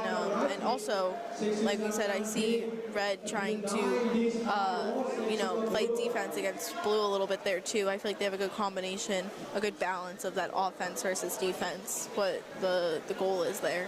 Yeah, as it's 29-15 here, 45 seconds left. Red in control still. Blue has a full stake, trying to push their way through and get that positive corner. Corners lock at 30 seconds, 30 to 15. Blue, will they be able to get through in the next 2? 1. And that is it. The corners are locked. It's 30 to 15 here. 25 seconds left. 37-15. Red dominating here. It's crazy to see how quickly all these scores are climbing, and Red is just clearly doing everything that they can. Blue negative gets knocked over. 39-15. 9 seconds. 8. As Blue's picking it up. Red's picking it up. 39-15. 2, 1, and the red team will win as the 1 seed wins. It's crazy to see how successful that alliance for that red team was there. How well they clearly collaborated and worked together. It's definitely showing through there. As we'll see next, the alliance between Overclock and Overclock. The 2 Overclocks are one of the alliances, and they will be going up against Optimal Chaos, which is one of our Kennedy teams, and they will be going up against Tidal from Bayside. So one of our Bellmore-Merrick teams in action here, going up as they are part of the underdog team in this. It'll definitely be interesting to see how that Overclock team works together. You're working with two teams on the same from the same school. They're smaller groups, but they're really all one kind of team there. So it's going to be interesting to see how they work together versus how their opponents who are not from the same school are going to work together, and how that will affect this competition as well. Especially with one of these Overclock teams going undefeated the whole day so far, as they will want to keep that alive and move to 9-0, which will be very impressive. Yes, definitely. It's going to be very interesting to watch this match. I think it's going to be pretty close. We'll see what happens, how this alliance works, and if Overclock can keep up that name that they've created for themselves here today. As all the teams will know the same thing, so that could be something to watch out for, maybe. Yeah, definitely. As you can see, that last minute, consulting with those teammates there, trying to figure out, what exactly the strategy is, and, be able to not only make the strategy, but be able to actually complete the task with the strategy as well as they have been hoping. As the autonomous is underway here. On the other side, their partner picks up 2 rings. As 4, 3, 2, and that'll conclude the autonomous round, as we'll see, as it looks like Blue may actually Red, the higher seed, is going in with a 17-4 lead here. That could be crucial for the end of this match. You're starting with such a high lead there. Definitely helpful. As Red already attacking one of the positive corners, trying to rack up those points. As a minute 25 left. Red in the lead. 17-7 here. And they're attacking the corners here. 19-7 here. A minute 12 left. Red in the lead. Will we see Blue come back and pull off the upset? As it's 19-13 here.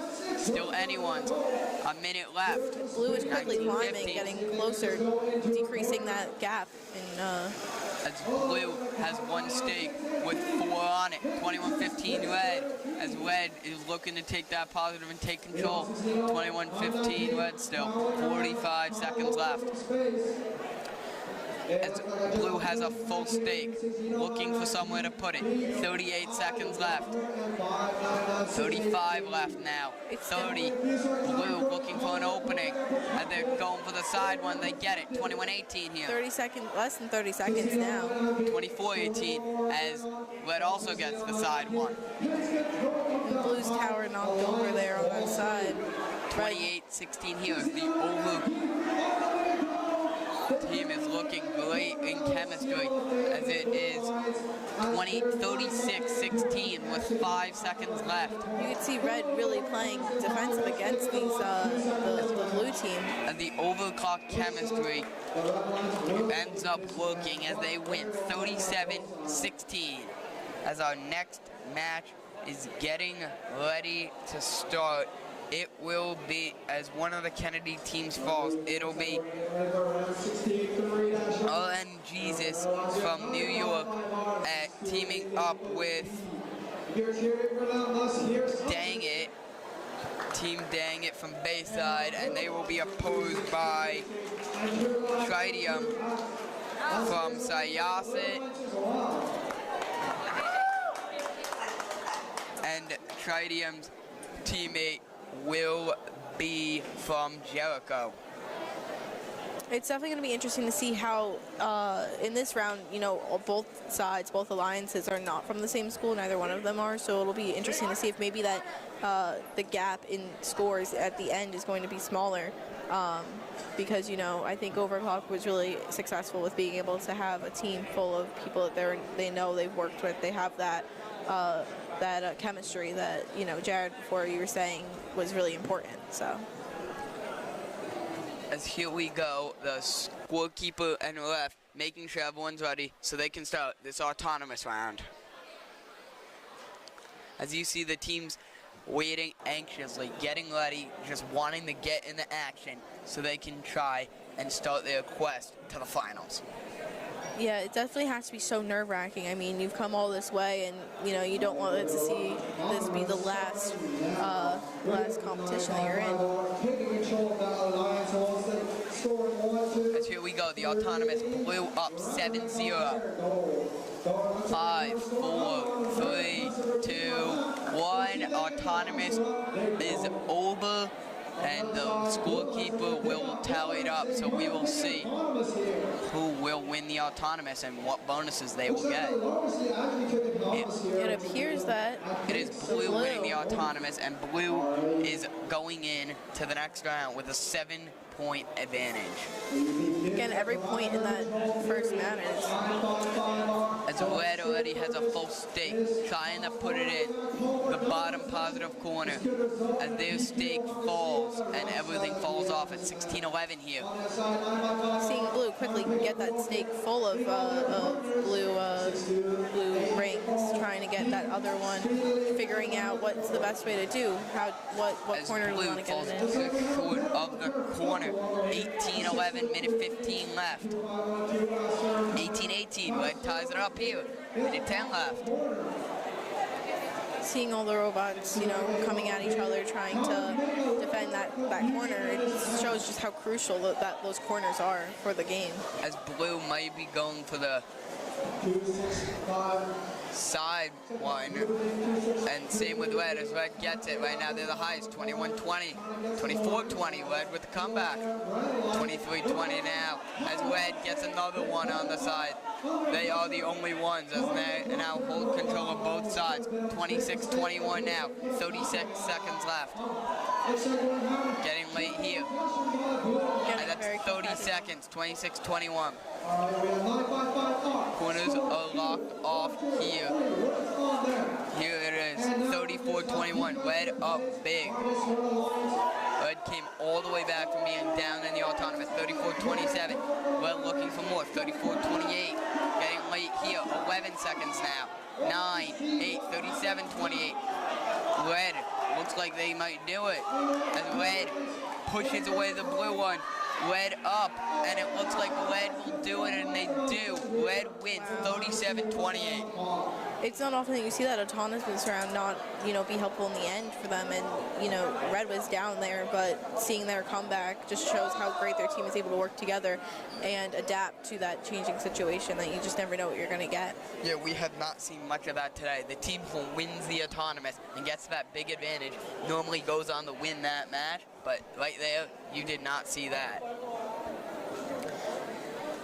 We'll see. It makes me wonder what else we're going to see that's different in these new rounds with these new alliances, the new attitudes and everything that will come out of that.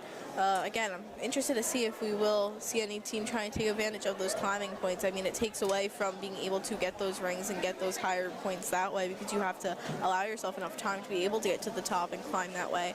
But even so, maybe that extra 10 seconds that you take away, maybe it's worth it. Who knows? And coming up, you have the 9 Clack Nuts in action, one of your top seeds, and they are on Red as Autonomous has begun for that match. 6 now. 4, 3, 2, and the Autonomous will conclude there. As we can see, Red took a huge lead there. 6. Red is the higher team. No bonuses tossed out there as it's 6 for, actually, there is the bonus for Red. 15 for Red wins the Autonomous. We'll see if they go on to win. 18-4 now, minute 30 left. It's interesting to see, I see one of the Red robots is already just trying to protect that corner, stay in that corner, keep the other teams away from it. Again, that's the constant that I keep seeing, that those corners really mean everything in these games. 19-6 here, minute 10 left, Red in the lead. Red trying to maybe get those side ones as they do a little spin, end up right next to Blue as there is a Red bot trapped in that, a Blue bot trapped in that corner. As that Red bot looks completely... I wonder if there's maybe a problem with that Red robot. It's not moving at all. But as it looks like they did not check in. That controller may not be communicating to that robot, as it's 19-9 regardless, as Red is fighting short-handed, looking to still pull off the victory and worry about their teammate for the next one. 19-15 as Blue makes a comeback. 20 seconds now. Getting late here. Closing that gap, I wonder. 23-15. And there's now 10 seconds left here. 22-18. No movement still from the Red one. 22-19. 4, 3, 2. Maybe a hang for leverage to tie it. No hang there. As Red will win. While they fought with one robot, they still went on to catch the victory. It was such a insane, intense game to watch there, matchup. Very big win there as we are going to move over to our 5th match. Here, as you see the teams cleaning up their stuff, and then the other teams making sure they're ready and getting ready to go right into action to try and win. As you see one team ready, as you see both teams ready, scorekeeper and referee ready, getting ready to start the 5th match of the round 16. It's interesting to see again how these alliances are all working out. As the crowd is getting loud here ahead of this autonomous round, as the autonomous is underway, 8 seconds left in the autonomous. As Red trying to get that side one, as they're holding it on top. Will they release it?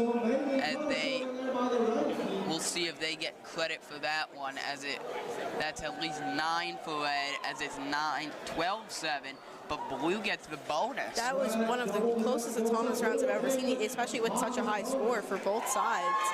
I wonder 13-12, Blue takes the lead with the bonus, as it looks like Red did not get credit, as now they do get credit, as they do place it on that side one. As it's 16-13 now, Red. those scores quickly change. It's hard to keep track. But, you know. As blue has a full stake, maybe trying to go into that positive corner, down by 2, and take the lead. Minute 20 left here. Still not that big of a gap, you know, 15-13. It's still anyone's game with such a long amount of time left. It looks like maybe in the positive corner as red knocks it over completely. 18-13 red. Minute 8 left. 19-16 red. Minute left to go here. Red with the lead. Robots going at it in the corner, trying to fight over that. Trying to fight over that one stake. It's full of blue rings, and red and blue are trying to see who gets it. 22-17 red with the lead. 40 seconds left. 21-17 as red loses one. Not at the side, nearly knocks over the side ring. 24-17, 30 seconds left. 25 left. Everything they can. Close that gap that they have. With only 20 seconds left, it's really important that they try to get everything that they can. As Blue's stack gets knocked down and put in the negatives, Blue's got a big comeback needed as the big stack was put in the negative. 23-6. Red looking to win 2-1, and Red loses is another example. Lose the autonomous barely, but they went on to win the match. What an incredible round that was to watch. I mean, it just really shows how important those corners are, how drastically and how fast they can change the entire course of the matchup. Yes, because you saw Blue with a lead on and on and on throughout that match, and all of a sudden you saw Red take Blue's one stake that was in the positive the whole entire game and move it all the way across the field to the negatives, just completely erase all of their points. As we are getting ready to start 6th match, round of 16. Teams positioning and making their last changes to their robots as they are getting ready to send them into action.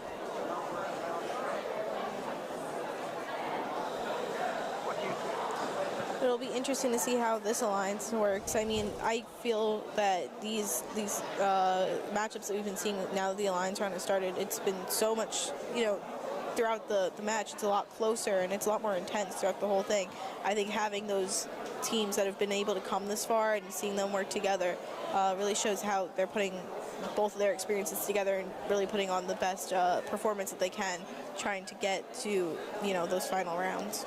Yeah, so far we haven't seen an Alliance team really dominate, or at least not the whole match. When it was in the autonomous round, and they got beat in the autonomous round and went on to still win. As here we go, teams awaiting their matches as the 6th match of the round of 16, getting ready to start here. As teams prepping, organizing their rings, and just trying to get into the perfect position for them to move on to the round of 8, to the Elite 8. As here we go, here we go, the 6th match is underway in the autonomous round. Red up 10, now 4, 3, 2, 1, and that'll conclude the autonomous round where it looks like Red has won, as now I'm joined here by Aiden. Aiden, what have you seen so far tonight? So far, it's been a great play right now. So they start off really good. Red team 17-3. Yes, Red up now 17-4. They did win the autonomous round and received their bonus. 18-4, minute 30 left. As the Red team and blue team are trying to see who gets that positive corner, while the other red bot is trying to get that other positive corner to get those 3 points. As Red's now taking a huge lead, 29-4. Red in complete control right here, 29-5. Minute 10 left. As a minute and 5 left, 29-5, Red still leads as Blue's got a full stake and Red has 3 and ready to load another one onto that stake. It really seems that they're really combating right now on the bottom right corner. They're stuck on the next left corner. They're doing all right. And there are 40 seconds to go. Red leads 29-7. Blue's got a full stake.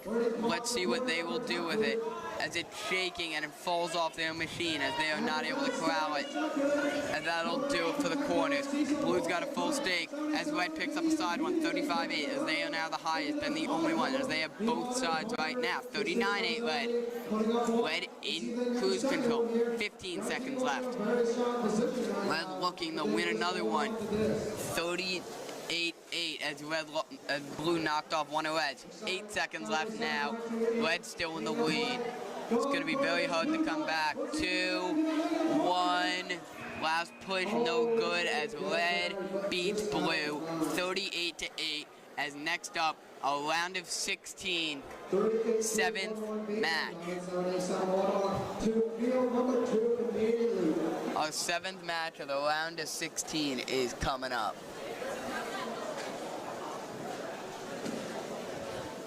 As we will wait on for that match to happen. 7th match, one has started already. As we have 2 more matches of the round of 16, then we will move on to the final 8 left standing. Missing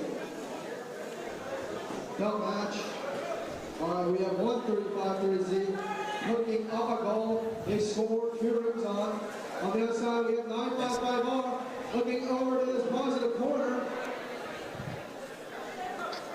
As our 7th match has begun and the autonomous concluded, neither team won it.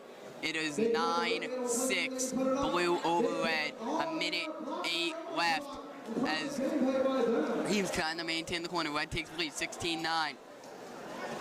As another ring put into action. Under a minute to go. 19-9 Red, as Red actually did end up winning the autonomous. 19-12 Red. Can't take this goal out of the corner. Looks like Overclock A-Team spamming their pancake flame. It's 45 seconds to go. Red leads 19-12. Now 40. Red in control. Trying to guard that corner. Other Red bot and Blue bot fighting over the negatives. Just that one action there. Blue trying to get him out of the negative corner. 30 seconds left. 25. 31. Big lead for Red. They just keep pulling it on. 31-12 Red. As a lot of the Red teams so far have gone on the win. As Blue gets the negative and they have now fallen to 0. As Red just keeps on dominating. 34-0. 8 now left. 5 now left. Red in control. 2-1, and Red defeats Blue 34-0. Just a great strategy by Red.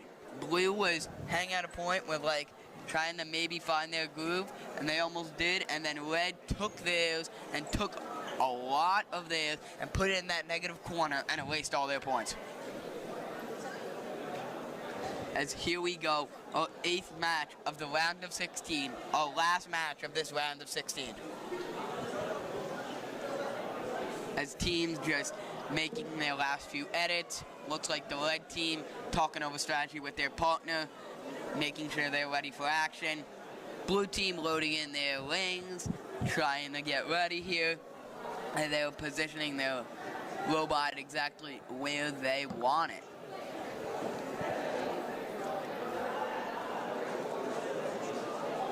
As now every team's picked up their controller, has their protective eye on, and getting ready to go into action for the last round of 16 matchup today. And here is the autonomous is getting ready to start. Teams waiting. The ref checking to make sure everyone's positioned right where they should be.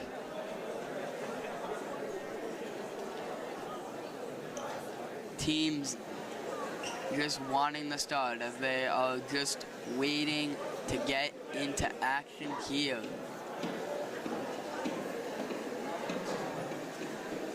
Can't really tell what the holdup is here, as it looks like everyone is ready.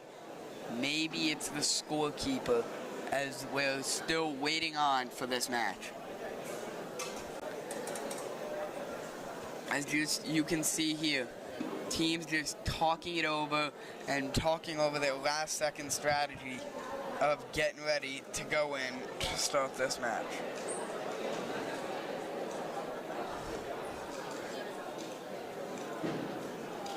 And the teams look ready. Scorekeeper looks back. Scorekeeper talked to both teams. 3, 2, 1. Autonomous is underway here. 3-0 blue. 9, 8. 3-3 there. It seems they have tied. 6-3 blue now. Red takes the lead 7-6. As the autonomous looks like it'll go to blue. As blue has won the autonomous, as they could maybe be set up for success, as they did get one on a stake. So they will have now, let's see if they get their bonuses too. They have 10, it's 10-7 without any of the bonuses, and they get their bonus 16-7. And we are underway in the driver control round. Minute 35 left, 16-9, blue over red. Teams ready and looking on. As we have 3 of the bots in one corner and the other red one just picking up. It's on the stake, 17-17 here, minute 20 left. As we have a blue bot and a red bot in that far positive corner. 20-18, blue takes the lead. 21-18 blue, as blue's got a stack. 4 blues and 1 red. Let's see what they will do with it. As they shoot 1 blue on the side, it is good. That's at 25, 26. Blue racking them up. 27 as blue keeps extending their lead. 27-18 now. Blue still has a full stake, trying to get more on. They go for the shot, and it falls through there. 27-18, 40 seconds left. Blue looking for another one, red on defense, trying to stop blue from getting any more on the side, and they now have the highest. That is it, 30 seconds left. As blue gets another one on the side, 34-18, 37-18. Blue is up. Big, 20 seconds left to try and conclude the round of 16 with a win. It is 37-20 here. Blue is dominating the competition. It is likely they are battling out. They are trying to stop each other. And that's 5. Blue with the lead, 37-21. 4, 2, 1, and that'll do it. And blue is victorious, 37-21. As you can see, the celebration for what they just did and how proud of themselves they are to move on to the quarterfinals. As here we go, the quarterfinals will be getting underway momentarily as the matchups are picked out for these quarterfinals to begin soon. That is for the last round of 16. To those who lost, nice try, and thank you for coming. For those who won, good luck.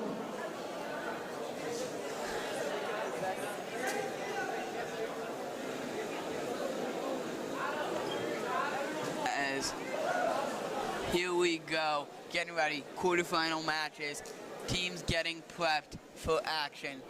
As our first quarterfinal is getting ready to begin here.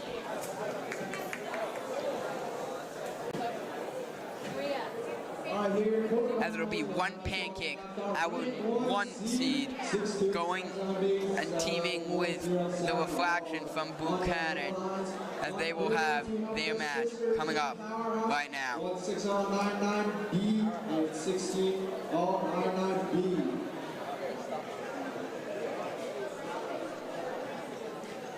As here we go, get ready to get underway here.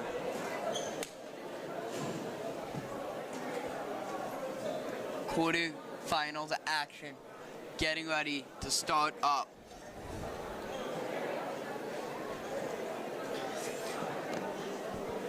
As here we go, teams getting prepped, making their measurements. Autonomous of the quarterfinals will be underway shortly. Teams making their changes to the stakes, adjusting them how they want.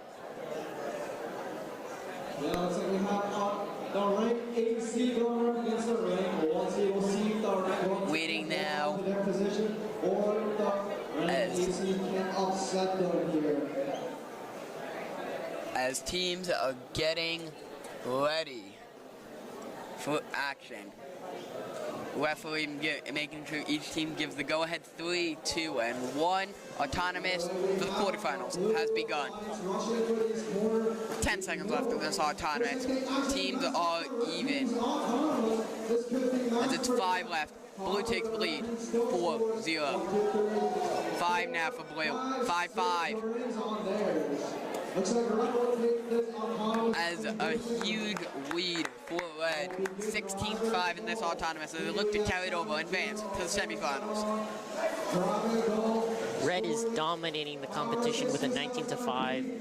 They are a minute 30 left here. Red leads 19-5, and they just keep to look doing what they're doing. As Red looks in the zone right now, 19-5, a minute and 19 left in this match. A minute 10 here. Red is still in the lead. As teams going out in the corner, still 19-5. No more scoring here. As blue has a stake, and they look to turn it around here and put it in the positive corner and get it. Oh, near full stake. Did they get it? 19-6. They did not get it. As 17-11. Blue trying to fight their way back. 20-13. 40 seconds left here. 23-13. Red leads over blue. 30 seconds left. As it's 30-21, as Red gets another one. They get the side one, and they now have the highest. 33-21. That's 19 seconds left now. 18, 17, 35-21. Getting loud in here. 42-21, 28-21 after Red gets some knocked over. 9, 8, 7, 6, 5, and celebration beginning. 28-27, 2, 1, and blue pulls off the last second upset. Blue upsets 30-26 it looks like. There is as celebration going falls, on. It looks like. They will be checking the scores. But wow. A near maybe buzzer beater.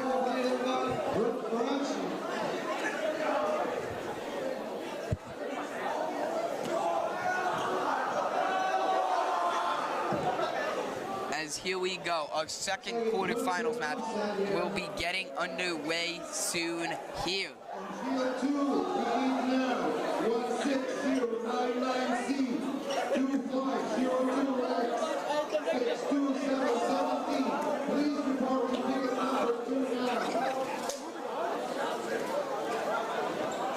Here we go, quarterfinals number 2, about to start up.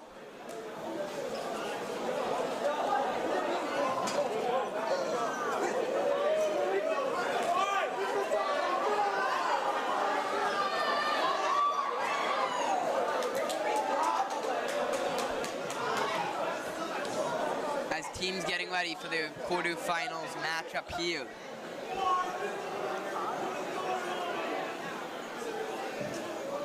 As the second quarterfinals getting ready to begin momentarily, as teams positioning their discs and the rings where they want it and how they want it, measuring out their angles, making sure everything's good, doing whatever they need, pumping up the tires, and making sure they're all ready to go for action.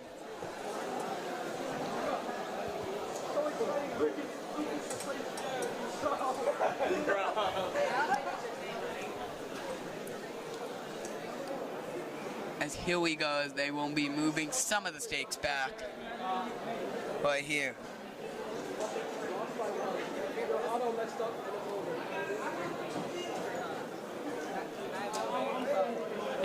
and within this time, they are really making their adjustments, making the final edits.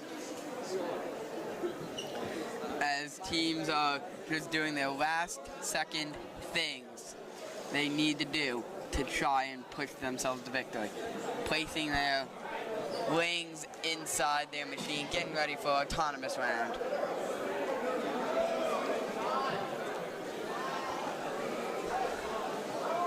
As we wait here for the quarterfinals, match 2 to begin. I won't do this anymore, Rob. As teams making their changes and just getting ready to go so they can push through to the semifinals.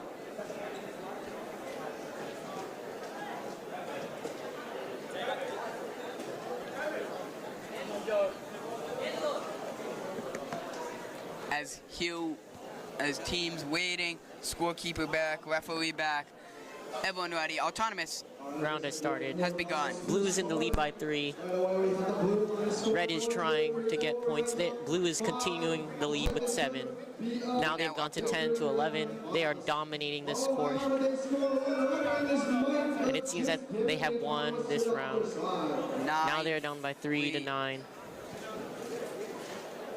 As it looks like Red has 13 as the scorekeeper's calculating it. Red's got 13. We'll see who gets a bonus. Will be Red getting a 6-point bonus. As Red gets the 6-point bonus, 19-9 here. Here we go. The quarterfinals have begun. Minute 40 left. 19 Red, 13 Blue. Blue trying to pull off an upset here. A minute 30 left. 17-16 Red over Blue right here.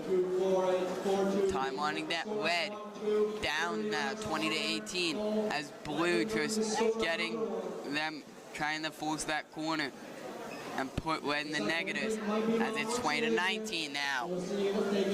This is a close game. Blue has made a comeback. Now it is Red is 20, Blue is 21. It's now down to a minute.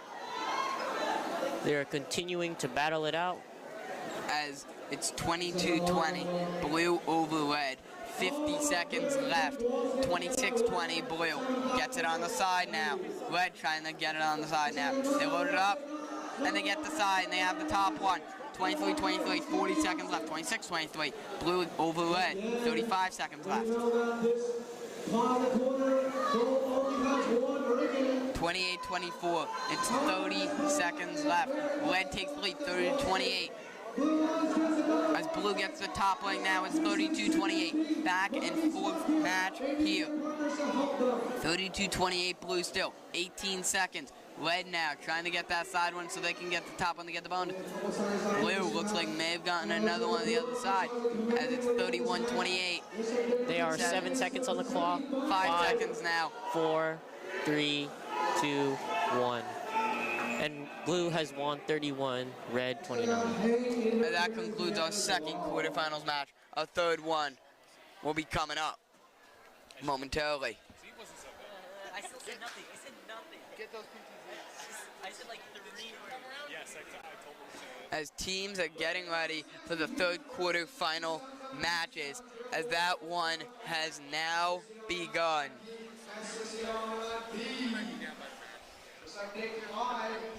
As our third quarterfinals match is underway in the autonomous round, and that concludes the autonomous round right there, as we'll see who will be victorious in that autonomous round. As it looks like it'll be Blue 8-6, maybe, no, Red pulls away 9-8, and they get the bonus 15-8. And now I'm joined by Sean Damiano. Sean, what have you seen today? It's hard to describe, but There's a lot of back and forth going on with the leads, obviously. It's hard to judge from a standpoint if you haven't seen these kinds of events before, but that bonus is going to come in crucial for Red later in this match. As it's 36-12 Red, as Red is pulling away, still with a minute 20 left, 34-15. Blue trying to spark a comeback here, 34-21. A minute 10 on the clock. Blue trying to get that corner going. A minute 6, 34-21 still. And Blue alone trying to get that positive corner and knock out Red. 34, under a minute to go. As 3 out of the 4 bots crash into the corner, trying to get something going. 34-21, Red still leads. 40 seconds now, 34-22, 34-23. Blue scoring a couple points. As it's 26-23, as Blues come back by taking off some of Red's. 3-point game. 2-1 and 30 seconds left here. 26-23. Anyone's match right now. 24. There are 20 seconds left. All the teams are tied up at 26. 15 now, still 26-26. Teams trying to get that top one on the side so they can get the edge. 28-26 Red. Blue needs something fast. 6, 5, 4. Can they get leverage for the win? As Red gets leverage, it looks like Blue might have gotten it. We'll take out the paper and see if Blue gets that leverage. Blue will defeat Red in that one. As it looks like they are still out there. And that'll conclude the match. One more quarterfinals match is upon us. There is one more quarterfinals match left today, and then we move on to the semis. They're tallying the scores there, seeing if they were off. It does not look like they got that elevation. Teams are waiting that score right now.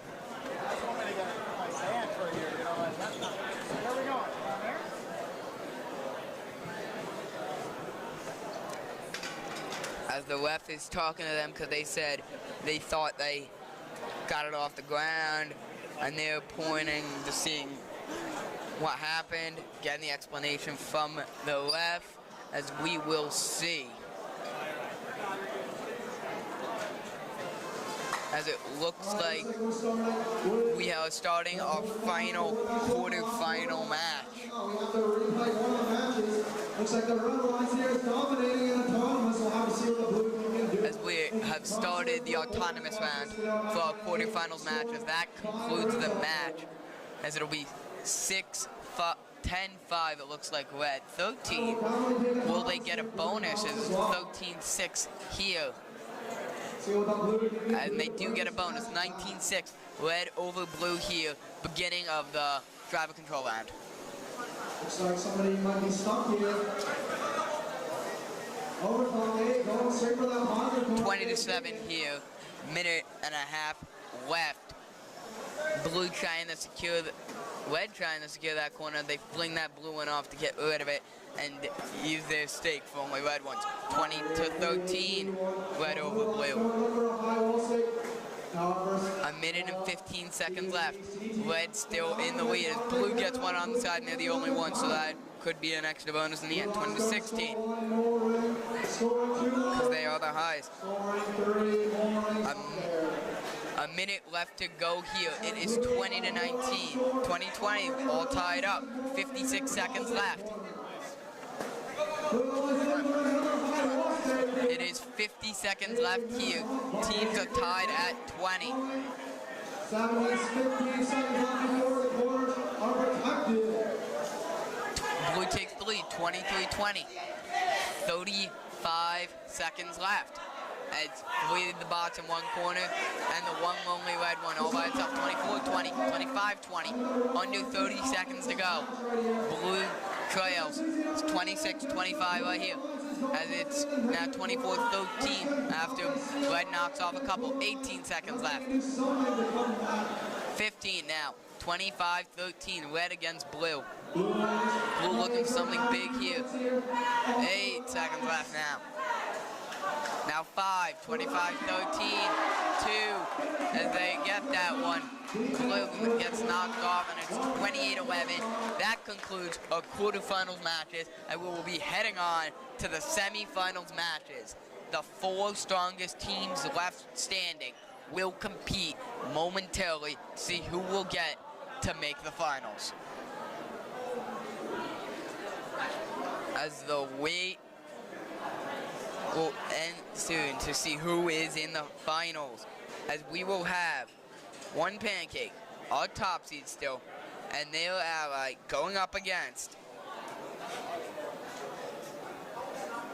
Team Overclock, with a matchup we've been waiting for. Our 1 seed against Team Overclock. Team Overclock has worked their chemistry against everyone, and it's just been very, very impressive as we were leading our semifinals match. Coming out on top in this rematch here. It was, I believe, a tie last one. These teams are honestly very evenly matched. As they are how they develop their strategies more. talking about it, maybe calling a tie, which means they play, I think, more. As we wait on to see.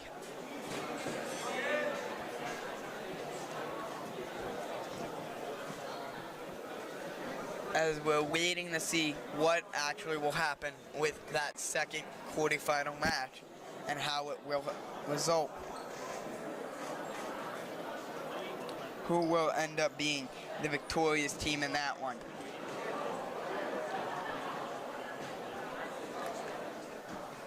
As we are waiting on that decision to see who is that last team to go to the Final Four.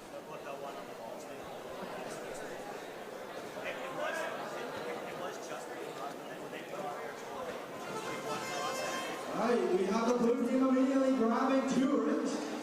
As here we go, overtime here. That team, on the other hand, did grab 2 rings. Their color sword manages to sort. It'll be autonomous. 2, 1. Because they tied, they compete again. And blue trails.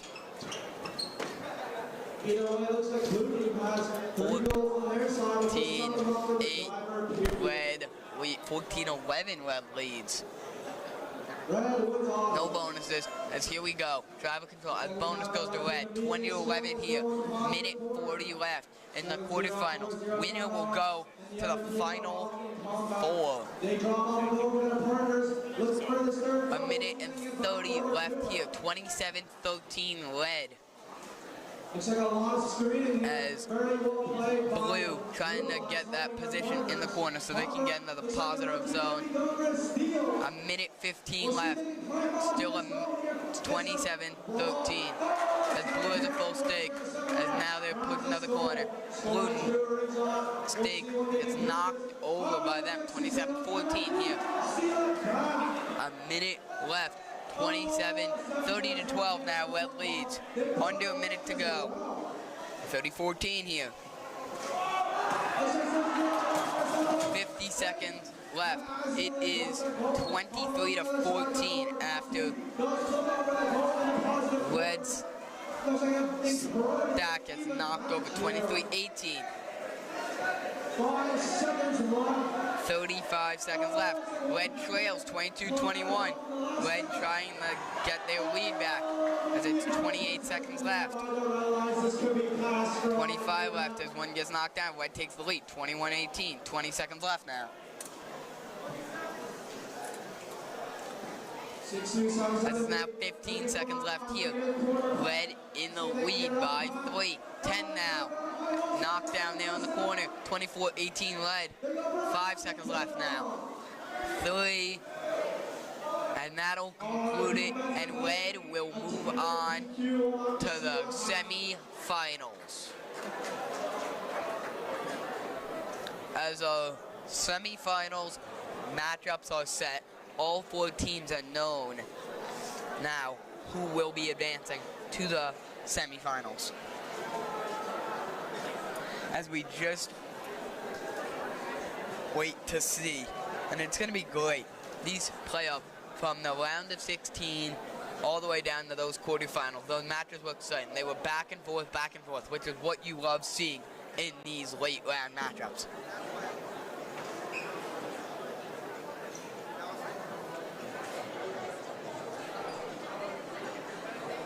As teams are talking it over with their teams to try and figure out how they'll get real game plan for those semifinals games.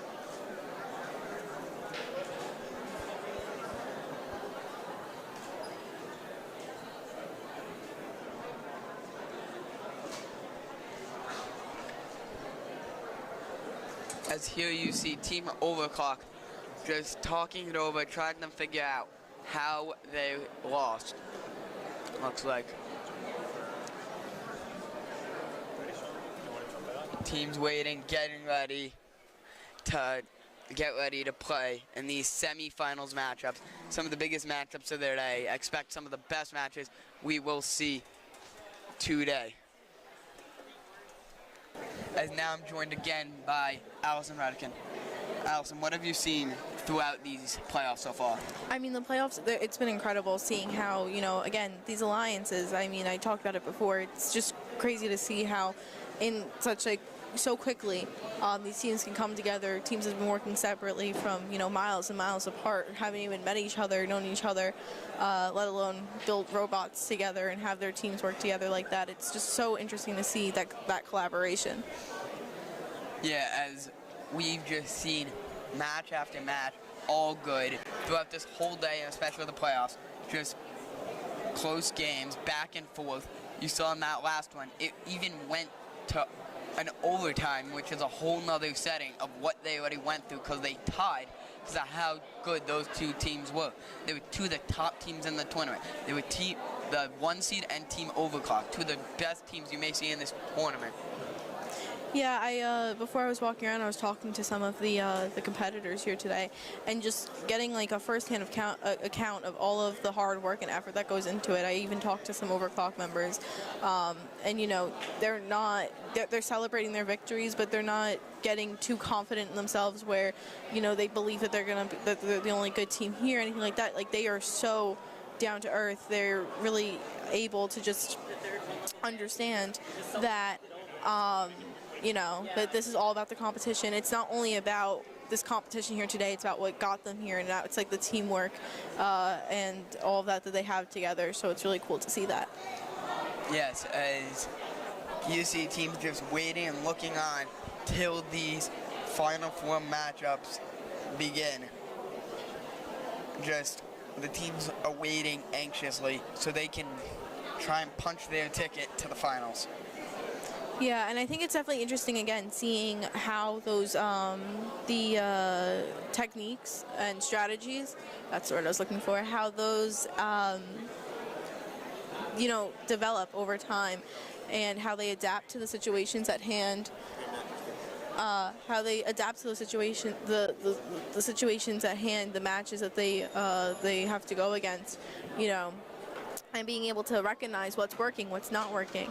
As we've seen in all of these matches, the corners, huge in this game, huge in this competition. Those corners can really make or break your team and the successfulness of if you're going to win or not. Yeah, as we have 3 matches left today. The 2 semifinal matches, and then the winner of those will go on to play each other in the finals to try and win the region championship. I mean, it's crazy just seeing how, like, cumulative this moment is, this day is. You know, worked so hard for those 10 months separately. Now you're all here in one room. You know how hard you worked. You know how hard the people around you have worked. Seeing all that hard work pay off and how it continues to pay off in each round, in each matchup, in each advancement further into this competition, you know. There's few matches left. As every match goes on, you get closer and closer to that victory, closer and closer to getting those trophies that we had seen earlier. You want to get those awards. And, you know, again, all the hard work that is going into getting to that goal, that's already an accomplishment within itself. As we wait on here for the teams to get ready, looks like some of the teams are back at the tables doing their last few repairs before their big semifinal matchups. Yeah, it's definitely, I love seeing that. Seeing, you know, there's no one just sitting around doing nothing. Something is always being done by these teams, and I think that is crucial, you know? No one's just sitting doing nothing. They sit and they work on the robot. They sit and they, you know, reflect on what had just happened and what they could be doing better. Maybe something that they can improve on, something that they want to change for the next round. And even those who aren't necessarily working on their robots, you know, they're talking to each other, they're talking to their teams, they're talking to other teams, you know, building that chemistry that needs to happen in the alliances, building that the collaborativeness and like that sense of, you know, we're unified and we're all in this together. If you are not part of the drive team or a volunteer, please remove yourself from around the They're field. talking right now, telling the teams who are not part of this semifinal match to remove their robots so we can get these semifinal matches underway. It's definitely going to be interesting to see what continues to happen. You know, I haven't seen the past few rounds, but again, over the course of today, not many hanging points, not many climbing points being scored there. So I wonder if maybe, you know, as we get closer, that's kind of like a safety thing. I mean, that's something that, you know, as long as they practice with their robots, which I'm sure they have, I've seen, you know, the dedication that they have. As long as you practice that, nothing really should go wrong with that. So I'm wondering if maybe as we approach those finals, that those safety points that you know that you can get, they're an easier to score and less reliant on the actions of the other team. I wonder if those will become more and more apparent as we see that start to take place as we get closer to those finals. Yes, because the highest we've seen someone go is that first level to secure those 3 points. We've seen many attempts, but only a couple successful. Yeah, so we have that, you know, first we have like the three points, but you know, you climb higher, you get 6 points. So it's just seeing how willing you are to test the limits there and figure out, you know, are you willing to dedicate some of your time at the end where you can't be knocking over things?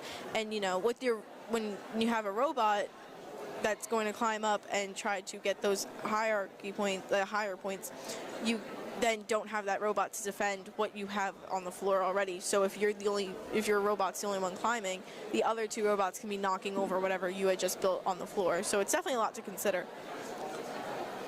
Yeah, as teams getting anxious here as they're waiting their opponent to start these matches. You could definitely see some of the fidgeting and everything happening with these teams around here. Everyone's just eagerly waiting to start, you know, test out their robots, work together, and just, you know, put on the best performance that they can so that they can continue into these rounds, these finals. Yeah, as there you see teams fixing around their robots and getting that course ready so they can start, as some of the stakes are not lined up correctly, and same with the rings, so they just have to clean that up. It's interesting to see how precise all of this is. I mean, you know, every round starts the same, everything has to be in the same spot. That consistency is really important for so many reasons. But it's just interesting to see how that just applies, like not only to the consistency of what they do with their robot and how they make it work, but also the consistency of the field setup itself, making sure that everything is perfect, because in something coding like this, everything has to go exactly the way you intend. Yeah, there you see how much detail is on these robots, on every inch, how much work and every detail you can see on it. Yeah, it's definitely so crazy to see, like, you can tell how complex these are. I mean, looking at it from afar, you would think it's just some, you know, it's pretty compact, just a good general structure, whatever, but when you get closer in, when you really look at it, you can see the individual wires, the screws, the parts that really make this robot come to life, and every part matters so much. And to see that complexity there, I think it just really shows, like, again, how much work, how much dedication went into these teams creating these robots. Yeah, as teams eliminated who have their robots, move them back to the repair tables to clear their rings and also preserve their robot and make sure it stays okay. And there you can just see from the license plates and everything, all the details, all the blinking lights, all the designs on no matter what part of it is. Yeah, I mean, again, there's so many robots there. I mean, we're looking at 3 right now, but these are just 3 of many robots that have been made, and you can see all the different pieces. And you know, it's so interesting looking at like how complex that robot is, and you're looking at this field here, and it looks fairly simple. It does not look that complicated, but you know, that's sort of complexity you can only really understand if you've built the robot. Like, you don't understand it. They make it look so easy here. You know, they have some bright colored rings and whatever that they're trying to move around the field, but when you really think about it, especially in that the first round where they don't have the controller, it just shows how much effort really goes in to producing the best robot that they can. Yeah, as you can see, the precise measurements and how every ring is placed in its exact position, and same with every stake, as they're making sure that that is completely okay before they put the robots in the ring and get ready to go. Yeah, no, it's definitely so interesting to see how all this is gonna play out. And again, all that preciseness. I mean, there's so much time in between some of these matches that you don't really know what's going on. Like, you might be confused why it's taking so long, but it just is so precise. So again, we have another opportunity to show the rules. So we're going to do that now before the next set of matches. Welcome to the 2024-2025 VEX V5 Robotics Competition and this year's game, High Stakes. High Stakes is played on a 12-foot by 12-foot field by 2 alliances, 1 red and 1 blue, made up of 2 teams each. The game's primary scoring object is a plastic ring. Rings have an outer diameter of 7 inches, an inner diameter of 3 inches, and a thickness of 2 inches. There are 48 rings on the field, 24 red and 24 blue. There are also 5 hexagonal mobile goals that can be used by either alliance. Mobile goals have a maximum diameter of 10 inches and an overall height of 14.5 inches. Points are scored by placing an alliance's rings onto 1-inch PVC pipes called stakes. There are 10 stakes located around the field. 5 stakes that are part of the mobile goals, which can fit 6 rings each. 2 wall stakes, which can also fit 6 rings each. 2 alliance wall stakes, which can fit 2 rings each. And 1 high stake on top of the ladder, which can only fit 1 ring. Which team will advance. Rings that are stored on stakes are worth 1 point for that ring's alliance. So the highest ring on each stake is called the top ring and is worth 2 additional points. Matches begin with a 15-second autonomous period, where robots operate without input from their drivers. Robots begin with 1 ring as a preload and must stay on their side of the autonomous line. Alliances also have the opportunity to earn an autonomous win point by completing a certain set of tasks during the autonomous period. The 1-minute, 45-second driver control period begins once the autonomous bonus winner has been determined. Got in close and was able to overhear In high some of what the judge stakes, was saying. object possession is limited to 2 rings and 1 mobile goal. Sure which way, However, which 2 rings teams that are were stored on involved. stakes A do lot of not count controversy, towards this limit. a lot of people in the stands. And not rings can be happy with, de-scored from any certain neutral people stake engaging at any with time. the judge. But it looks At like the end of in the match, end, robots can earn the additional situation's been points resolved, by and climbing we the now know who 4-foot is moving tall on to ladder. the semifinals. Using the first bar of the ladder to get your robot off the ground is considered a level 1 climb and is if worth you actually truly beat him, because that always sparks like conflict. Like, did we really beat him? Did we not? It's always interesting to see a game-ending controversy. Yeah, and without a doubt, what we have right now, as we get it, I hear they're about to announce who is actually in the semifinals. So as we wait patiently. It's been an amazing day here to be part of BMB's live coverage. I have to say, you and Ali Redikin and Sean Damiano, Richie Roxborough earlier today, Aiden Tran, whole bunch of cavalcade of guests from other schools joined you. It's been a really wonderful day of BMB coverage. Yeah, just amazing match after amazing match, back and forth, all different ways that we've seen teams win, whether it was put the wings in the negative corner at the very end, put them in the positive corner, or use those side things and just have their own creative ways. Whether even if one robot wasn't working, they didn't care. They persevered through it, and the team with one robot went on to win multiple games. Yeah, and you have to really respect the work that these students do here. I mean, robotics is not a day. This did not start today. These teams have all been competing for months, weeks, days. They start early in September. They learn how to build the robots. They learn the aspects of programming. A lot of them, it's a multi-year endeavor where they are engaging in coding, engaging in the mechanical aspects, learning every step of the way to sort of make their robot perfect. And here, this is where the rubber meets the road. This is the day where they figure it all out. They see, are we as good? Did we do as much as we thought we had done? And are we ready to move on to I believe, internationals is next. Is that correct, Jared? I'm pretty sure that is correct, as now we have a semifinals matchups announced, as it's now Team Overclock moving on, and they will face the Nylon Nuts from Jericho and Team Jerry from Manhasset. That will be one of our semifinal matches. Well, I got the chance to meet some of the students from the Overclock team. Ali was interviewing them earlier, and they're a very confident bunch. They're very well represented. I believe they have 8 teams competing here today. Yeah, they have one of them who is actually in the semifinals sharing an alliance, and then they had another one who was chosen by another team as part of an alliance. 2 of their teams have gone undefeated, so that is a very impressive showing by the Overclock team. And do we know what school is Overclock? Where are they from? Because I heard you say before we have Manhasset is represented from the island. Overclock is from Flushing, New York. Flushing, New York. So one of the Queens teams from New York City. We're getting the announcement of the next match. As the announcement of our other semifinals match is happening right now.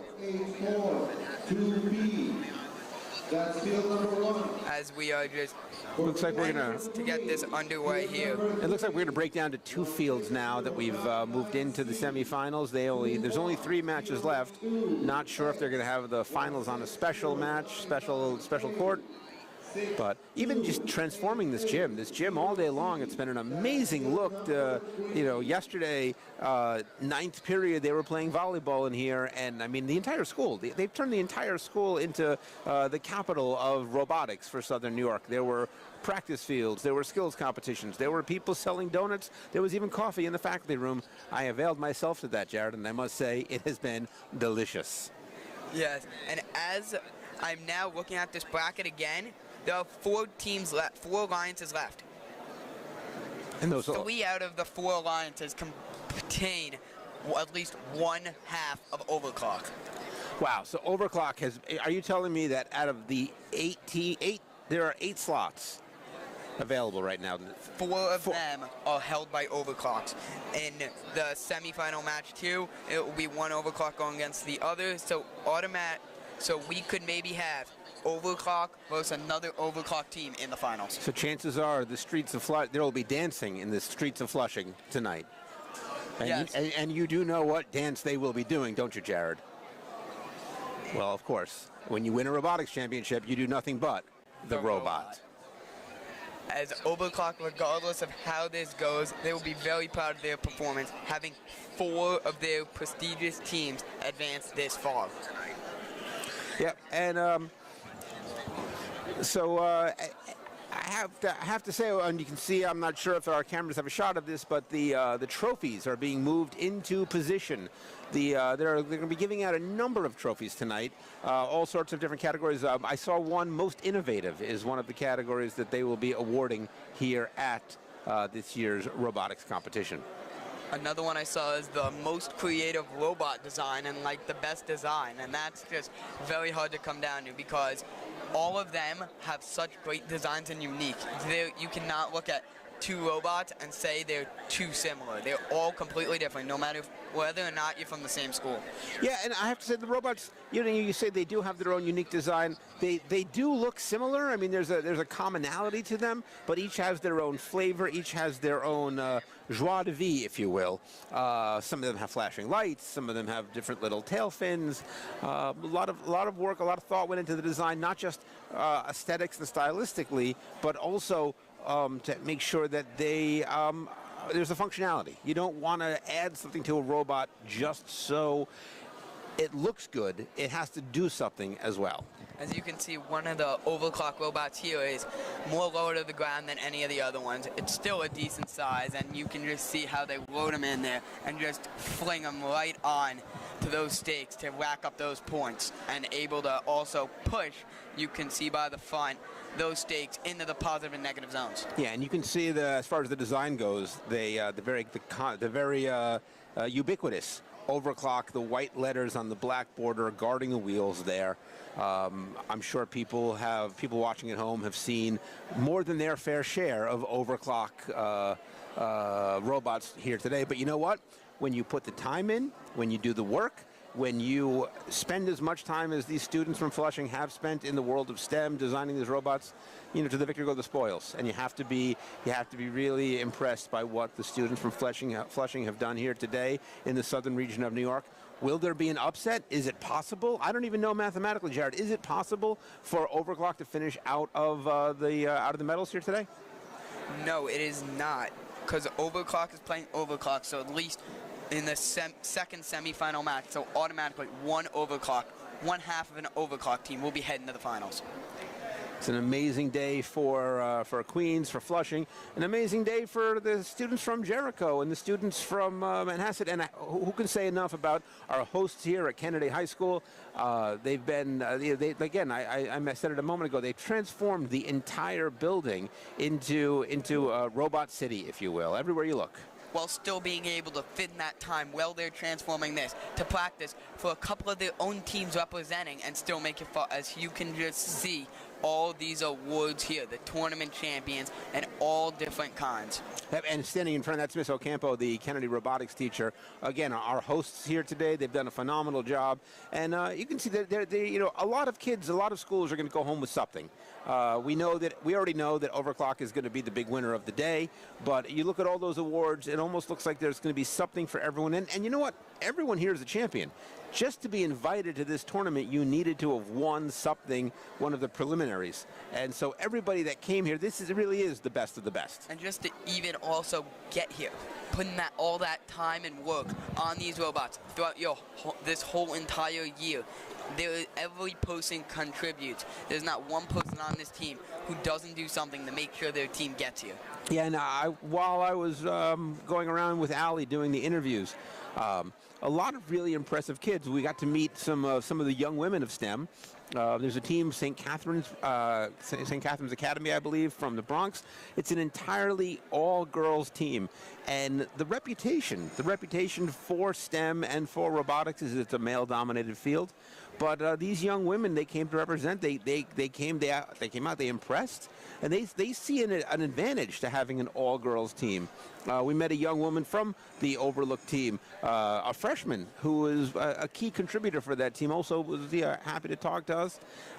All around, some very impressive young people, clearly creating a better future while they compete here for the gold, as you see those trophies once again. You have the Sportsmanship Award, the Team Skills Award, you have the Think Award, and plenty of other ones to also go on top of that.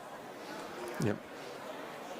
I don't know about you, but I just heard a buzzer. I saw a clock tick down to 0.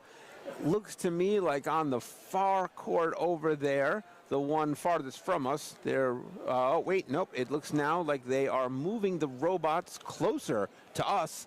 For you watching at home, obviously you guys have unfettered access. We've got the BNB cameras in great positions all around the building, all around, so you can have you can see each of the mats. But for us in our broadcast position, it looks like we're going to have a front row seat for this first semifinal. Yeah, as it looks like on this C2C mat, it will be the two other overclock teams going head-to-head with their allies being Jericho teams. So this is going to be something very interesting to see. Now, Jared, I have to say, I've been watching you. I've been listening to you all day long. You've done a phenomenal job doing play-by-play on all of these robot matches. It looks like this will be my first time sitting in doing the color commentary. What should, as a novice color commentator, what should I be looking for to bring the attention to our fans watching at home? What are the kind of things that I should be pointing out to them? The things that you should be looking out for is, we haven't seen it yet, but it's still there. That climbing in the middle. If you get on the bottom level, it's 3. If you get up to the middle, it's 6. And if you somehow get to the very top, which we have not seen anyone get past the first level, it's 12. Also, these corners. If you get them in the corners closest to the viewers, it is positive points, so it adds more points to you.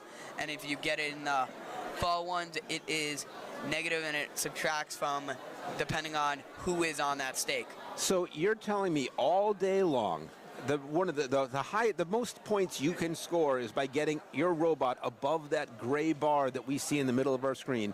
And to date, all of these competitors, no one has gotten their robot up to that gray bar? No, the people have tried, and the highest they've gotten was the black bar, but only a couple. There were a lot who tried, and only a couple were able to get fully off the ground. If you somehow grab a grasp of that green bar, it's 12 plus. If you get a ring up there, I'm sure you get extra points for getting it on that stake. And I have to say, you know, as from the famous football movie, Remember the Titans, champions pay the price. And if you're going to want to win here in the Southern New York Robotics Championship, you're going to have to pay that price. And I hope maybe now with when we hit the semifinals and the finals, we'll see a robot surmount new heights. Yeah, you're going to have to take those risks and leave it all out on here. If you want to have a shot to be in that finals, you have to do everything you can, take those risks, and get there by all means. And it looks to me, I could be wrong, but it looks like now they've moved the action to the far court. It's no longer going to be right in front of us. But of course, you know, with the B&B coverage, we'll have the same view the fans at home have.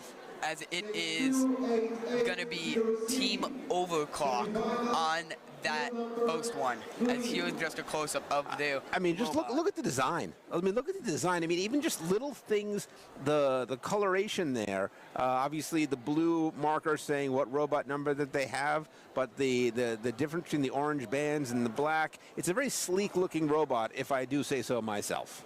Yes, and that just the black plate with that white overclock writing just kind of makes you feel intimidated, like they know what they're doing here. They make you they give you that feeling. We're talking 1980s Oakland Raiders, when they were you did not want to play them because they were going to beat you up. They were going to intimidate you. And I don't think that people are afraid or intimidated necessarily of gang violence, if you will, here at the robotics tournament. But that is a mean-looking robot that it looks like it could intimidate the other robot. Yeah, and overclock. The fact that they've had those undefeated teams all the way down to here, 2 of their teams are undefeated. Yeah. And I mean, you can see just as the action gets ready, we are 2 minutes away. It looks like we are 2 minutes away from the start of this match. Although, Jared, when I look at the floor there, I see the robots on the left side of your screen, but where are the robots on the right side? I mean, if I look around the gym right now, I don't see last-minute tweaks. I'm looking to see, you know, throughout the day. Another thing, if you go out there into pit row, there are constant tweaks, constant repairs, screwdrivers, people with canned air. There's all sorts of last-minute modifications, and I don't see them from where I am right now. Jared, do you see anyone out there making last-minute modifications? I'm seeing a couple in the back, as now looks like one of the robots arrived, but the team is taking that, using that air gun to repair that and just get it ready for battle. Yeah, it looks like that, that one robot, you're right, it's just on the outside, getting ready to go in. They're making those final literally the last minute modifications. So we have two robots on the floor, one getting ready to go on. It looks like is that the fourth robot we see there on the left side of our screen? I see they've got the drill. It looks like it is, because I think the other one is closer, but we're seeing some communication from the teams of this, maybe trying to figure out what's going on and what they need to do in their last-minute strategies. Now, Jared, again, I'm new to robotics. You have, are the two teams, are the allies, do they start on the same side, or are they opposite each other? They start on the same side next to each other in what is the autonomous round. And if they cross that center white line that you see in the middle, the other team automatically gets that autonomous bonus. Even if you score those points and cross it towards the end, you cannot cross it in those first 15 seconds. So, as now we have both robots in the ring as they are loading those rings in, as that is the buzzer. So teams are just placing their rings in their robot, and the autonomous round is just moments away. There's a lot of strategy that goes into the exact placement of your robot inside. I believe you have to start on the white line. Yes, and also a strategic thing, you may see them pull out these things that look like rulers almost, so they can measure it. So, because every centimeter and inch matters, because the autonomous round is controlled automatically. The players there, they don't control it for those first 15 seconds. It is controlled by a code that they give it.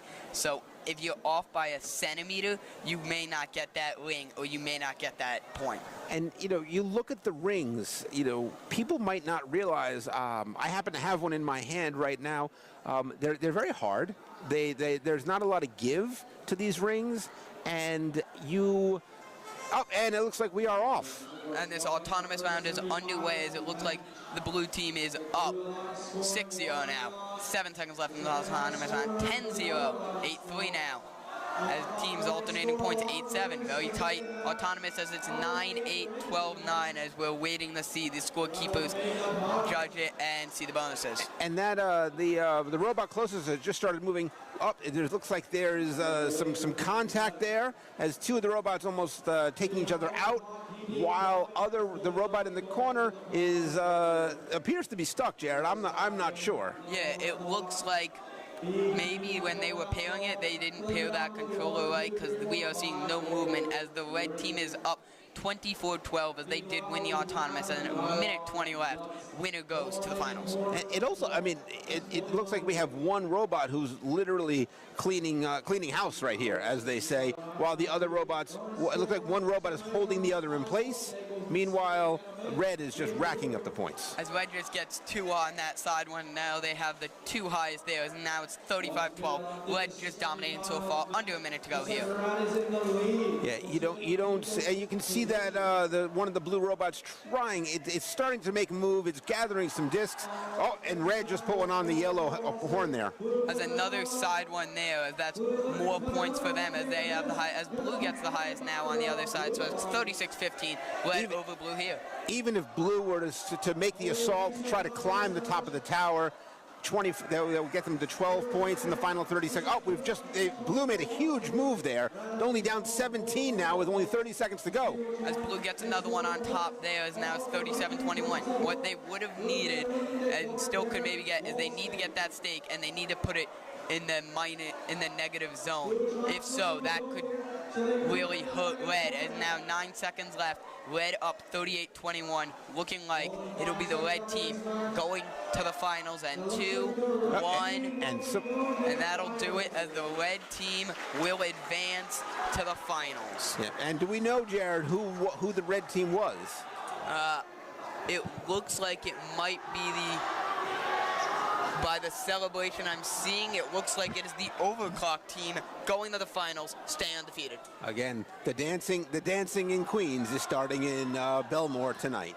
As it'll be this second semifinals matchup. It'll be both halves of the team have an Overclock half. So it'll be a full team of Overclock at least against a half of the alliance of Overclock.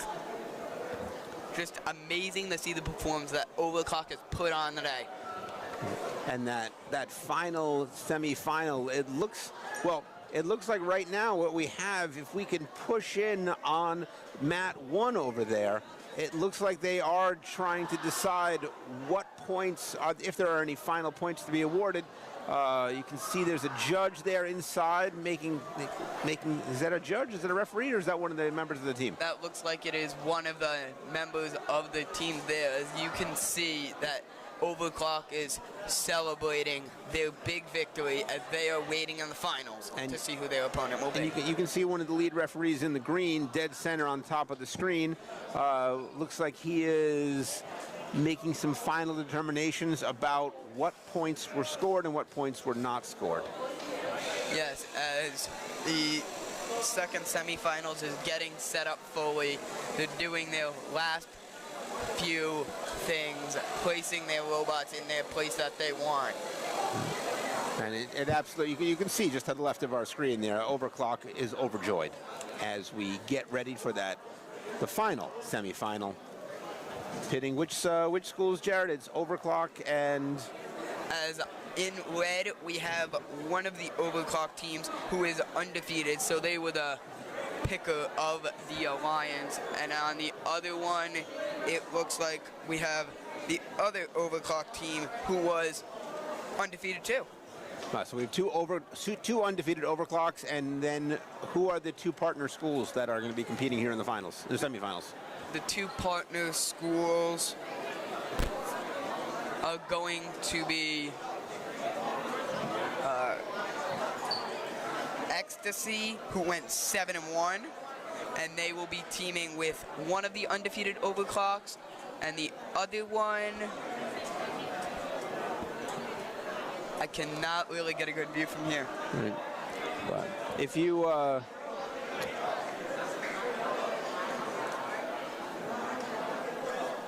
look, I mean, the course has been set up.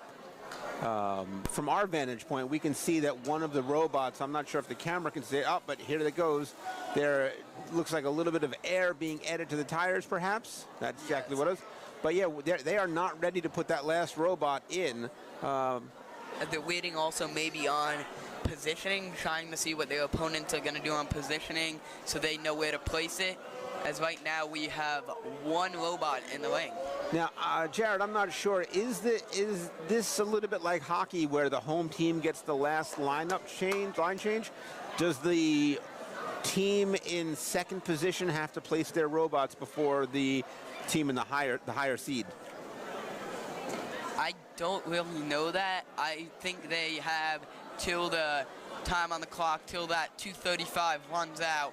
Those robots have to be on the mat. On the mat and in place, and I can see a couple of the judges are wandering over. Obviously, you know, you can make out the time ticking down. You can see the head referee is right there, center of our screen on top in the green. We've got the insurmountable tower. Again, I'm hoping to see one of the robots ascend the tower and maybe get up to that 12-point score. A lot of folks, you can see in the background a lot of the Overclock kids still overjoyed, very happy, excited about what they have accomplished here today in the southern region of New York. Yes, as now we're under 2 minutes to go. In fact, 1:50 till we have this semi-final matchup underway. And just the head referee just talking it over with the scorekeepers and getting ready for this amazing match. Yeah, a lot of kids work their whole lives for this. You start studying robotics in middle school. A lot of middle schools have a program nowadays, and you work through middle school, the tech classes. It involves mathematics, it involves science, it involves teamwork, it involves so many of the things that we teach in schools to get you to this point. As here's a close-up on one of the robots here. Looks like it's in more of it's a taller robot than the other ones and less compact, and looks like on the top it has like a flinger that it shoots him out, trying to get him on the ring, and on the bottom you see a ramp that those rings can just roll right in. Yeah. And it's all the craftsmanship. I have to comment on the craftsmanship because I've been walking around. I've been seeing the kids tinker here, make little moves here, there, trying to make little adjustments. Each and every single turn of the screw impacts the performance of these robots, and they spend hours trying to get the tightness, the tautness of the metal just right, and you can see now as we pull out just the one robot on the floor, just off the floor. You can see them making last-minute modifications there, just off to the left. It looks like an overclock. An overclock robot there, and on the mat that we were just showing you previously was the Ecstasy one, and they are the number 9 ranked team out here, pairing with one of the top overclock teams, as Ecstasy went 7-1 in their matches today. Yeah, and also definitely out of our camera view, but right in front of our camera position right here is we can see some of that last-minute tinkering going on as they are just feverishly trying to make some changes before getting ready. They have 2.5 minutes to get that robot on the mat. You can see them with that overclock one, just putting it on the tires, making sure it's perfect so they can get that overclock robot, at least one of them, in. And both of them are making sure everything's perfect. And teaming with overclock, we do not have eyes on that other one. Actually, in fact, it looks like someone back there may have picked up a robot and could be headed our way, but can't tell for sure.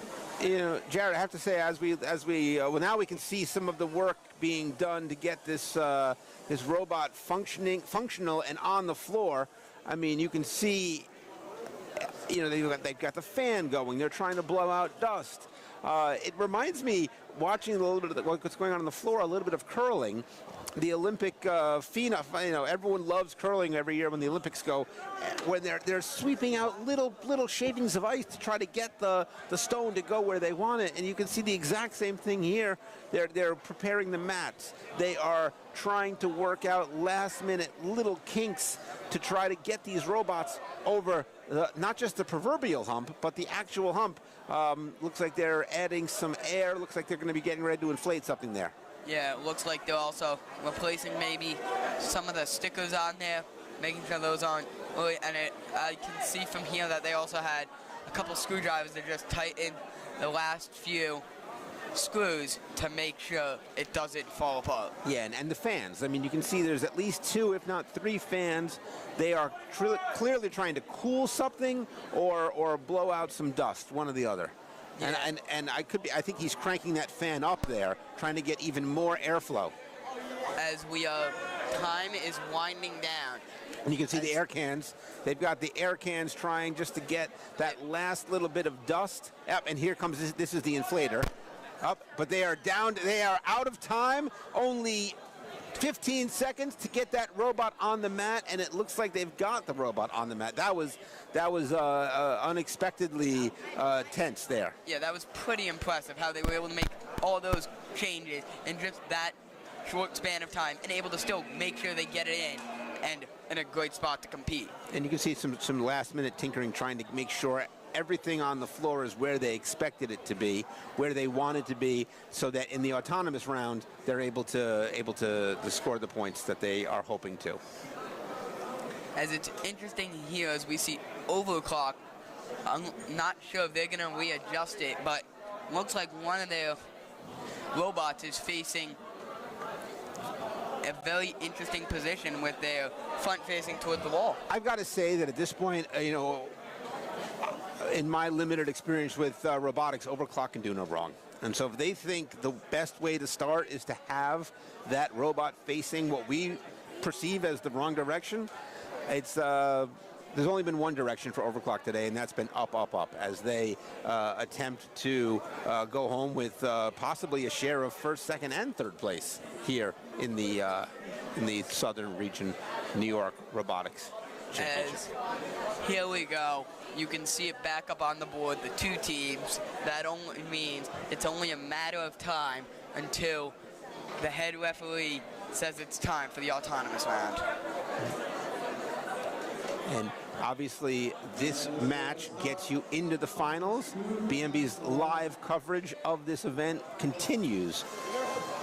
As the match has begun, the autonomous round, 3-0, 7-0, 8, blue, 12. Those last minute changes really look to be paying off. 12-3, 1, and that'll do it for the autonomous round. As an impressive outing by blue. They were late to get their robots in, but they didn't win the autonomous round. Red did, but that'll just make for a greater control round. As blue did win it. Looks like 20-7. 20-7, blue takes the lead. The driving round has begun, a minute 40 left. As we see two of the robots toward the positive, three of them towards the positive side, and the other one trying to get that one on the side. 23-14, 23-20, blue is 23-17 now. And that one blue robot in the middle looks to be gathering up and knocking the red robot out of position.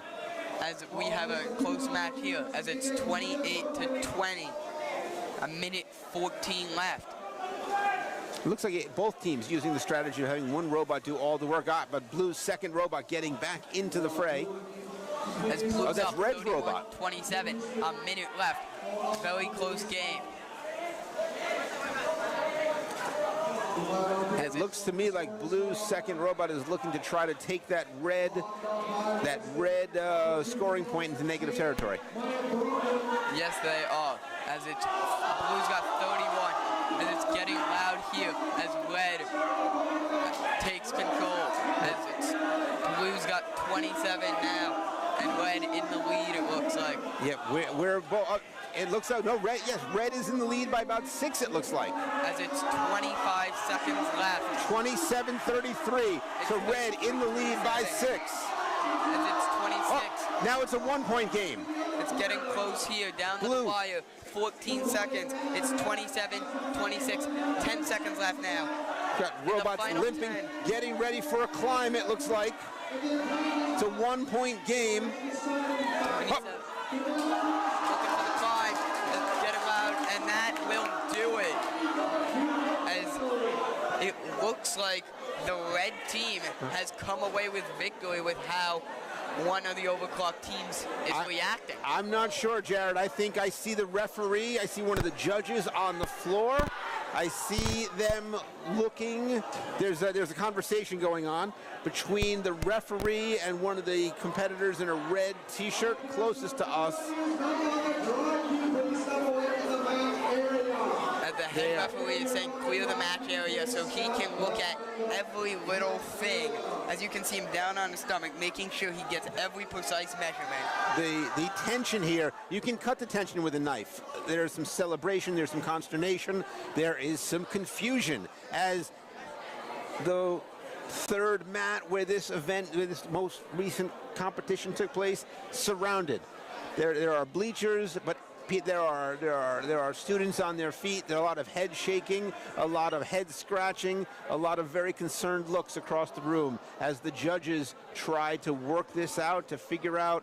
I mean, when the bell rang, when the final buzzer rang, it was a 1-point lead for Red. But we've seen before today, the final score is not necessarily what we see on the scoreboard when the game is done.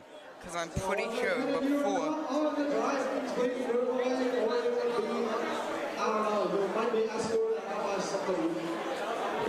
I'm trying to hear. There's a lot of echoing in the room. You can see a serious conversation in the back of the room with the lead referee and one of the judges. They are working through this. I'm not sure if one of our cameras can get that. And they're saying that all the players must clear the field no matter who you're on so they can focus and make the right decision to end this. As we're waiting and waiting and waiting for this to happen, as we are seeing one of our cameras be pointed that way to maybe try and get a better look on these refs and scorekeepers talking. A nice and close look. So we can try and figure out maybe what they're saying, what they're talking about, who they're awarding the victory to.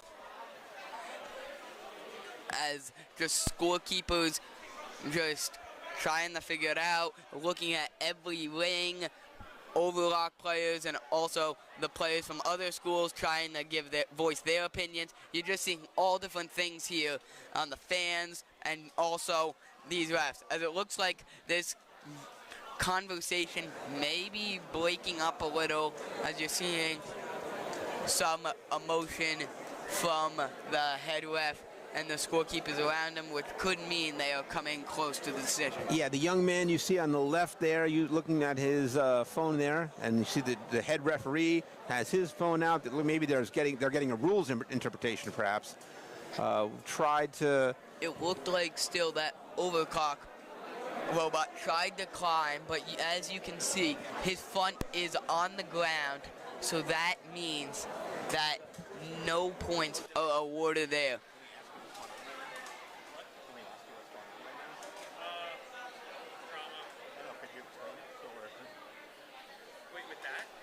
As we're looking here for these, as the refs are moving closer to the overclock team and explaining to them what happened and maybe why they won or why they lost. As just, you could hear a pin drop with how quiet it is right now. The tension and everything. Everyone is so excited to see what will happen. Yeah, and you can see, I mean, You are not on the drive team. looks like they're trying to clear the space. They're saying if you're not on the drive team, you must clear the space. So only the drivers are left around this way. It's going to take them a while to clear this space, as there are lots of very excited robotic students here trying to, they want to celebrate, but we are waiting to just find out. They're unpacking this. You can see the conversation continues there between the judges on the mat. You got the judge, you've got the head referee, you've got the driver, looks like pleading his case. As now, and he picks up one of those wings that you were talking about before, yep. And he looks like he's feeling it. Maybe it might have cracked, so they might be saying it's unfair because you were saying that they're very fragile. It's possible. I mean, they're a hard plastic ring. It doesn't. There's not a lot of give, not a lot to take.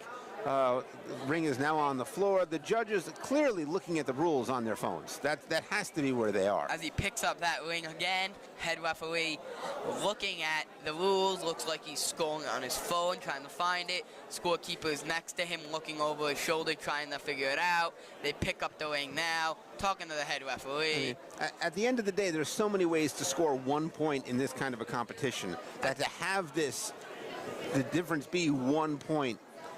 There's so many ways. I don't envy the refs for where they are right now, trying to unpack all of this. As he's looking like that, as he drops the ring there, as he's trying to show them, he juggles it a little as he's trying to tell them what happened, maybe, as he's holding that ring and just pointing to it and trying to explain, as you see that other overclock team and their teammates just very nervous and anxious to try and find out this decision. And I think the entire gym is hanging on this one conversation that we're having right now. As it just got even more quiet in here because of how nervous everybody is. Now the other team talking it over. You can see on the right side of our screen the drivers from the other side. Just getting very antsy and nervous, and like they want to know already, did we win? Did we lose? I think at the end of the day, whatever's happening with that one robot we can see just to the left, in the center left, if you will, of our screen, that's where the issue is. The question is, did it earn the point that they think it did? I'm also curious how that ring is involved, like that specific ring. He could have grabbed any ring there, and he made sure to go down and grab that ring. and made sure he went back to that ring. Yep, another conversation now in the back of the room. Is now back over to, looks like this one includes one of the heads of VEX to bring him into one of the decisions, and more scorekeepers and the head referee. Yeah. As here's just another angle of, you can see they have their overclock drivers from one team just waiting anxiously, and just you see the head referee explaining it to the other guy. Now he's going over to the other team to talk to him about it. So it looks like the question is whether or not that ring was put onto something. I'm just judging by the body motion, the body language, the hand motions. It looked like he was extending his arms, which made it like it was being like placed on something, but you can't really tell just based off of that. As he's back to what may be the rule book here, just a ton of controversy here. And I mean, we're still in the semifinals, you know. Yeah, and we haven't even hit the finals. If we have this in the semifinals and the quarterfinals, I can only imagine what the finals is going to bring us. I mean, just you can see in the background of our shot here, the amount of hands on heads, the people that are there. There's some people celebrating. There are people concerned. There's people praying. The drama that has filled this gymnasium here at Kennedy High School. Now you see people pleading their case to the head referee, trying to figure out what happened, as he's still explaining it. And we hear some voices coming over the PA, but it sounds like... Can't really tell like what it is. Yeah, I'm not sure if they are ready to announce a decision or to let us know that if we look out the left side of the plane, you can see Philadelphia. Again, as it looks like... And you can see right there that the issue, the question is whether or not the ring went down far enough below... The stake. When they've been having that debate, that's been going on, but it never determined that match until now, as it's on the point. So that is probably what the rule he was looking up was, and they're saying, was that ring not at the right angle? As you're seeing, there's a struggle, maybe putting it on a little. Yeah. And now you see the guy motioning like the angle that it was, and like how it was hard to like pull it on and push it down, so that could be something to look out for. And one of the great things about robotics, you can see it right here, and what we're watching is the problem solving that they are engaging in. It might seem like a fine point of minutia to us how the ring was placed on the post, but clearly if you're designing a robot to do these tasks, you want to make sure that the robot is able to complete the task and that the ring does not just sit up on the point of the arrow there. As they're showing it again, him trying to put it down, and it like almost won't go down even. As they falls down onto that angle again, and they go to push down, and they really had to use some force, so that could be something to look at. But you can also see around the ring, just from from our vantage point, there's one of the posts right in front of our screen with 3-4 red rings and 1 blue ring. On the left side of our screen, you can see that that one has a red cap on it, which I wonder if the issue is something to do with the yellow cap. I wonder if they're claiming that that post might be faulty. Maybe, because we have seen plenty of matches on this mat today, and I've seen a couple other incidents like this on that mat, and maybe it could have been that same post. I don't know, but in the semifinals with this shot at the finals, you really have to look in depth and make sure you make the right call. Yeah, you know, this is reminiscent of the Bills-Chiefs AFC Championship game when Josh Allen with the very famous Buffalo play, the tush push, if you will. The question was where the ball was spotted. And the difference is in football, the referees make a judgment call. It looks like here in robotics, it's more than a judgment call, and they're trying to get clarification. Maybe if in the NFL they got this level of clarification, we would have a Buffalo Bills Super Bowl championship. Yes, you never know, because you've seen these instances happen in all different sports, whether it was baseball over and over again, football, throughout the years, every year there's this one play. hockey. You've seen it all. Jared, you can see there, it looks like they've got either, looks like it's a picture or maybe a video they're looking at. You see everybody looking very intensely at it, including the scorekeeper. Is the scorekeeper in there, or is that just the one team? I don't see any officials. I just see the one team. I currently do not see from this angle, though, where exactly that head referee went. Right.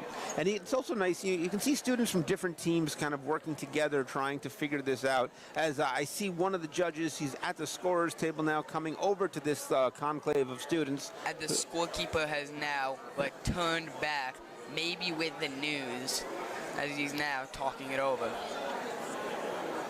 It's never an easy moment having to watch these kids who've worked so hard get what's potentially bad news, devastating news, if you will, for their robotics dreams. That they lost by 1 point after all this wait and all this nervousness, after they made one call and then they do all this. And to think, about 20 minutes ago, this match we thought ended 27-26, and now we have this whole thing. Yeah, and I mean, from our perspective, we don't even know. Is it a question? Is it going to be a tie? With the score even right? Right. Because if it's a tie, then you'll get another exciting one. It would be the second tie you've seen. It would lead to another automaton, as we've now it looks like there's some handshakes and some hugs. Maybe a decision, as it looks like the overclock team. See if there's we have our camera operators can get us a different angle so we have an idea of what's going on over there. I see some looks like they're consoling him. It looks like the overclock team, but there were overclock people on both sides. Yeah, so one of the I think it was the two undefeated ones. So all this match meant for overclock is one of their teams gets a loss and the other one moves on to the finals. Yep, and we are beginning to clear the robots from the field, trying to figure out just exactly what the final decision was. Because I'm really curious exactly what it was with that stake that happened. Aiden or Sean, can you find out what just happened? Yeah, we could. Because what really happened with that stake? Was it faulty? And if so, will they just set it up on mat 1 and have it on that very far mat from us so they don't have to deal with this again? Yeah, we just sent one of our producers over to see if they can't figure out what the issue was and what the final resolution was. Although, even if you have it on mat 1, if you remember back to just time ago, that other controversial call happened on mat 1. So that would leave 2 of your mats with 2 controversial calls, and mat 2 was the only one without it. From where I'm sitting, I can see the mat closest to us. They're cleaning up. They're picking up the rings. And the far mat looks already cleaned up, so it looks like the far mat, they've broken it down already. Yeah, it looks like it'll be on center stage maybe, or on the one closest to us. As we're finding out from one of our producers what exactly happened, what that ruling was, and why it happened, and an explanation behind why it happened. So I just heard from one of our producers, Aiden Tran. He went over to talk to the judges, and it looks like there was some sort of a ruling made. And they're about to give out some of the awards here, but according to Aiden, the ruling that was made will result in 3 additional matches. So that I'm not sure if that's a third, fourth match. Oh yeah, because now it says instead of just finals match, it says finals match 1. So maybe it's a best of 3. And so we have one of our overclock teams and then another one of our overclock teams, and let me just check in on who that other team is who got to the finals. It will be Team Come On Man will be in the finals. teaming up as they are from Bayside. Again, a big night in Queens with all of the teams, with all of the overclock success from Flushing. Bayside is just a stone's throw away from Flushing. As the Queens teams are really showing out tonight. Absolutely. They're giving out the Sportsmanship Award. It's an award that's given out for a team that gives out the respect and the admiration of their competitors. And also doesn't over-celebrate and is like very calm, and they're also a very courteous team. Yeah. A model for all. I personally think if you're going to win an award, even if it's not the championship, this is one of the best awards. The Silent X, I believe, is who won the award. You know, all the teams are awarded based on a number. Each team is given a number, which is trumps the name. Jared, do you have the winning school? It says Silent X. All I got was they've had 2 teams competing from that school, and all it got was New York, New York. There you go, New York City on the board with the Sportsmanship Award. As we're awaiting other awards here. Yeah, got to feel good for these girls, the women of STEM, if you will. That's we've talked about that before. A bunch of teams. It looks like maybe Howard, if I can read her sweatshirt right. Howard, well, that's got to be. I mean, Howard Hewlett. Hewlett. Hewlett makes more sense. It's Hewitt Robotics. Will be taking home the Sportsmanship Award. Well, good for them. Our next award is the Judges Award. Oh, it's the the next Judges Award is next. Very prestigious. Presented to a team that is deserving of special recognition. Judges consider several criteria for this. They're looking for a team that's giving out special recognition. The judges can consider multiple characteristics. Jared, what are some of those characteristics? Some of them are honor, and we have the winner of that Judges Award.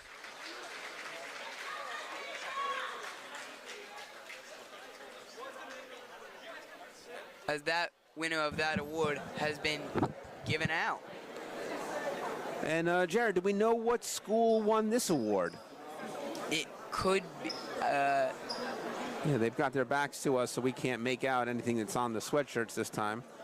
These girls look very happy, very excited to have won this award. I see the green. That could be Kennedy. That could be Kennedy. Could be Kennedy, or it could maybe be Fallsburg, it says. Ah, very nice. Congratulations to our friends from Sullivan County. Right now is Robot Skills second place.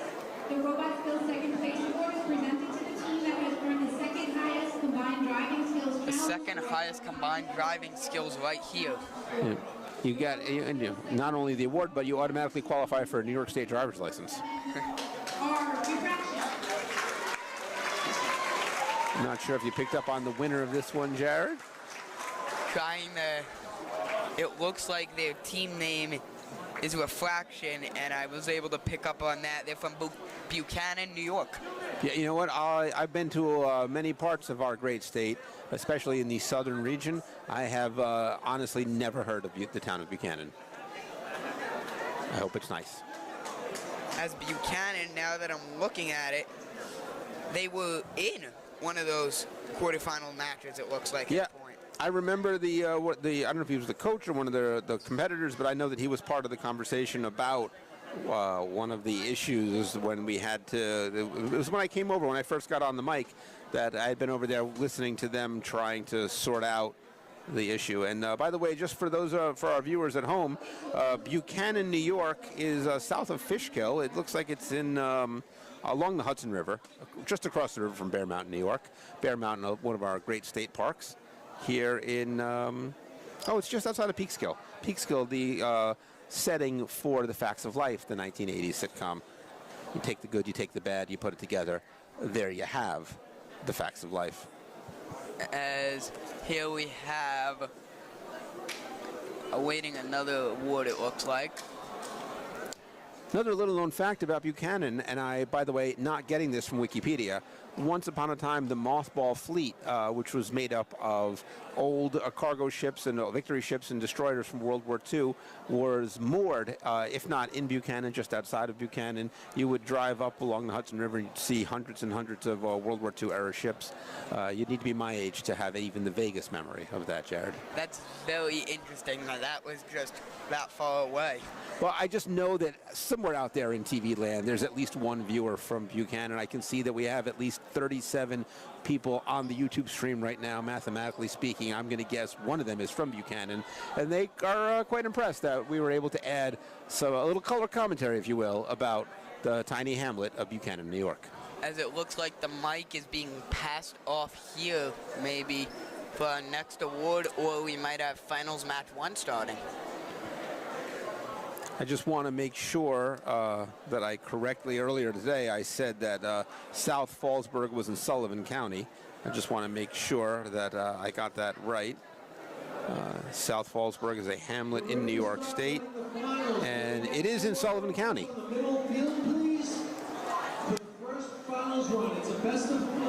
It's a best of 3 finals, as they've just said, and it will be on the middle court.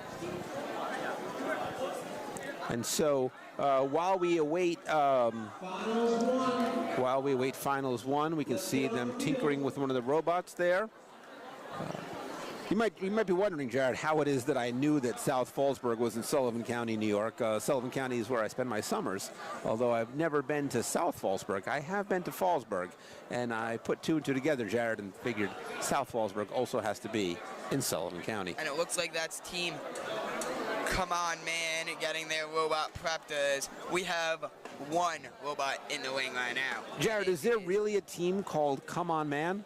Yes, there is. That's a fantastic name. I was wondering earlier today, as I was out and about around the room, if the teams named their robots.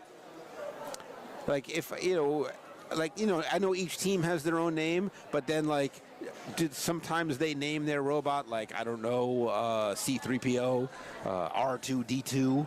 I can't think of any other famous. BB-8, right? Absolutely.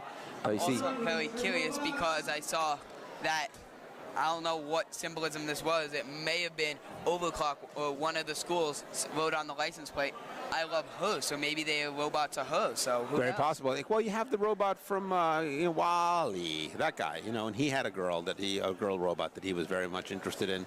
I'm showing my age now because my only recollection of these is when I used to watch them with my children. So we've got, it looks like they were doing some tinkering of robots right in front of our position. There is 1 robot right outside the mat, 1 in, and on the other side, 1 was just placed down, and the other 1 was also placed down. So right now it looks 3 out of the 4 robots are on the mat. Now, the mat is surrounded by fans looking on. Now, Jared, do we know where these robots are from? I mean, I know 2 of them are from Overclock. 3 of them are. There's 3 Overclock robots. And the other 1 is from Bayside. Bayside. So a big night for Queens. An absolutely huge night for Queens, coming out here to the island and just dominating both the Long Island schools and the schools from the Hudson Valley. Yeah, as being able to come out from Queens as something not far from Queens that used to be on the island is the Islanders. They're from now playing in Elmont, so now they're in Queens, and they used to play all the way right down at Nassau Veterans Memorial Coliseum, which is right here on the island, a very convenient place for Long Islanders. Now, Jared, I know that you will know the answer to this. UBS Arena, technically in Nassau County or Queens County? Oh, I'm not sure. See, because there's a little stretch of the Cross Island Parkway there where you're in New York City, then Nassau, then New York City, right there near UBS. I could be wrong. I think UBS is technically in Nassau County. It is in Nassau County. There you have it. So, but it Queens is located near the Queens-Nassau County border. This is true. So Queens might be taking home the big New York State Southern Region Robotics Championship, but Nassau County, we will always have the Islanders. Yes, we will. As teams making their changes, all All 4 bots are in the ring. One is starting, 2 is starting straight up. Overclock looks like it's doing that same strategy where points went at the wall, and the other one looks like it's lined up right against the wall. So. And you can see in the middle of the arena, there are at least 5 of those yellow posts, where we had a question about in the previous match. You have obviously the red and the blue on the sides there. Now, Jared, again, for anyone joining us just now, it's a best of 3. You got to win 2 out of the 3. The scoring, the positive scoring side is away from us or towards us? Corners are the ones closest to the viewers and us, and the negative ones are the ones furthest from us. So then the more you can get into those negative corners, the more points you can take away. Now, the fact that rings start in those far corners, does that matter? For that to happen, you have to take one of those stakes and move it into that corner and put the rings on the stakes to put them in the negative spot. So the first thing you need to do is clear out those rings, move a stake into that corner, and then add rings to it to take points away.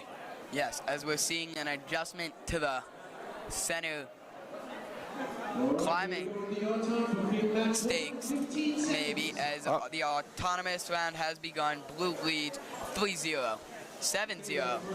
Yeah, you can see blue just grabbed a hold of a stake, and it's going to town, if you will. I see also now red has a stake. And that'll conclude round 1 of the autonomous. It's kind of amazing that these robots both grab stakes and dumped rings onto them. Yes, as that blue team is the non-double overclock team, as they are the red team here. As it's waiting for the tally, seeing if anyone gets a bonus here after the autonomous round. Looks like it's 12-7 at the moment. You can see the judges trying to do some calculations. As the head referee looking at it, and the scorekeeper too. Head referee give the go-ahead thumbs up as he's waiting. As it looks like the bonus will go to overclock and Bayside, 18-7 them. And the driving round has begun. 24-7 now, they're winning. Yeah, blue is dominating to this. Although we've seen it, just saw the last semifinal with all the controversy. These scores can change in a heartbeat.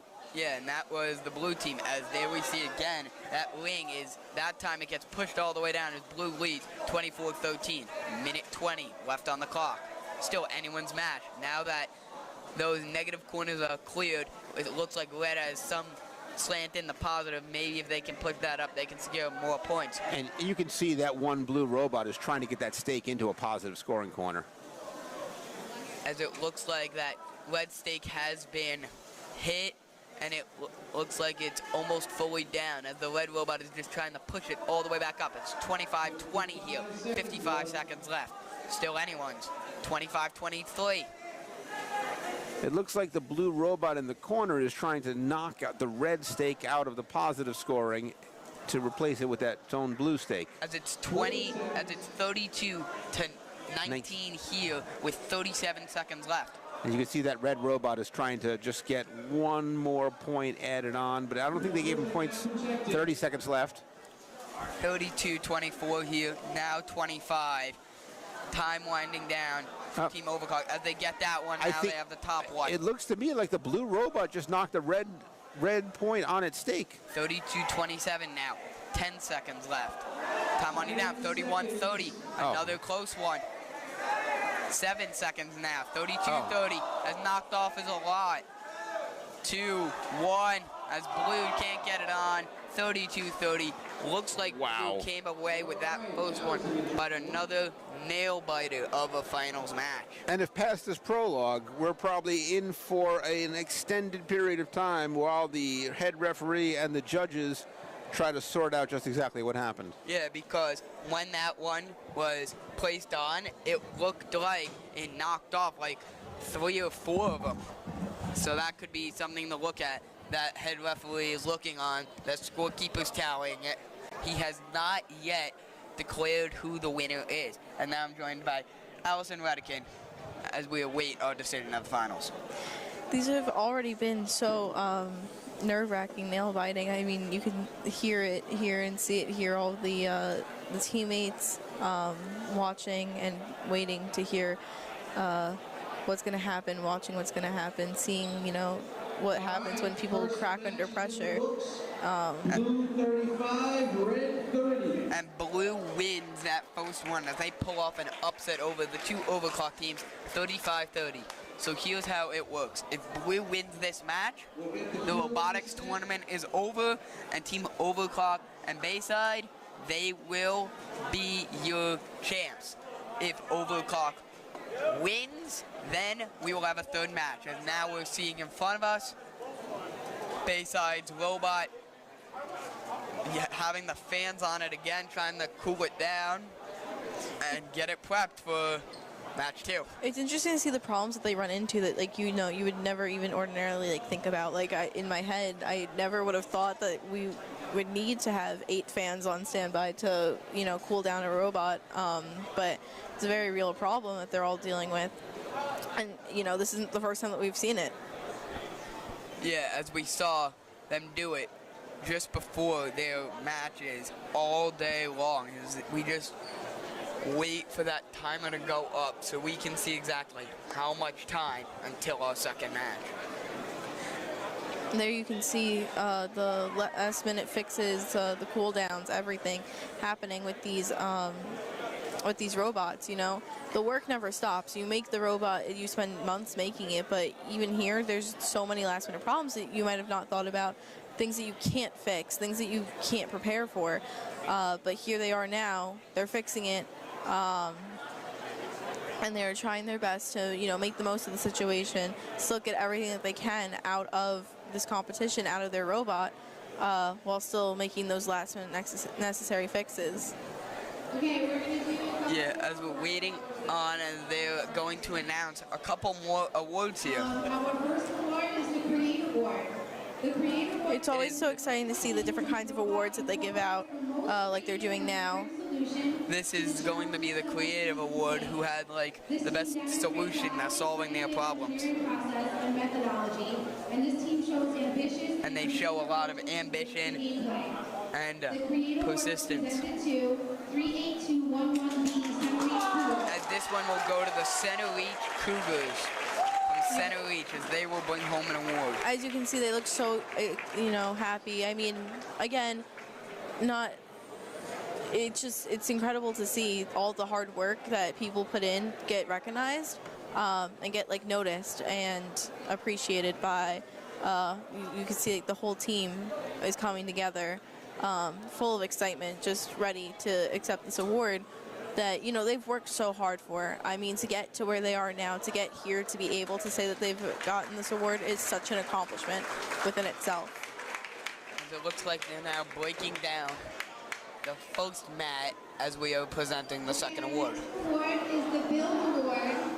The Build Award right now. The award is presented to a team that has built the most durable and robust. So this award is going to the most durable built robot, which you can see is really hard to do sometimes as we see all the fixes being made. The Build Award is presented to team 6277B, One Pancake. And that one will go to 6277B, which is Team One Pancake from Katanoa, New York. As this team made the quarterfinals, and they were actually part of one of the teams who tied, but went on to lose in that crazy tiebreaker. As you can see again, that excitement, that happiness, the feeling of accomplishment from getting these awards, you know, they all know how much work they put in, and I'm sure that they're all so proud of themselves, but to be able to get noticed and appreciated from, you know, the competition as a whole across all of these amazing people that are in this room definitely has to be very gratifying for them. The robot shows high quality construction, and the robot programming is effective, successful, and consistent. So this next award is about consistency. This one will be going to Overclock, as they will just pile on the hardware they will be bringing home today. I mean, you can tell. Overlock, no, they're not a joke. This team has showed up time and time again. They've had their alliances, they've had their successes, they've had their moments. This team is actively showing that they have done everything that they can to prepare and that they are so dedicated. And it's good to see that they are getting, again, acknowledged for that, appreciated for that. As you can see, they look very excited. And in fact, this team, those are their allies right there. This is the team who just won the first match of the finals, who won the amazing award. I mean, I'm sure that their, hard work that we all know that Overlock has is, paying off and spreading to those allies as well. That are presented to a dynamic duo that our robotics community will surely miss. From day one, these two people have welcomed me into their elite robotics world. And this will be the Dynamic Duo Award. How large and smart the robotics community can be, but then Who welcomed they have shown me that just how supportive just right in. So we'll see who this is.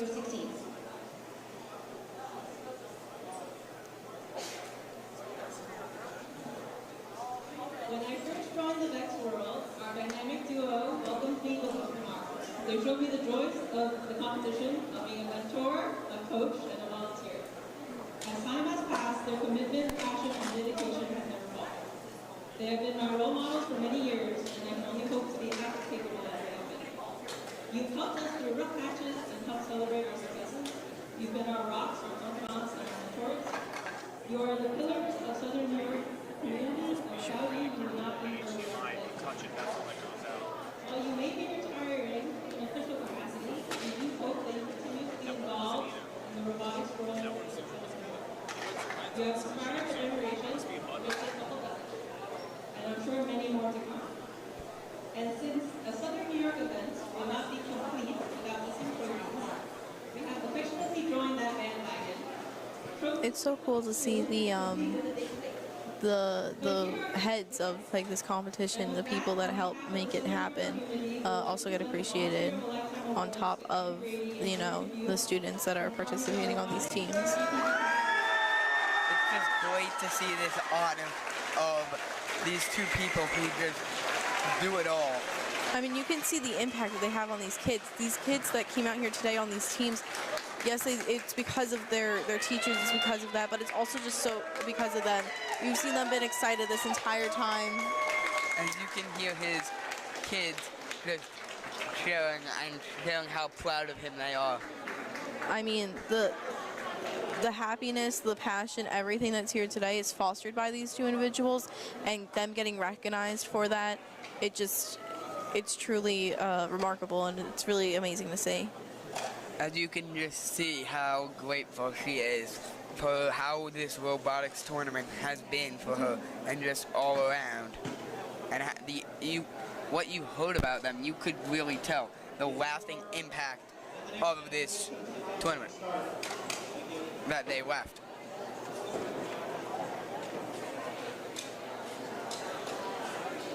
I'm excited to see what's going to happen in this next matchup that we're going to see the second round of. Overclock never fails to show off a good match. As now you can hear them before the rest of the awards are presented, you will have the second match of the finals. As it's Overclock against Overclock and Bayside. We'll be in for another amazing match that comes right down to the wire.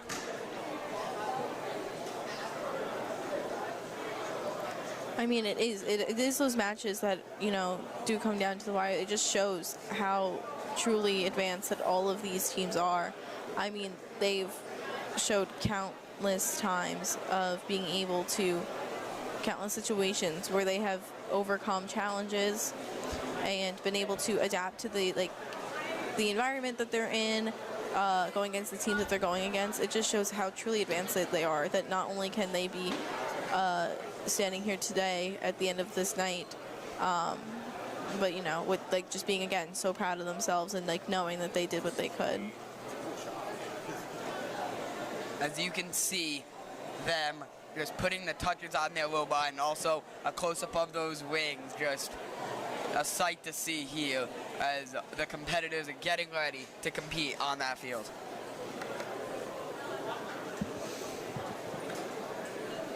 It's interesting to see in between every matchup, every round, how much has to go into putting everything back together, getting everything set up correctly, all of that kind of stuff.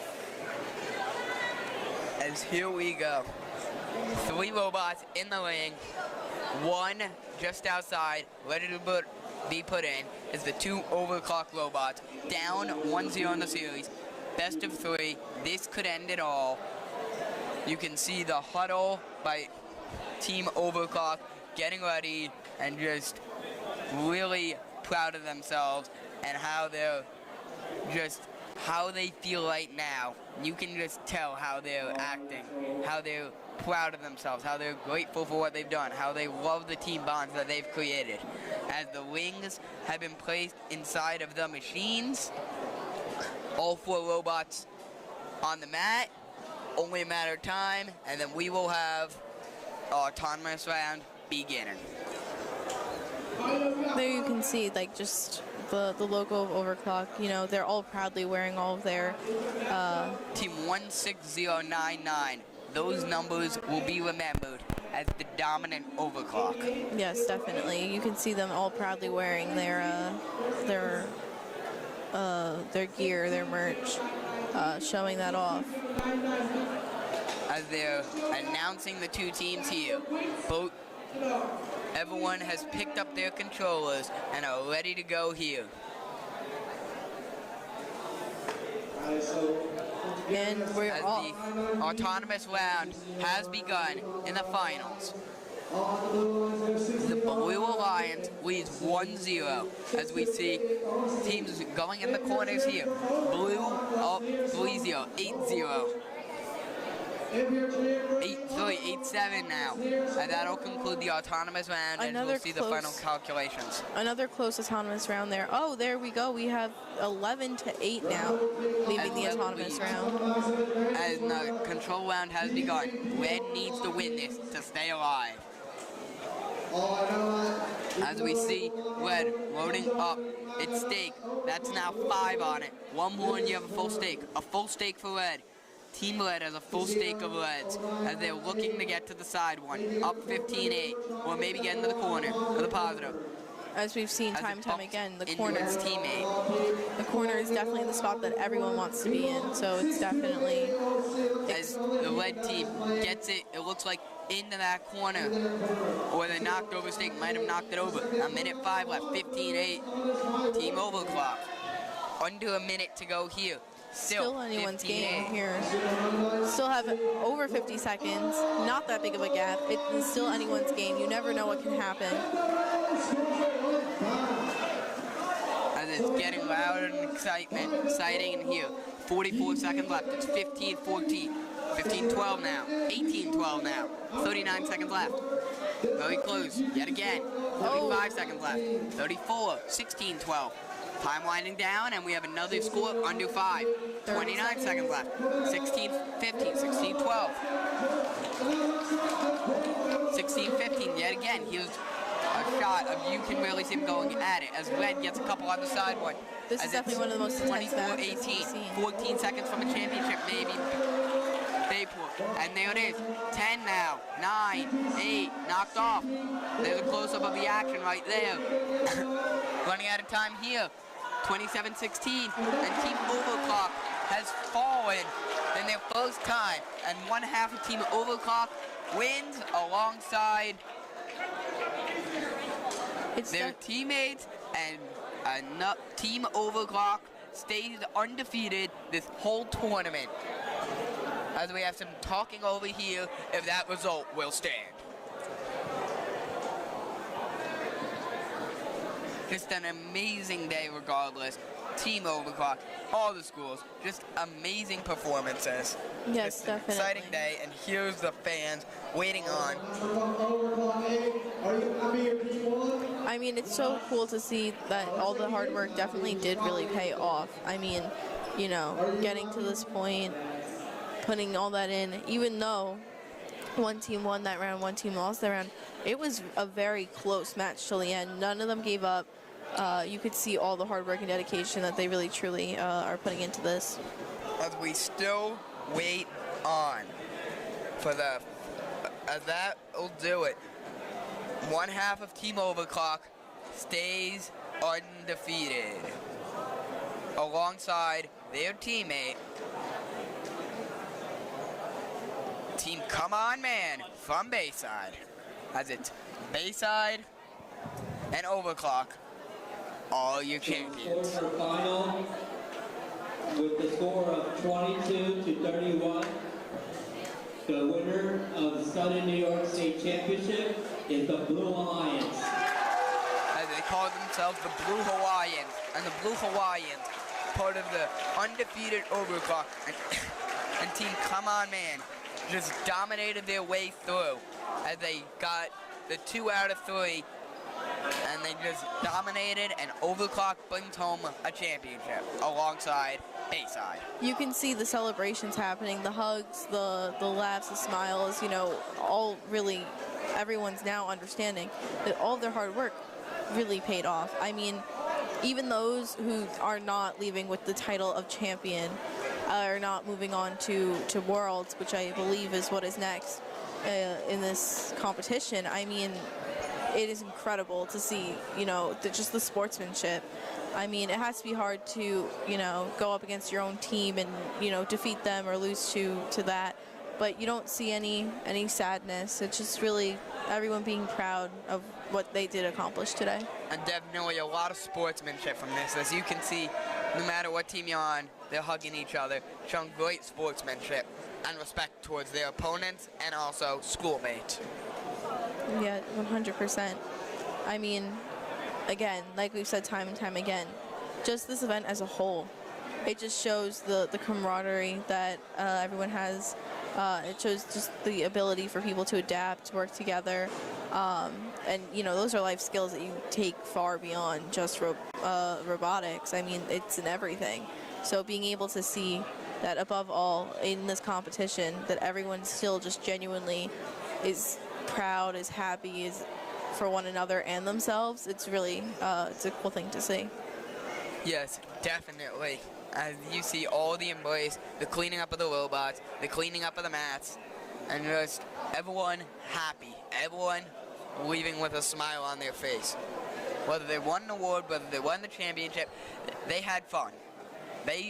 This was a great way for them to spend their Saturday from here to now, from 6 to 6. Just an amazing day for these competitors.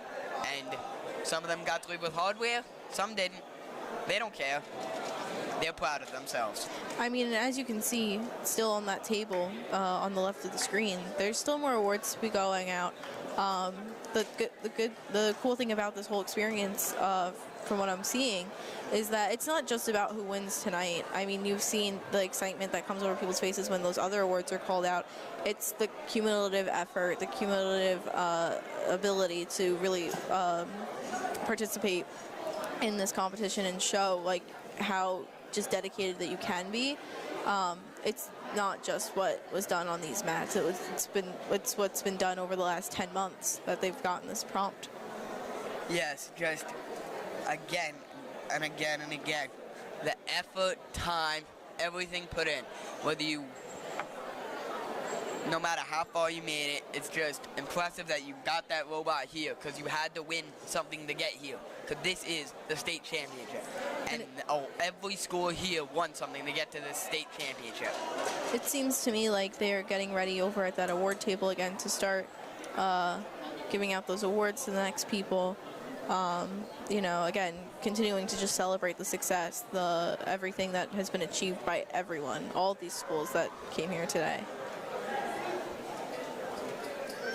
Yeah, as teams just proud of themselves as they're going through the awards. I'm expecting that they'll save the state champion for last, but we'll have to just wait and see.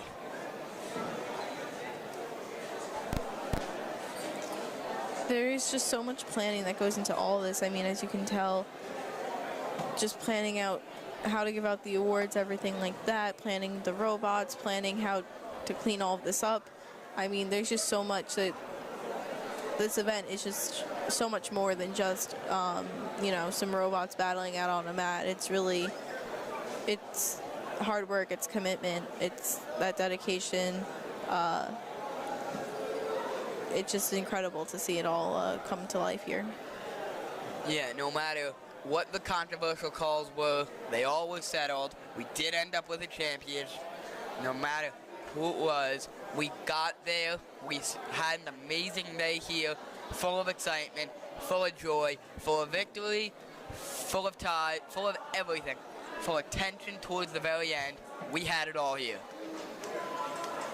There's just so much to be proud of leaving here, and you know, the sense of just happiness and celebration.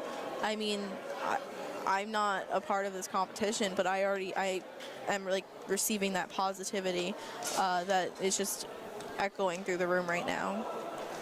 Yes, and also these fans, they've been a big crowd. The families of them, you can just thank them for having their kids be in this club, no matter how many competitions it was. Competition after competition, days of school practices, weekends, how early they had to be here. They had to be here at 6 and bring their kids here. Just the parents, they're the reason for all this. Them and the coaches are the most important and thankful people in this room. Yeah, I mean, I think it's important to really give credit where credit's due, especially in that sense. You know, the students, yes, their talents are amazing, their thoughts are amazing, the problem solving is there, but it wouldn't be there without everyone else involved as well. So it looks like we're starting back up with those awards again. All right, I would just like to start with one more Volunteer of the Year award. This is just to recognize. This is the Volunteer of the Year right here. Robotics in this community would not be possible. For the past 7 years, the robotics program in Bellmore-Merrick has grown from the beginning of students banging down our doors. Who has contributed the most as a volunteer. It's just been amazing, this person. Would not be possible without the support of the entire Bellmore-Merrick community, led by the Bellmore-Merrick Board of Education. Roxall, would you please come up to accept the award on their behalf? And here we go to accept the award on their behalf. Mr. Right Soul. here. He put a lot of effort into making this event come to life here at Kennedy today, making sure that everything got done what needed to get done. Everything went smoothly. He played a huge role in this, and he's always helping out around in the Kennedy community and the Bellmore-Merrick Central High School District as a whole. Yes, he is, and that is a reason why, out of anyone that could have chosen to receive it, even though the people who didn't win it weren't here, they chose him to go up there because he could have just as well have won that. This next award is going towards a team that's really great at management. And you can hear the celebration of that team who won. As they are just sprinting out of the bleachers, how proud they are of themselves. They're so excited, and that's what I love to see here tonight. The excitement, the feeling of accomplishment that everybody has. I mean, it's just so incredible to watch. You know, it's that moment of, yes, this finally paid off. This is what we were here for all along. And that's Team Silent X, as they will go home with a award. They are from New York, New York. As you can see, they're just so happy to all be together, and winning this award. Again, it's that hard work paid off kind of feeling. And when you put in so much dedication to something that... In fact, that is another Hewitt school winning another award. Okay, our next award is Innovate. So the next award is called Innovate. It has to do with being unique for like design-wise. The team identified this aspect for judges and has documented this aspect in their engineering notebook. The team has utilized independent inquiry to explore and develop this aspect from its initial... The idea of independence and exploration is something that they value a lot during this award. 6277F Fight Force. So I believe the team name is Fight Force that just won this. You have that right. It is Bite Force from Catanoa, New York. Wow. Seeing, like, you know, yes, these are all from New York, but so many different parts of New York. Just seeing all the different teams come out here and be winning these awards just shows, you know, again, that recognition for all the hard work that's been put in. As only a couple of awards remain, as there looks like 6 on the table. Robot Skills Champion. Award is presented to the team that has earned the highest combined driving skills challenge score and autonomous coding skills. And it looks like they will also maybe get a banner. Champion Award is presented to 160. It's interesting, the first banner that we've seen. Look at that. And that'll be team 16099A, which is your champions yet again, Overclock. It is just so incredible. I'm so happy for them that, you know, obviously, if they're getting all these awards, they're getting these awards, that they've put in so much dedication. Seeing that recognition again, it's just fantastic to see that all of their hard work is paying off. They're truly dedicated to this. They have such a strong passion that I was talking to one of the team members earlier, and you know, everyone in that team is just really ready. The most organized and professional approach to the design process. And this is the most organized and professional approach towards the design process, as it is the design award. Documentation of the team's robot design process. Interesting to see who will. The winning team also demonstrates effective communication skills. It seems to me like communication is also a part of this award. Come on, man. Come on, man. As we have back-to-back awards going to our champions who had their alliances. It's great to see them getting even more recognition than what they got. This just shows their design process was amazing, and that led to that. I mean, you can see the smiles, everything. It's just such a rewarding and gratifying moment to be able to experience, you know, not only getting the awards, but just being able to celebrate that with your team. And only 5 awards left now. After this one, 4. This one looks like it will be a banner again. No. Our tournament finalists. The 2-team alliance who finished second place after the elimination matches. The tournament finalist award is presented to 16099D Overclock and 16099D. So Overclock. And you know who those two are based on those numbers. It's the alliance. Is the 2 best teams, Overclock and Overclock, bringing home more and more awards. I mean, as you can see, you can look at the size of this team. I mean, it is incredible to see all of the people that are from this school that are interested and invested in this. I mean, I talked to a freshman on the team today. There's freshmen, there's seniors, there's sophomores. There's so many different grade levels, different innovative minds on the team, and I think that that's really helping them be able to win all these awards that they are winning. Yeah, as this is only 2 of their teams here. One of them lost in the semis, and the other one won the championship. Yeah, I mean, it's incredible. They're clearly so deserving of this, and I'm so happy for them. That they're and here are your tournament champions. It'll be Overclock and Bayside. Yes. Team Come On The Man. tournament champion award is presented to 16099A Overclock and 62880C. Come on, man. It's just, again, seeing that them come together to win this award, to win, you know, the competition. I mean, moving last on. 4 awards have been Overclock, then Come On Man, then Overclock, then Overclock again, and Come On Man. I mean, they really have dominated it all, and in the middle you see the region championship. It is just so amazing for them to be able to get these awards and feel all this, like, the amazing gratification that comes with all this. There's these 2 schools who really did it all. Okay, our last And now we are down to the last award. As you can see, it's called the Excellence Award. It's about high quality excellence. And here is your last award, the Excellence Award. You will see who wins your final award. The team also demonstrates outstanding competition performance by being outstanding performance in the competition. This team is a strong contender in numerous and they're a strong contender for everything. Dedication, devotion, hard work, and teamwork. You know, I can only wonder who this could be. Yeah, the Excellence Award interested to see. 7040. As a little surprising here, as You team can hear the 704, Buchanan again wins another award. I thought they could have maybe gone overclock, but I didn't think they'd probably want to go over and over and over again. I mean, that just goes to show that, you know, no matter what, you get